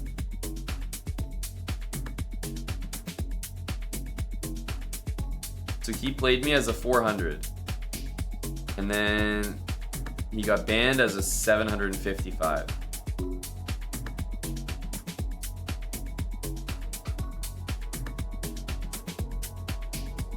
Hello, sir.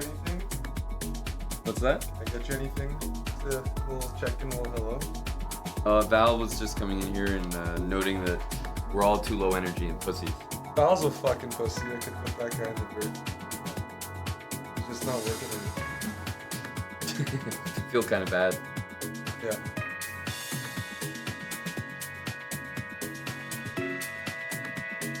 Yeah, I mean, Dory's nibbling away. He's gonna take down Val. Next. Hey Val, I'm the main pussy. Is that right? Is that how it felt in bot lane the other day when you were hugging the turret 3 games in a row?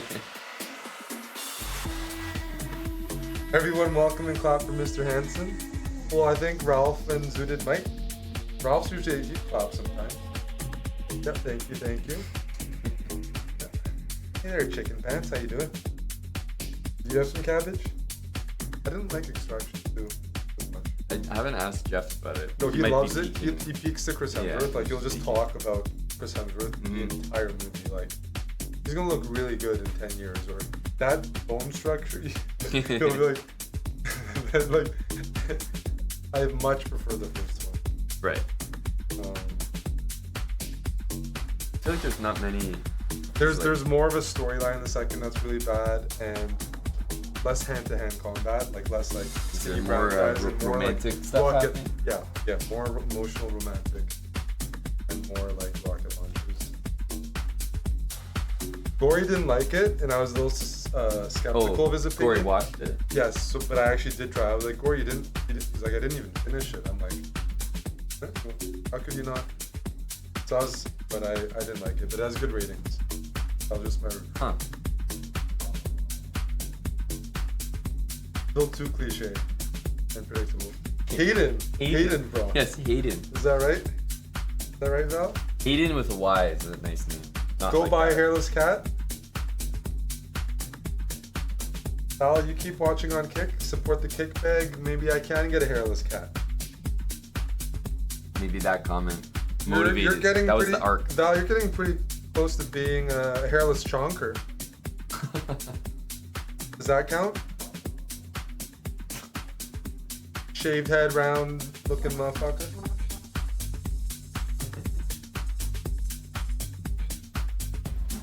Man, if Gory didn't like Extraction, that's a strong review. Like He was on, he's I putting assume it Gory down. would have enjoyed it.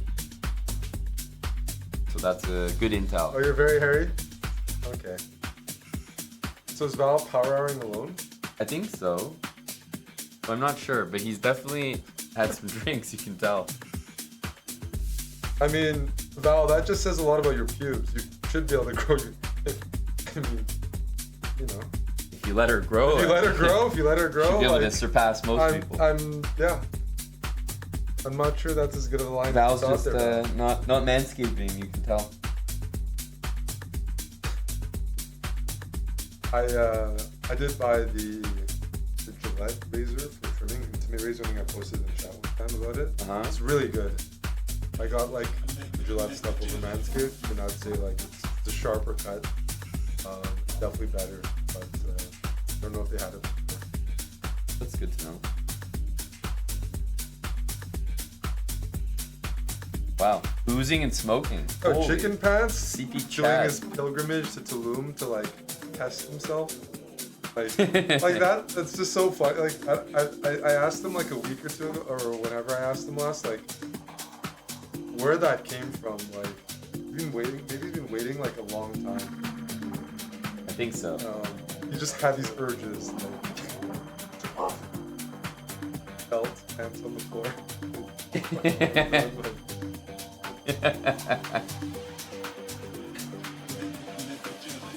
I really wonder how the guys in the dealership found chicken pants like after you returned, because you probably Well, talk a lot about it. Yeah, when I asked, Champ was there and I asked Chicken Pants about it, he's like, why don't you just give it to the other viewers? Or there's so many guys like, like give it to Brando or something.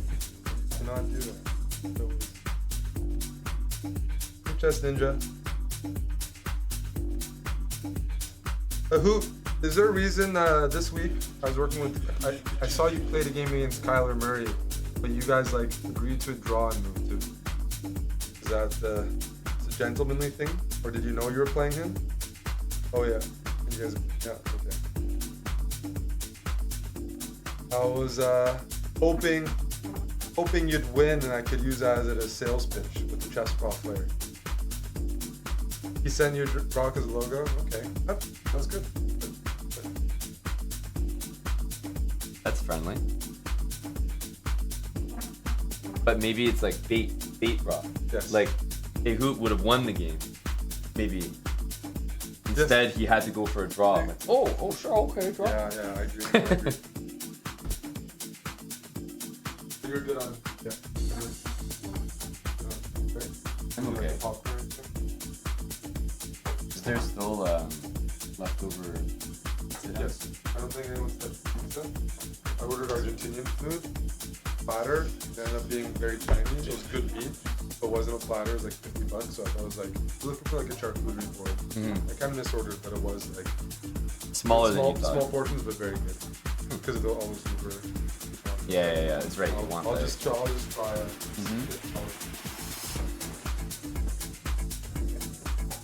Cool. Val is funny. Just some aggro energy. You don't give. What about me? Yeah, Valentinian. So, I'll go on Discord and talk to Val. He's I see this is low T. Good night, Aman, pussy, and chat.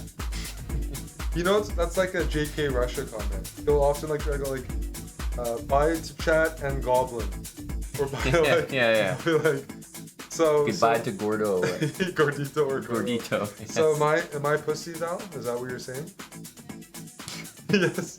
That's a good line by Val. The fact that Val used commas properly, like The Oxford comma as well. The Oxford comma, which is called on the apps, like everyone says that. Like Val, I'm actually very impressed. When you're sober, you type worse than that.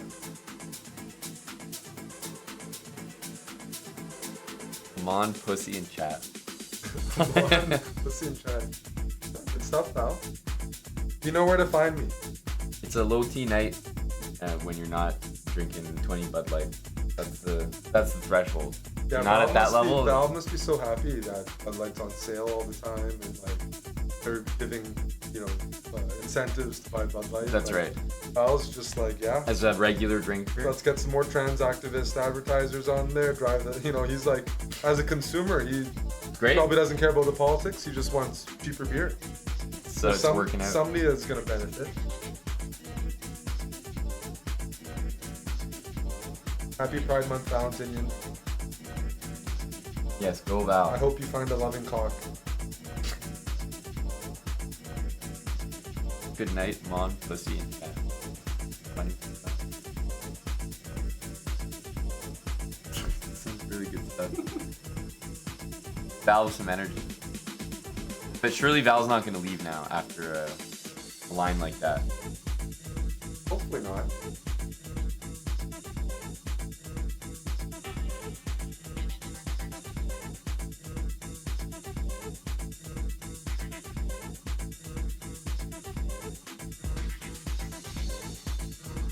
Yes. Have you seen Anki commentate the latest I haven't. Mahindra? I haven't. It's really good. It's really enjoyable. You saw I posted about it, but I haven't watched it. Yeah, we've been talking about we were talking about Kanti earlier. I think he was doing a stream from Dubai, like bicep stream. He was in the gym, but he just seems to be living the life. You know, in Dubai, like. Yeah, Chris Rock, bro. I think he's really living it up.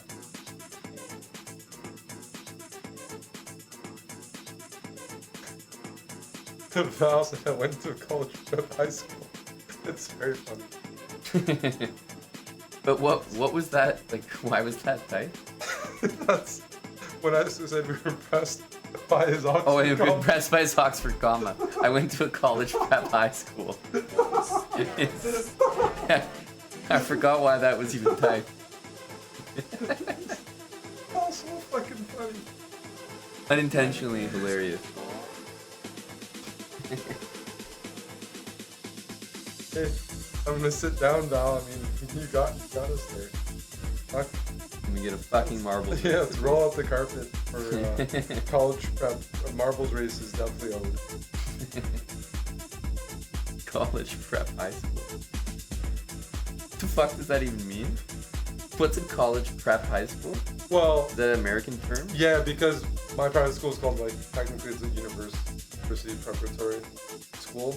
Like, that's So it. they they have like tougher They courses could. or something? They could. Although I think some of it's really marketing. Yeah, It's exactly. To do it. But like, when can you call yourself a prep school? It seems advantageous. Maybe you have more like testing, like exams and stuff. Like that could be IB or AP. Just like it's supposed to prepare you for college, and maybe a technical test or more technical test makes it. But I do think part of it's still like there's definitely like the school I went to for learning. Preparing people for university. Al, do you have any other lines for me? Bitch, I made the last 20 minutes more entertaining than your whole stream is today. Bitch. So who is he referring to when he says your whole stream is has been? Because has been in that context sounds like ongoing. Yeah, like maybe just this one. It sounds like talking about this stream. I think so. I think I'm the bitch here. Oh, really?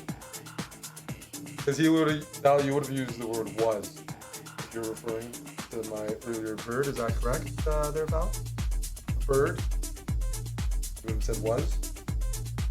Val's a college prep, high school grad, so he should know that.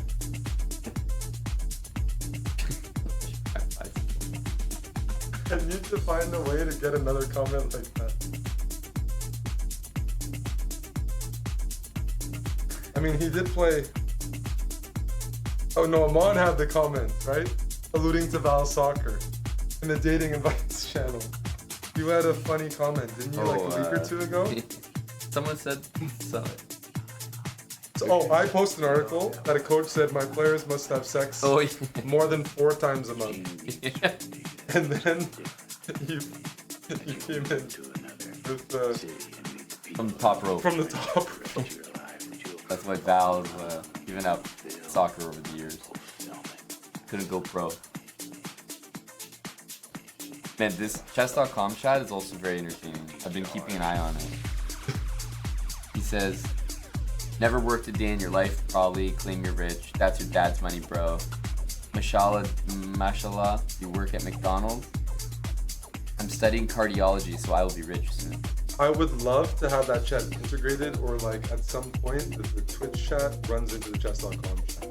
Yeah. And see what happens, like a Royal Rumble. Like, his chess.com chat has been accessible for like 10 years. It's been used to be crazy. Even livelier, but like it's entertaining. I wish there was a way to like send in our troops and have them try to last a few minutes with the chess.com.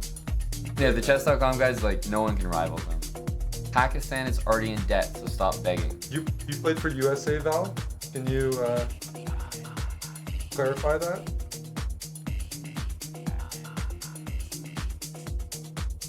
Ralph is fairly educated in soccer. I'm sure he could look up if you played for any of the US national teams or their developmental program. Or is he just saying, like... Yes, USMNT, bro. Yes, USMNT. The national kid. Val's gonna count like a team that takes a trip abroad, which also usually is like private schools or like people some money. But he's saying he played for USA. If you play in any team in USA, you're like playing for USA. Yes. It's like a loophole, bro. Yeah, so I want like... Val, if you send in proof, we can get Ralph verified. That's very impressive. Speaking of Ralph and Val sent another picture recently that was the same vein as the original Ralph one. Oh yeah, I did see. You remember that? Yeah, a couple days ago. It was very funny. He just has his chest out in the boxers. Yes. Oh, Val says actually not USA. Are you surprised by the change? Gunjit. Oh. Is G-Man here? Yeah. That's right, Ralph.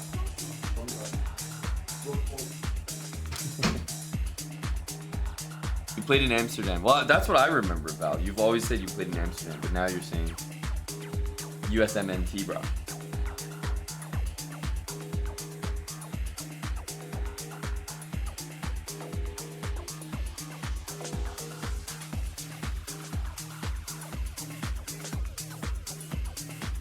You played for USA, not on US turf.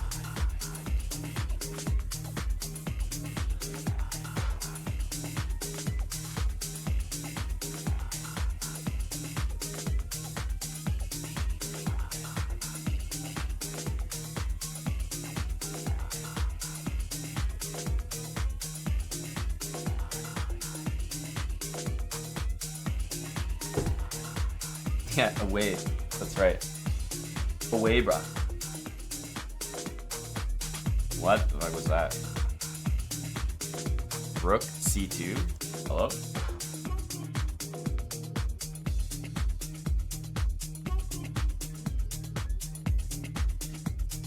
Man, a lot of people actually are watching this in the chess.com chat. It is very interesting. How to become a monk. Whole federal bank is shit. Suck my penis. How to become Muslim. Like, chess.com chat makes Twitch chat honestly look beta and pussy.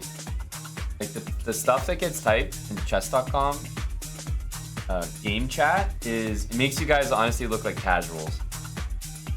Like, we talk about trolling here.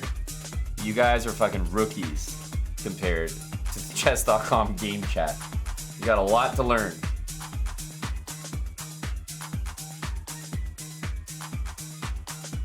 Hello to Champ, and hello to Fish on Fish. Who can give me a USA passport and citizenship? Is that Val? Is Val also in the chess.com game chat?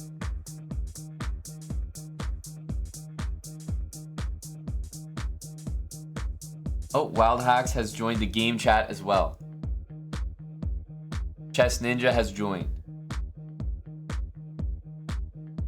We're invading.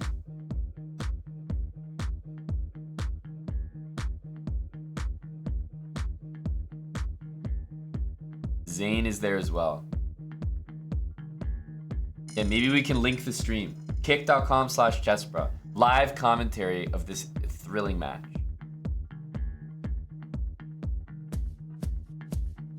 Good morning to you. It's 12 o'clock, and tonight on our album hour, we're going to feature a young man named Chris.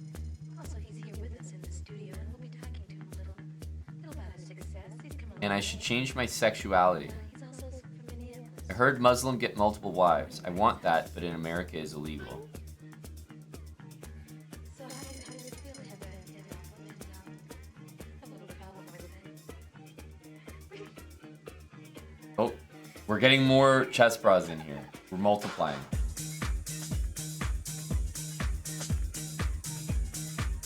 Oh, Mike is here. Mike is here. Mike is currently banned in Kick. Mike found a way to type in chat. Fucking Mike Cock is a smart one.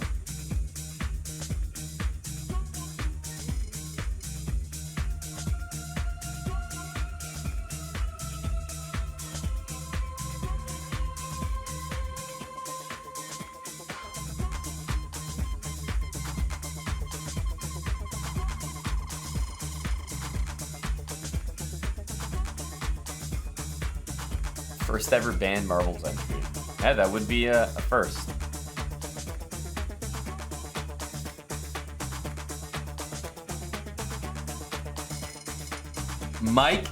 Michael Hawk wants to play marbles. He's asking from jail.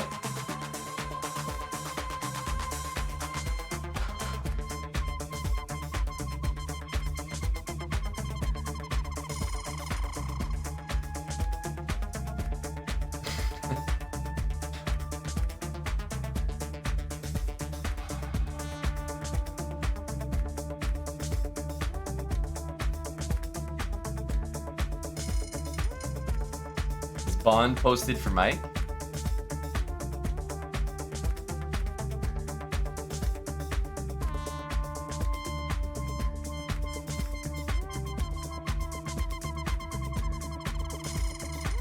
This is a unique situation. We're talking to someone on the inside.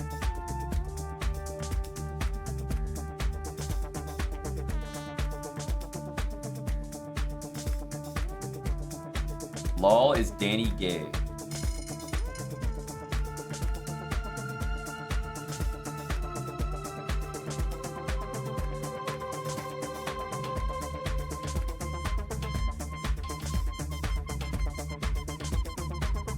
There's a lot going on here.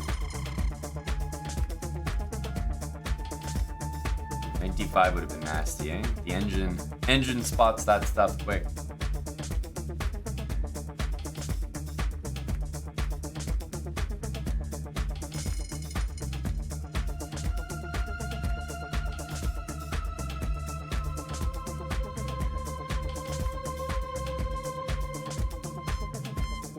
Oof.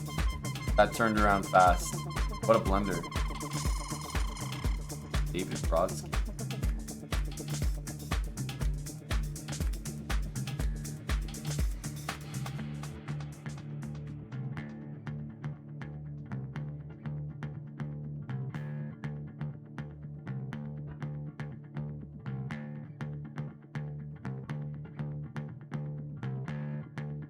Mike needs to be released. Do we believe that? Mike is chatting to us from prison. He was banned fairly and honorably by Tim.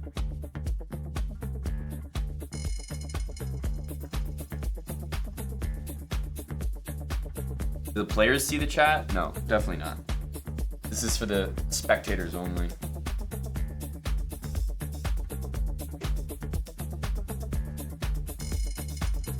Do I want kids? Oh yeah, big on the yes to having kids side of the argument.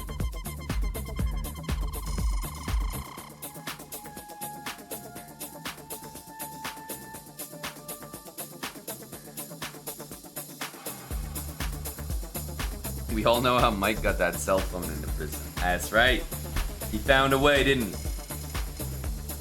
Wow, we just got a follow from Thick Juicy Asses.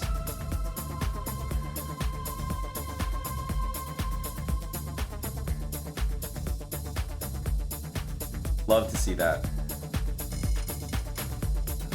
Maybe Thick Juicy Asses. Oh no, it's been 5 minutes.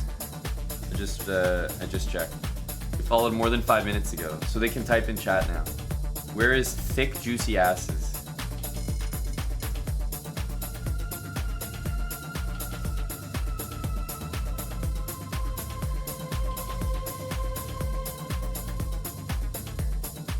You don't want to get kids after getting a dog?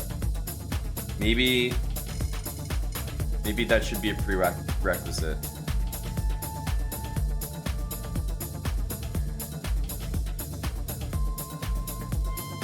Test. Man, they're still talking about like Muslims and religion. Religion may be misguided at times, but God is not.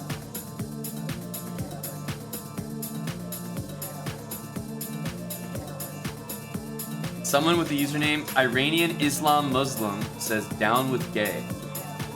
Yeah, it's a fish, you saw him as well. It's just like some insane stuff in the chess.com chat. Like, this is an actual cesspool. It's so bad in there.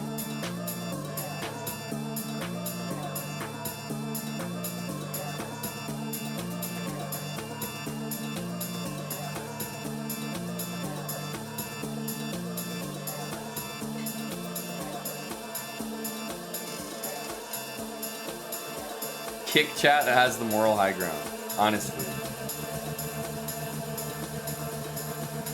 Honestly.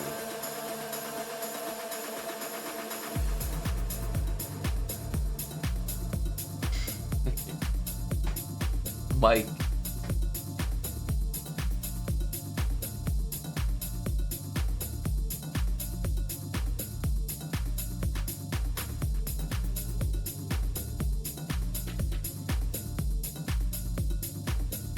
ASMR rapid game?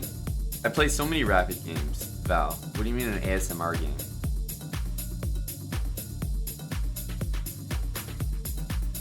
We actually played so many rapid games today.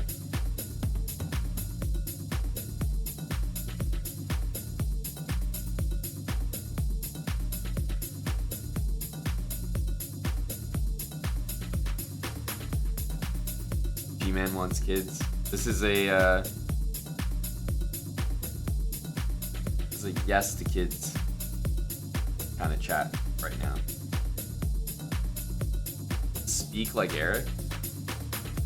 Val, you have some interesting fetishes there.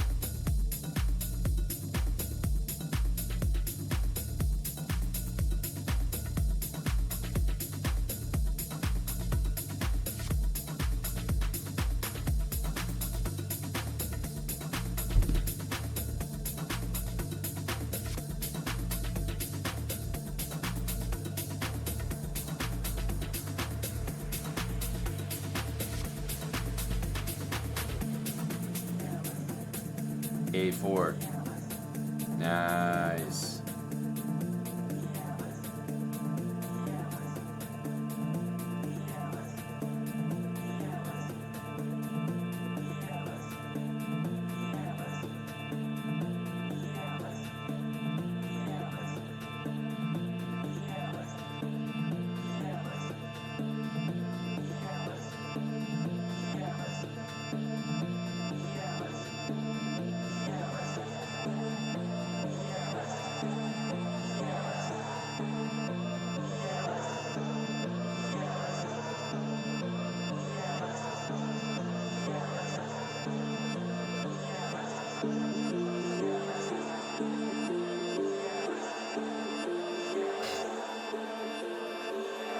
Closed and locked positions.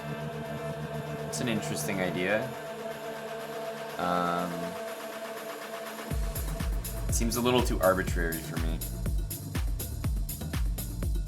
It doesn't sound like something. Oh.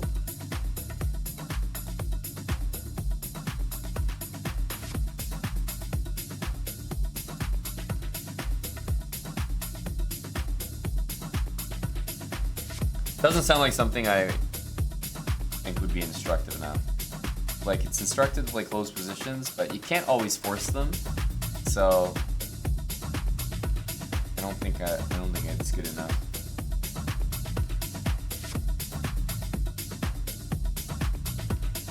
-5 for a draw. It's a tough life up there for Mr. Naroditsky.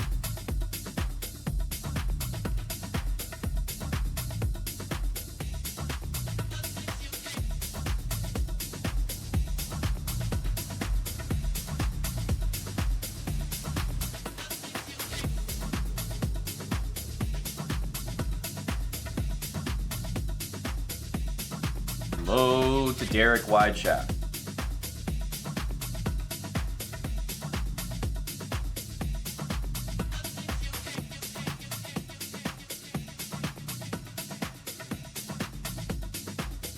Derek's a great name, you know? I don't think it feels like a reasonably common name, but I only know one person named Derek.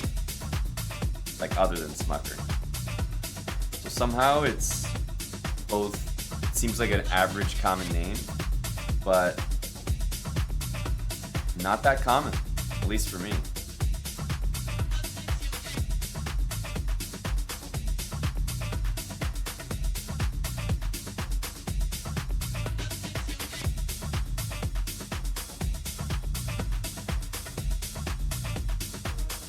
Yeah, Derek Jeter, good old touch. But I'm saying, like, in your life, like, I don't know Derek Jeter. Like, it's just a famous guy with that name. But in your life, good old Ted, how many Dereks do you know? I only know one.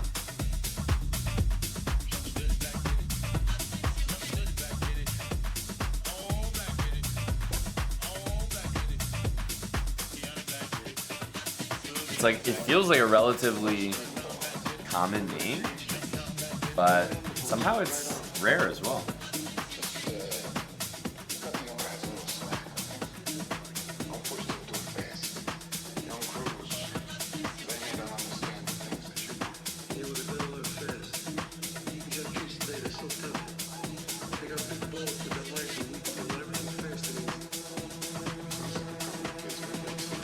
Met one Derek your whole life, you met 3 at the climbing gym.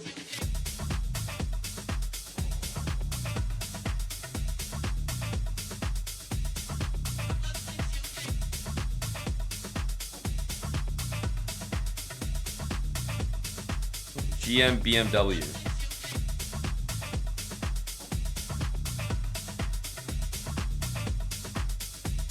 Man, they've been talking about religion in the chess.com chat for so long, it's impressive. The stamina that these cretins have to discuss religion.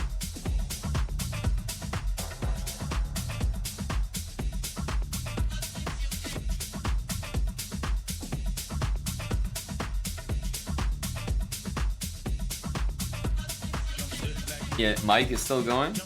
Yeah. Mike is still there. Which means Mike has been watching the stream as well. Shout out to Mike. No, someone else asked that.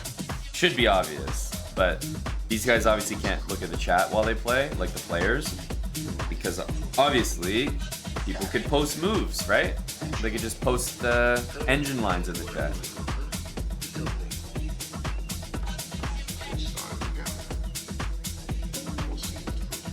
So, none of that.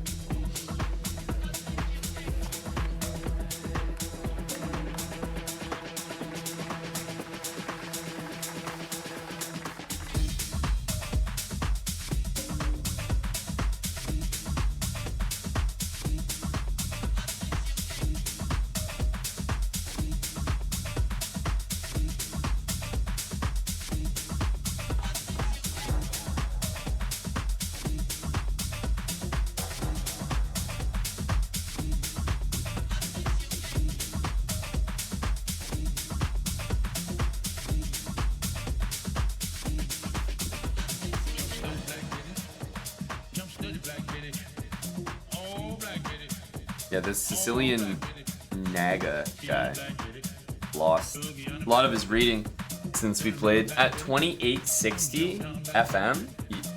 Pretty valuable.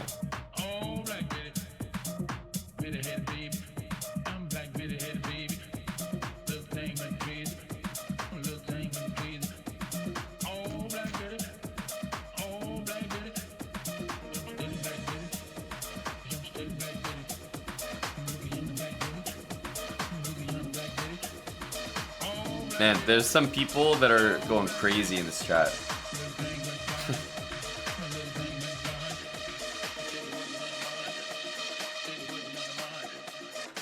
You got banned from the chess.com chat?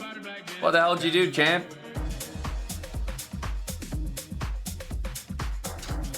Yeah, I know, Hella. I don't think so. Doesn't happen that fast.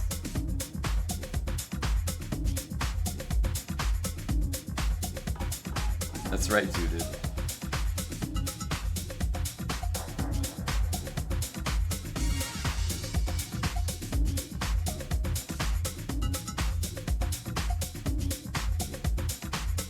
Glad you're watching chessbrah instead of Daniel's stream. Well, if you're watching Daniel's stream, then you wouldn't, Ralph, you wouldn't get to hear about the chess.com chat because he's missing out on it completely. Champ, I see you. You're typing. Seems fine. He doesn't get to enjoy this chat.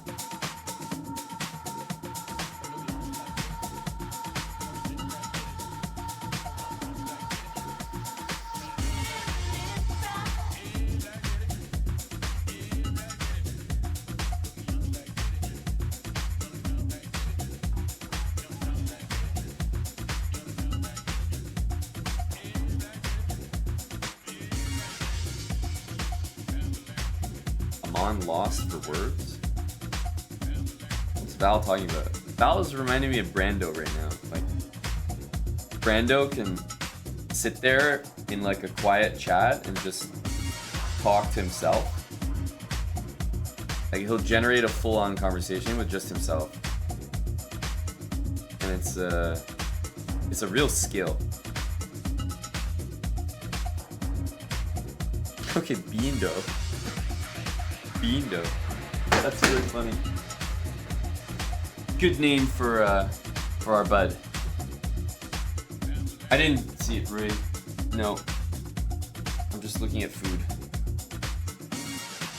Looking at food, and once in a while, I'll notice a religious comment. Brando's his best hype man, you know? Never take that away.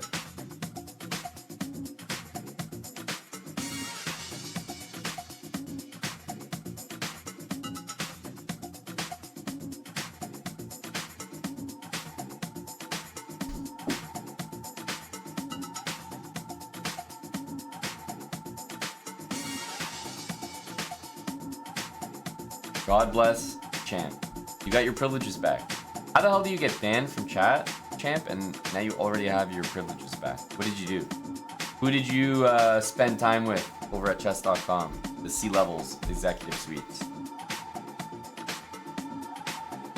See you, Fancy Fetus. Thanks for dropping by. Big sends next week. Big sends. Have a good night, dude.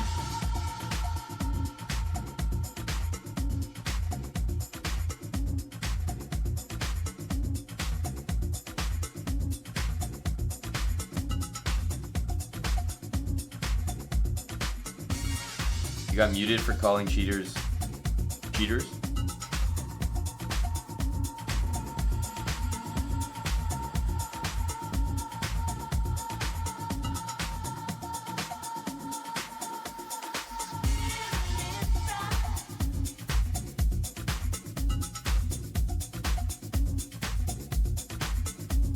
Oh my god. The game is just over. Queen takes c4.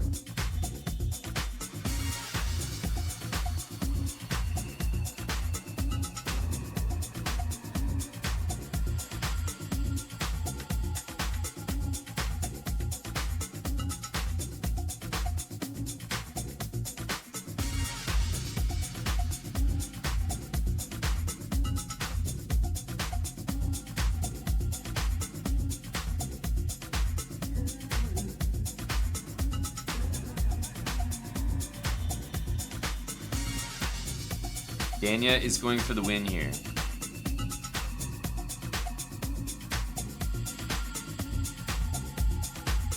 I think he'll get it. Almost for sure.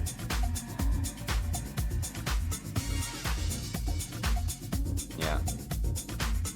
Because all he has to do is sack the pawn, like make a pawn move. Yeah. Yeah. New Bandidus. Thank you for the sub. Thanks, noob. It's our first sub of the day. Oh, noob. We got one sub now. We're in the big leagues.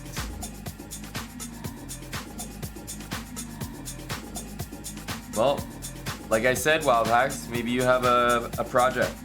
Maybe it's annoying enough that you'll do something about it.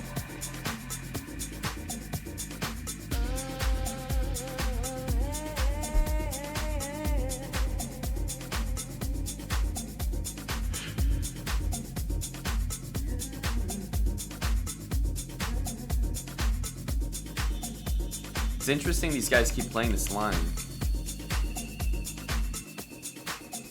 It always looks extremely good for white.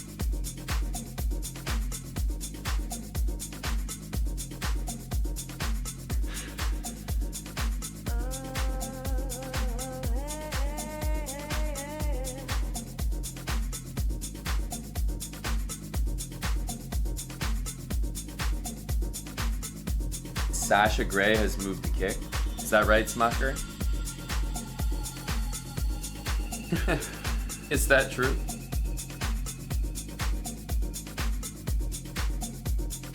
Big signings from Kick. They know, Kick knows that, honestly, Val is one of the biggest supporters of the channel, so you can't just bring chessbrah to Kick. You have to bring Valentinian. And how are you going to convince sturdy, hard-headed Val to move to Kick? Moving chessbrah here wasn't enough. Val's still got his picket line going strong. The protest boards are out. You have to bring the pussy. They brought Amaranth. Val's still protesting. So they're pulling out all the stops. Sasha Grey is now confirmed.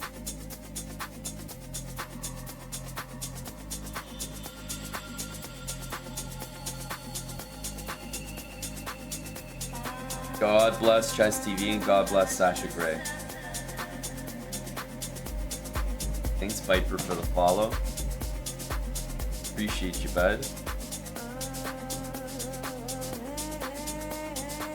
Oh, this is a classic line. You guys ever seen this one? Like, this would happen in like middle school. This guy says, anyone that types is gay. This would happen in middle school. It's like, Oh, dude, if you breathe, if you blink, then you're wrong. When you're arguing about something, is like that's a classic one.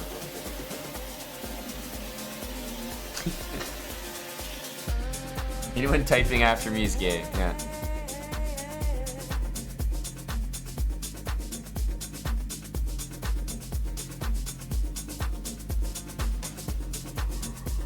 This is some funny stuff.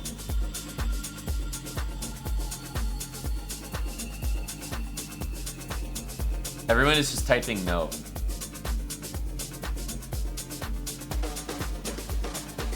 Oh, we love that, Corey.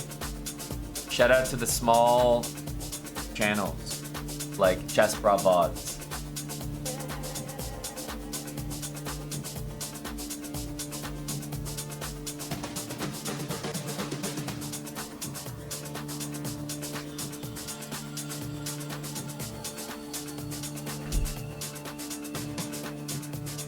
Funny stuff. chessbrah VODs channel. When we have enough VODs that are ready to be featured. Ella? You know, there was something that we thought about a while ago. Alright. Hear me out. You know? The chessbrah calendar. Right? So should there be a different person for every month?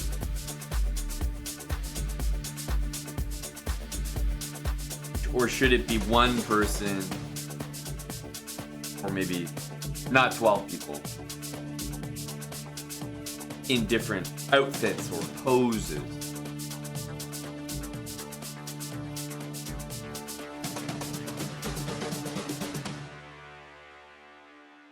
Every month is Valentinian.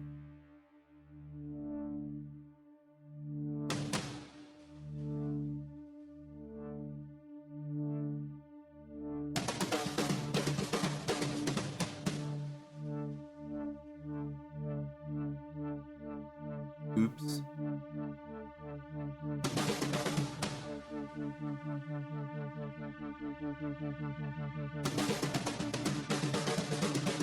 $11.5 to $2.5. Jesus.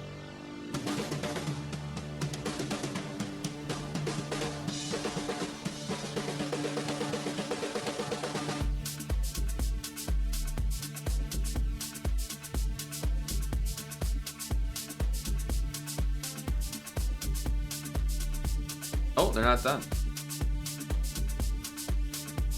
Well, these lads aren't done, but as we approach 3 a.m., I can safely say that I am done. I've been very mellow tonight, definitely. Chillin'. Oof. Who is binary? Oh, thank you for the good night, Mike. That means a lot, buddy. Mike has been supporting from jail the entire time. Good night, Michael. Good night, everybody. I will end off.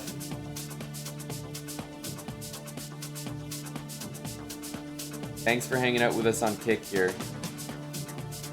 We're gonna have some busy weeks of streaming, so make sure you're following and tuning in, because as you guys know, we're heading to Europe July 6th, right? July 6th. I think you can host, Corey. I think you can host on Kick, not raid. Like host. So because the Europe trip is coming up, we only have a few weeks left of streams from here, at least. Host someone on Kick. So I think you have to end the stream and then you go host. XQC is live right now. Aiden Ross is live right now. Oh, and Smucker's buddy Sasha Gray is live. There you go.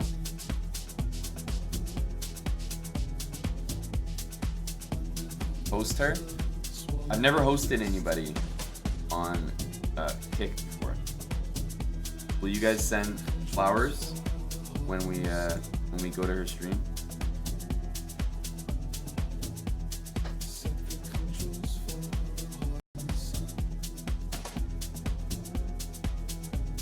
Okay.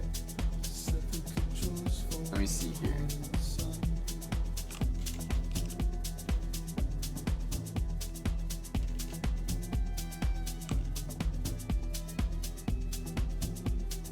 Okay, I can't do the host because I think I'm live. So I will say goodnight and we'll see if I can figure out this host thing. See everybody. Thanks for watching. Thanks for hanging out. Late night. It's 3 a.m. I'm going to get some sleep. Bye for now. Let's see if we can get this host going. I want to see some flowers in there. Good night.